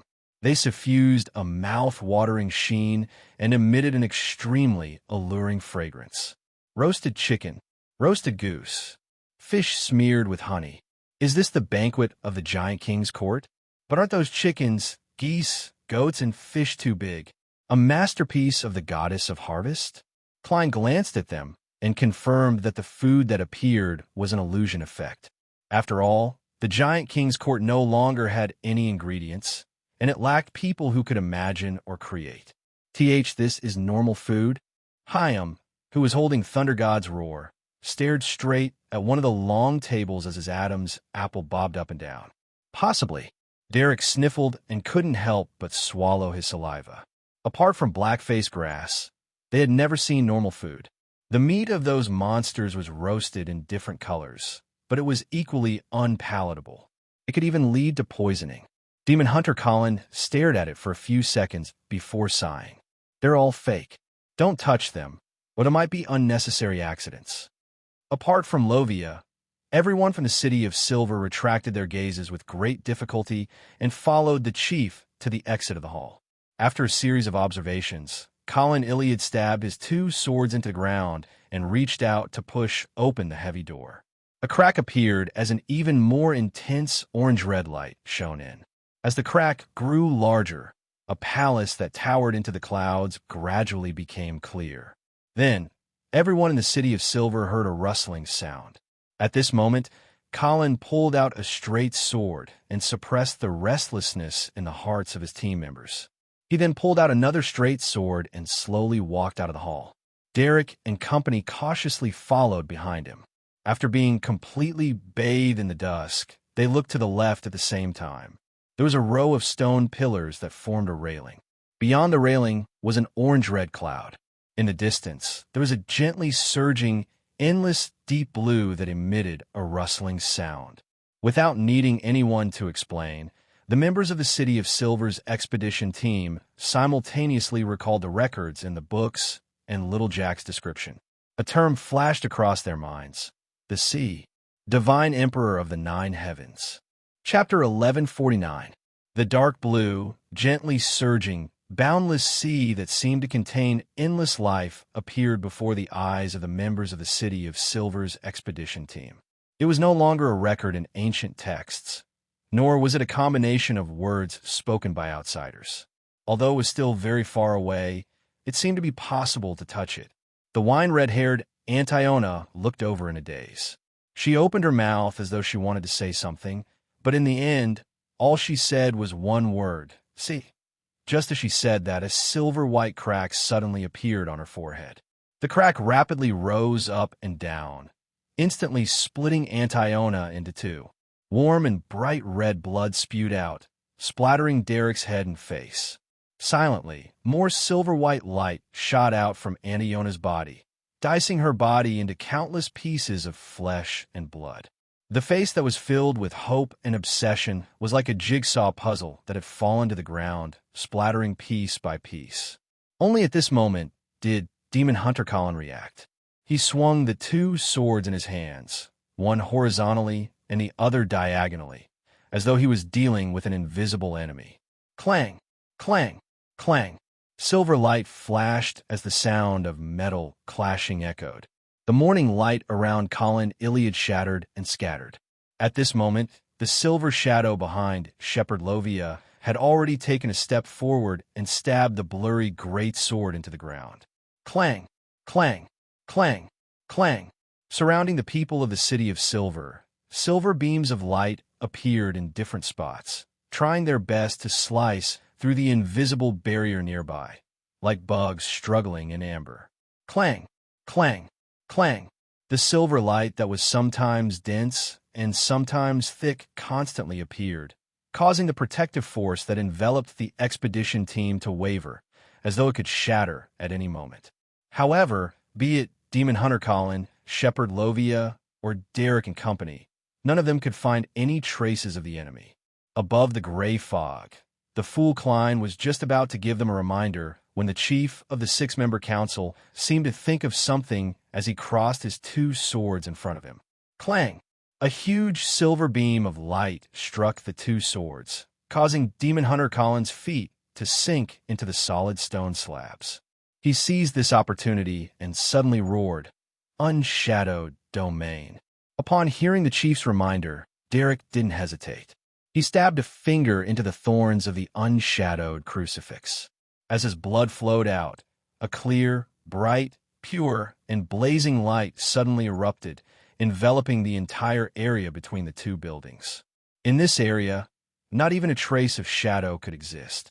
There was nothing that could be hidden anymore. Light had become the ruler of this area. A huge figure quickly outlined itself on the side of the giant king's palace. It wore silver full-body armor and was nearly 5 meters tall. Behind a visor, there was a single vertical eye that flickered with a light that wasn't dark red or orange. This was a giant that was still alive. He wouldn't wait for the enemy to enter his warning range before he tried to attack. He had enough intelligence. Unlike the other silver-armored knights, this giant's armor had a distinct pattern. One was on the right side, blood-red in color, and circled around the arm. The other was on the left side, dotted with black spots. The giant knight raised the broadsword in his hand and pointed it at the city of silver. "How dare you barge into the imperial court and disturb Lord Sasrar's slumber?" Sasrar? Dark Angel Sasrar? Above the gray fog, the fool Klein was alarmed when he heard that. He subconsciously sat up straight. The former left hand of God, the deputy of heaven, the leader of the kings of angels, and one of the two leaders of Rose Redemption didn't disappear in the long river of history. Is sleeping deep in the giant king's court, in the residence of the giant king? Why did he choose to sleep?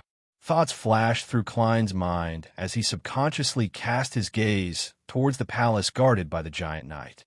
It was the tallest and most magnificent building in the giant king's court. The light of dusk seemed to turn corporeal as it covered its surface, tainting it with a clear sense of decline.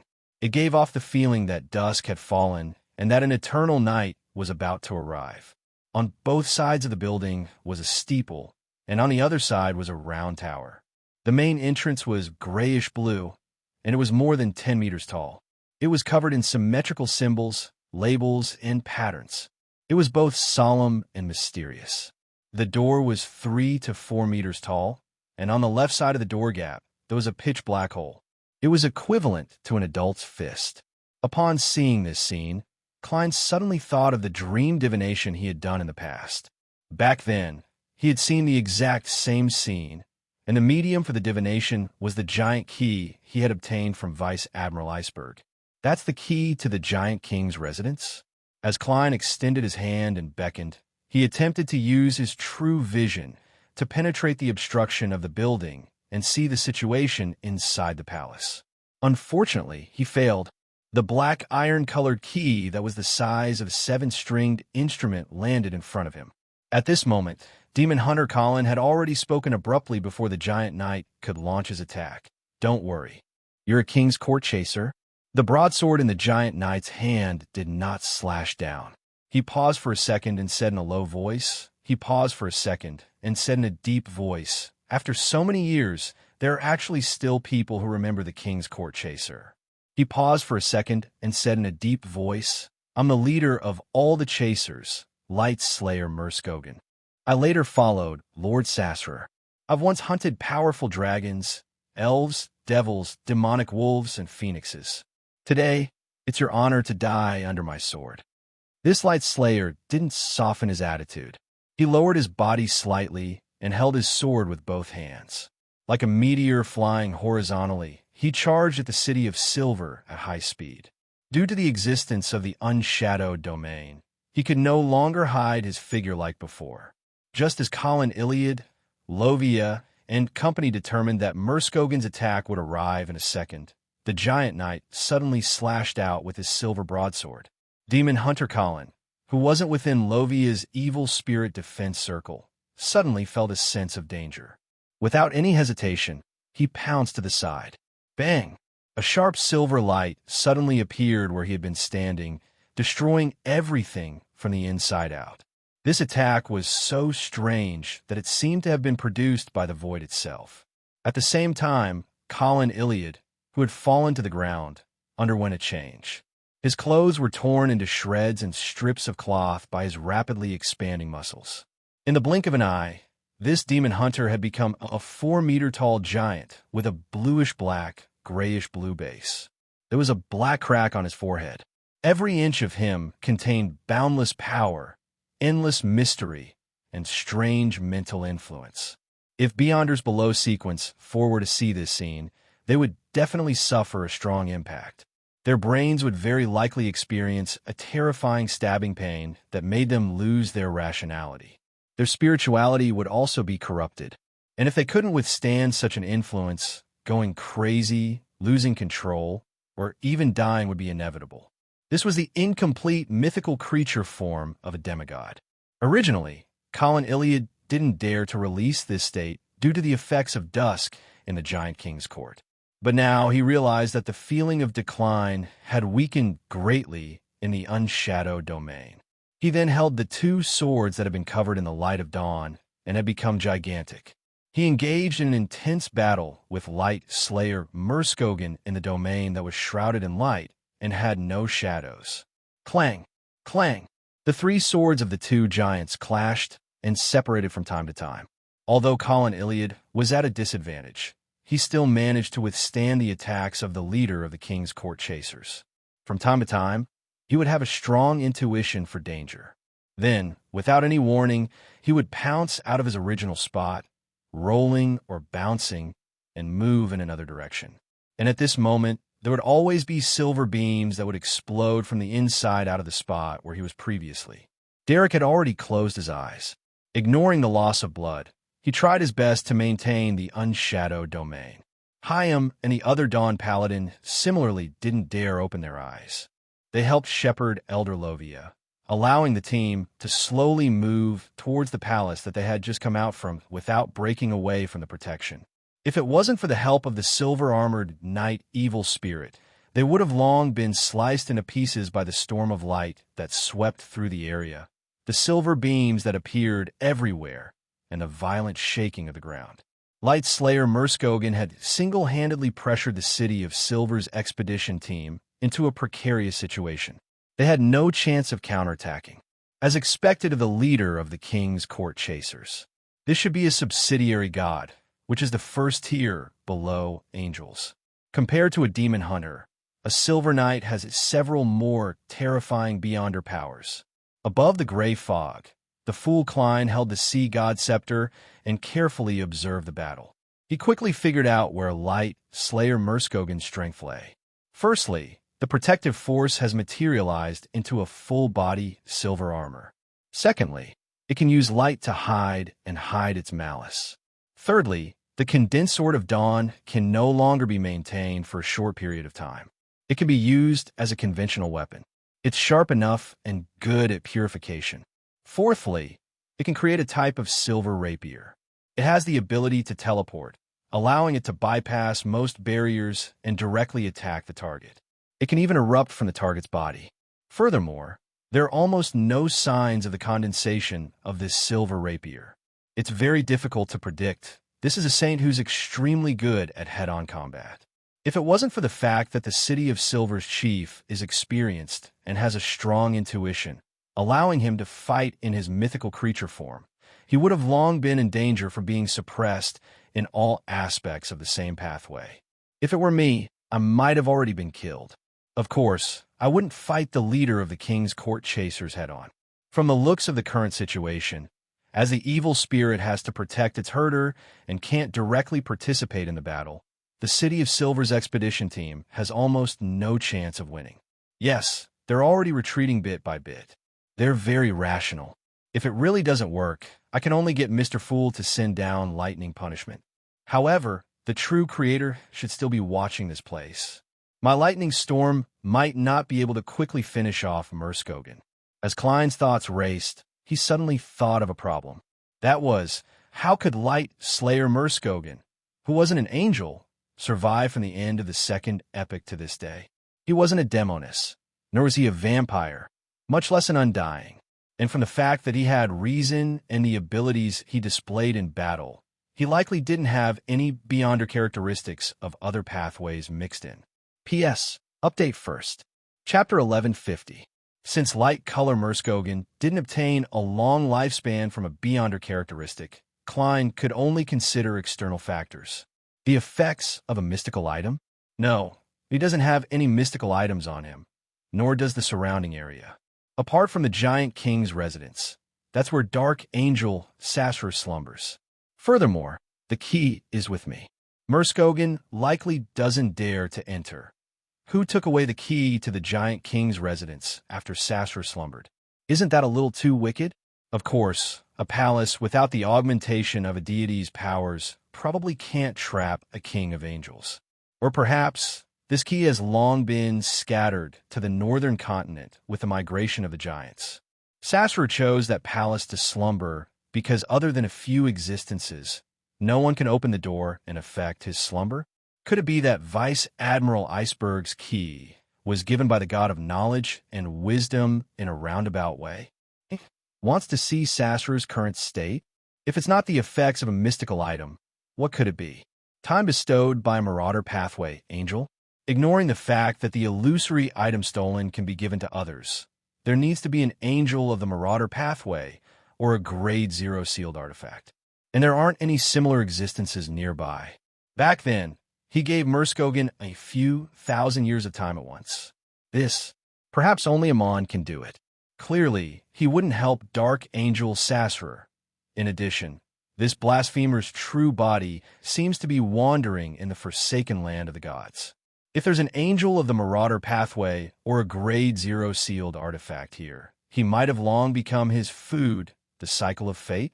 After light, color, Murskogen died of old age. Everything began from him guarding Sasra? Yes, that's possible. If Murskogen is already in an old state, then it's completely understandable that a long period of time has passed. Furthermore, as this cycle has been sealed for hundreds of years, it hasn't reached a node yet. It's normal that I didn't discover any signs above the gray fog in my haste. With this in mind, Klein quickly observed his surroundings, searching for traces left behind by Angel of Fate Ouroboros. However, there were no remnants of such powers. Klein hurriedly retracted his gaze and continued observing light-color Murskogen, who was engaged in an intense battle with Colin Iliad and the silver-armored knight Evil Spirit. His spirit body threads are normal, eliminating the possibility of him becoming a marionette. Under true vision, his condition isn't abnormal. This means that he isn't a historical projection that was summoned. The divine kingdom of the Giant King's court slows down the passage of time or aging. The former can be eliminated because my spirituality is about to be unable to support such observations. This matches the amount of time the City of Silver's expedition team has spent in this area. There's a certain possibility of the latter. Life is at dusk, but it's also frozen at dusk. But the problem is that the ancient god, the Giant King, has already perished. Badheil, who wields the power of dawn and dusk, has moved the divine kingdom to the astral world. It's unlikely that such a powerful influence remains in this court. Klein ran through all the methods he could think of to extend his life, but none of them matched the situation of the leader of the court chasers. He had to consider another possibility, some kind of mystic technique with huge flaws. This should rely on some kind of power in the Giant King's court. Otherwise, Murskogen's range of activity wouldn't be so small. He wouldn't have waited until the City of Silver's expedition team arrived at the Giant King's residence before taking action. There's clearly another entity related to life in the Giant King's court. That's the former goddess of harvest, the current Earth Mother, Giant Queen Omabella. As these thoughts raced through his mind, Klein's heart stirred as he cast his gaze at the giant statues outside the Giant King's palace. They weren't much different from the ones the City of Silver's expedition team had encountered along the way, except that they were a little taller. However, with Klein's careful examination, a small number of abnormalities appeared. These giant statues had the aura of life and a certain amount of spirituality, but behind the mask, it was pitch black. There was no crimson light flickering. This light-color Murskogen used a certain mystic technique in the domain of life to bind his spirit to the animated statues. He used them to obtain a long lifespan, but because of this, he's limited to such an area, unable to leave. This is very similar to the existence of evil spirits. This way, Murskogen might not be able to reveal his mythical creature form normally. Klein conjured a gold coin and tossed it up to confirm. After seeing that the answer was yes, he raised the sea god scepter and prepared to use the prayer light to remind Little Sunday. At this moment, Demon Hunter Colin, who had dodged Murskogen's attack, suddenly rolled around him and ran towards the Giant King's residence from the side. His gaze was locked onto the few giant statues. In the intense battle just now, although the City of Silver's chief had been at a disadvantage, he didn't give up on observing his surroundings, nor did he stop thinking. He was also puzzled as to why the leader of the king's court chasers could live for thousands of years. When he discovered that the animated giant statues were only standing outside the palace and didn't participate in the battle, he already had a certain judgment. He wasn't sure what was going on, what principles it was based on, or which domain it came from. But his rich exploration experience and demon hunter intuition made him believe that the statues were the key to the problem. Tap, tap, tap. Colin Iliad held his two swords and ran with large strides. However, he didn't run in a straight line. From time to time, he would turn left and turn right. Upon seeing this scene, Light Color Murskogen let out an angry roar. He held his broadsword with both hands and quickly slashed down. His reaction proved that Colin Iliad's judgment was correct. Bang, bang, bang. Demon Hunter Colin suddenly leaped away and continued rolling. And on his original trajectory, silver beams appeared out of thin air and exploded, forming a long snake. It completely lifted up the hard and firm ground of the king's court, tearing deep cracks. With a thud, Light Color Murskogen took a step forward. His nearly 5-meter-tall body bent and slammed the silver broadsword in his hand into the ground. Clang! The area shook violently. The stone pillars and railings snapped and fell into the bottomless orange-red clouds. The ground between the two buildings exploded layer by layer, sending countless gravel flying. As for Demon Hunter Colin, he had already leaped up in advance. In midair, he crossed his swords, creating an invisible barrier that blocked the arrow-like gravel. At this moment, Murskogen, who had his back bent, flicked his knee, and his massive body flew out like a meteor, instantly closing the distance between him and Demon Hunter Colin. During this process, he held the silver broadsword tightly with both hands and swung it upwards.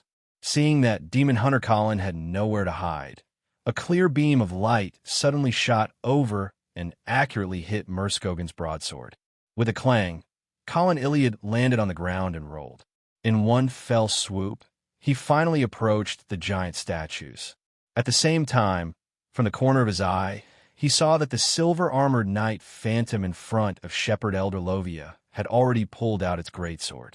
It had condensed the light of dawn into a huge bow and continuously shot out arrows of light.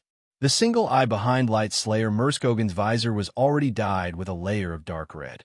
He ignored the arrows of light and allowed them to hit his body, producing clanging sounds. He constantly charged forward and brandished his broadsword, causing silver light to burst out from different parts of the void. He chased after the giant like Demon Hunter Colin, preventing him from having a chance to attack the giant statues. Suddenly, an arrow that was condensed with a bright luster leaped over Murskogen and silently shot into the gap in one of the statue's masks. This came from the evil spirit that Shepherd Lovia had grazed. Demon Hunter Colin was the bait, and it was the true attacker. Whoosh, whoosh, whoosh. Arrows of light flew over one after another, but this time they were all blocked by Murskogen. However, at this moment, the demon hunter had already found a spot and brandished his two swords covered in the light of dawn at the remaining giant statues. Light bloomed as a storm covered the area. Amidst the continuous cracking sounds, the statues collapsed and fell to the ground. As for Light Color Murskogen's aura, it rapidly weakened. The leader of the king's court chasers roared angrily. "Let's die together." The silver broadsword in his hand exploded, splitting into countless fragments of light. They formed a terrifying storm that swept towards everything around it. The silver-armored knights, evil spirit, and demon hunter Colin stabbed their swords into the ground at the same time, creating an invisible barrier. The blazing white light swept between the two buildings, destroying the grayish-blue door and the stone pillars behind Derek and company. And when it scraped the giant king's residence, it didn't budge at all.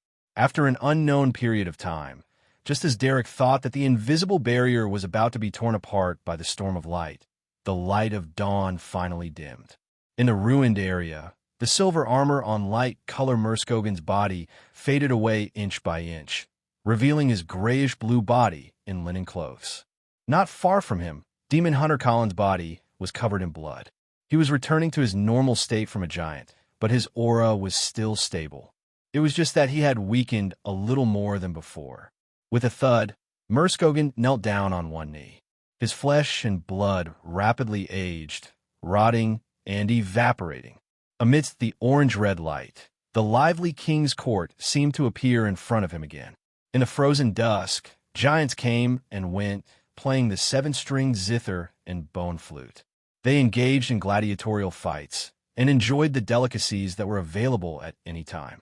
Their lives passed extremely slowly, and their king sat on a high throne, watching everything in a dignified manner. This no longer existed after that incident. Therefore, he chose to follow Dark Angel Sassurer. A smile appeared on Merskogen's face as he opened his mouth and shouted softly, "King!" This king's court chaser lowered his head. The flesh and blood on his body evaporated, leaving behind a huge white skeleton and silver-white light that had condensed once again. P.S. Update before making changes. Chapter 11:51. Above the gray fog, when he saw light color Merskogen rapidly aging and rotting into bones, Klein suddenly thought of Mobit, Ciatas, Frunzier, and Snowman, who had left Roselle's travels. He hadn't been able to stop them in time, and it was the same now. This was because the leader of the court chasers hadn't chanted the fool's honorific name, so he couldn't be pulled above the gray fog. However, compared to before, Klein, who had the Sea God Scepter and used the prayer light, could now do more things.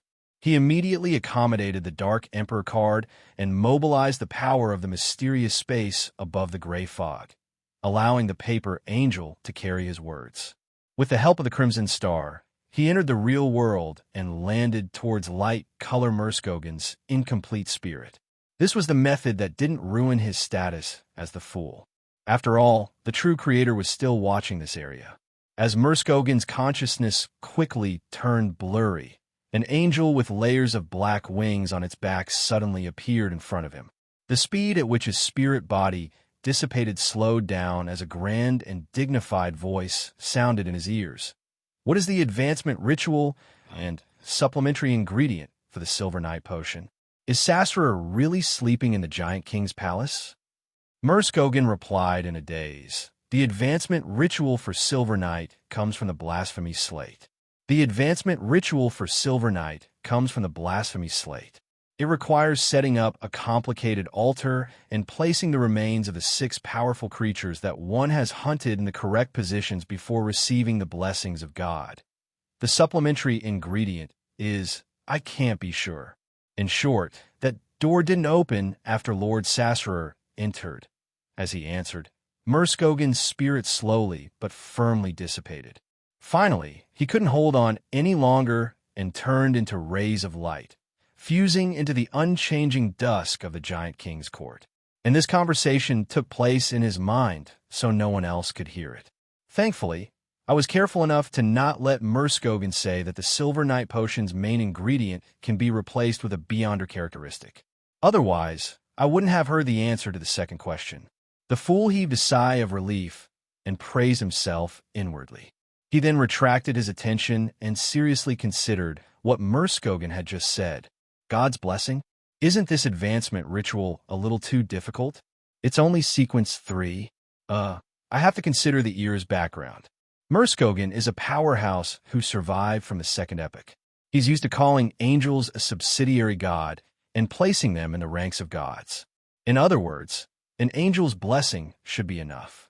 Yes, I'll use divination to confirm it later. Of course, even if an angel's blessing works, I have no choice for the time. It depends on whether the City of the City's Grade 0 sealed artifacts have living characteristics and whether I can communicate. The altar's layout is a little complicated. Do the remains of 6 powerful creatures that I personally killed have to be at the demigod level? It was very difficult for demon hunters outside the forsaken land of the gods. How could there be so many demigod-level creatures to hunt?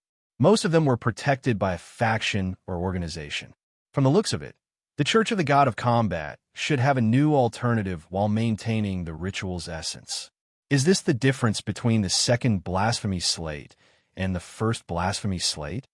However, For this chief of the City of Silver, he must have killed more than 6 powerful monsters. That's simple. As Klein could confirm that the second blasphemy slate had appeared after the ancient sun's god perished, he could determine that light color Murskogen was referring to the first blasphemy slate.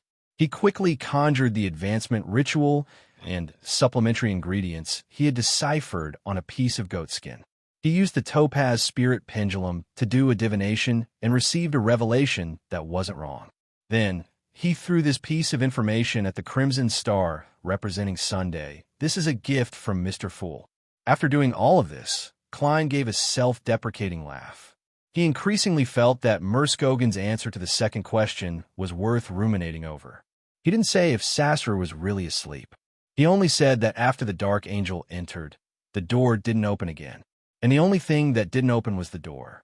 The God of knowledge and wisdom gave me the key, and Adam gave me the unshadowed crucifix just to open the door to confirm the Dark Angel's condition. Klein's thoughts raced as he suddenly felt a little relieved. Fortunately, the true creator didn't seem too interested in this matter. If he had descended with his will in an attempt to influence Murskogen's dissipating spirit body, he would have clashed with the fool's paper angel. This would have been rather awkward. At this moment, Derek dared to open his eyes. His face was pale as though he had lost too much blood. In order to maintain the unshadowed domain, the cross had absorbed quite a lot of his blood. He looked around, held the unshadowed crucifix in front of him, and sincerely thanked Mr. Fool. At this moment, Hyam put down the Thunder God's roar in his weapon. He took off the leather bag on his back and found a set of clothes to throw to the chief. To the City of Silver's expedition team, as long as they weren't wearing clothes or armor that belonged to mystical items, it was inevitable that they would be damaged in battle. They would definitely prepare a few more sets in advance. To them, the use of clothes to cover their bodies was secondary. The most important thing was to provide space to store materials, medicine, and charms. Colin Iliad looked around warily and didn't discover anything abnormal. Then, he quickly put on his clothes and found a small metal bottle that had fallen to the ground during the battle. He unscrewed the stopper and gulped it down. His face turned a little green, as though he was showing signs of being poisoned. However, the wounds on his body and his declining aura were improving. Lovia was no longer able to continue grazing the silver-armored night evil spirit, so she stored it into her body. After Murskogen's Beyonder characteristic condensed into a silver-white brilliance that resembled a heart or a miniature sun, it was put away by Demon Hunter Colin. This shepherd elder looked at the giant king's palace not far away with his pale gray eyes. Chief, the path to the sea might very well be hidden there. Lovia paused for a moment before adding, perhaps there's a way for us to directly reach the other side of the sea. As Colin Iliad watched Derek, Hyam, and company clean up the battlefield, pick up the items, and deal with Antiona's shattered corpse, he shook his head and said, there's a dark angel sleeping inside. It's definitely a king of angels. We're currently unable to resist it, and even facing it will be very difficult. Let's return first and tell everyone about seeing the sea. Then, we can prepare to enter the giant king's palace. Lovia's silver-gray hair fluttered slightly as her expression turned solemn. But we don't know anything. There's no way to make targeted preparations. After saying that, she fell silent for 2 seconds before saying, I have a suggestion. You, Derek, Hyam, and the others can return first. I'll stay behind and attempt to enter this palace to gather useful information. I can blend into the shadows and perhaps not disturb the Dark Angel.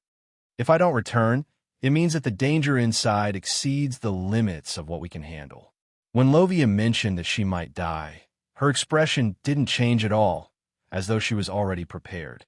Demon Hunter Colin quietly listened and stared at her for a few seconds. No, we can't take such a risk. If you awaken the Dark Angel, he might leave the Giant King's court and attack the City of Silver, and we definitely won't be able to withstand it. Without waiting for Lovia's response, Colin Iliad turned his head and looked at the other 3 team members. Derek, what's your opinion? My opinion? Derek was rather confused as he nearly blurted out a question. Hyam and the other Dawn Paladin were equally alarmed. This was because this was an internal dispute of the six-member council. Yet Colin Iliad was asking for Derek Bird's opinion. Could it be that the chief is nurturing Derek as the next elder of the six-member council? The two exploratory team members thoughtfully looked at their teammates beside them. Is he asking for my opinion? Above the gray fog, the fool Klein frowned slightly. His brain immediately began to churn at high speeds. What opinion can I have? If I open the door and awaken Sassurer, I won't be able to save a single one of you. All I can do is get you to pray to the true Creator for help. I should wait until I figure out the situation of the Dark Angel from the Red Angel Evil Spirit and other related existences before exploring. I don't have to care about the Dragon of Wisdom and Adam's thoughts for the time being. No matter what, there's nothing wrong with choosing to be steady and cautious at this time. As his thoughts raced, Klein spoke in a dignified manner. Return. He then projected the video into the crimson star representing the sun. Derek was stunned for 2 seconds before he calmly replied to the chief's question. I think we should give up for now and come back when we are ready. Colin Iliad nodded and turned to Shepherd Lovia. This is my decision. Lovia was silent for a moment. I'll follow your decision. She didn't say anything else as she helped Derek and the others mark the area. As Antiona and the others hadn't died at the hands of their blood relatives, it was very likely that they would discover an anomaly. Therefore, the expedition team would mark them so that those who came later would be more vigilant. However, this place was far from the city of Silver, so there was no need to worry about affecting it. While they were busy, Lovia suddenly looked up and said to Derek and Hyam, "This is the Giant King's court. It's very likely that there won't be any anomalies." She didn't explain as she watched the pile of Antiona's flesh and blood be burned to ashes by the flames. She then grabbed a handful and stuffed it into a leather bag. After doing all of this, the City of Silver's expedition team searched for any other passageways and received a disappointing answer. Then, under Chief Colin Iliad's lead, they began to return the way they had come. After entering the palace that had lost its door and had the oil painting band playing, Derek couldn't help but turn his head and look outside the broken railing again. He looked into the distance where the orange-red clouds were, and he looked at the dark blue, gently surging sea. After staring for a few seconds, he retracted his gaze and realized that the chief's light blue eyes were also quietly looking in that direction. Colin then turned his head and said in a calm voice, "Let's go." Then, he turned his head and calmly walked forward. Then, without looking back, he calmly walked forward. P.S.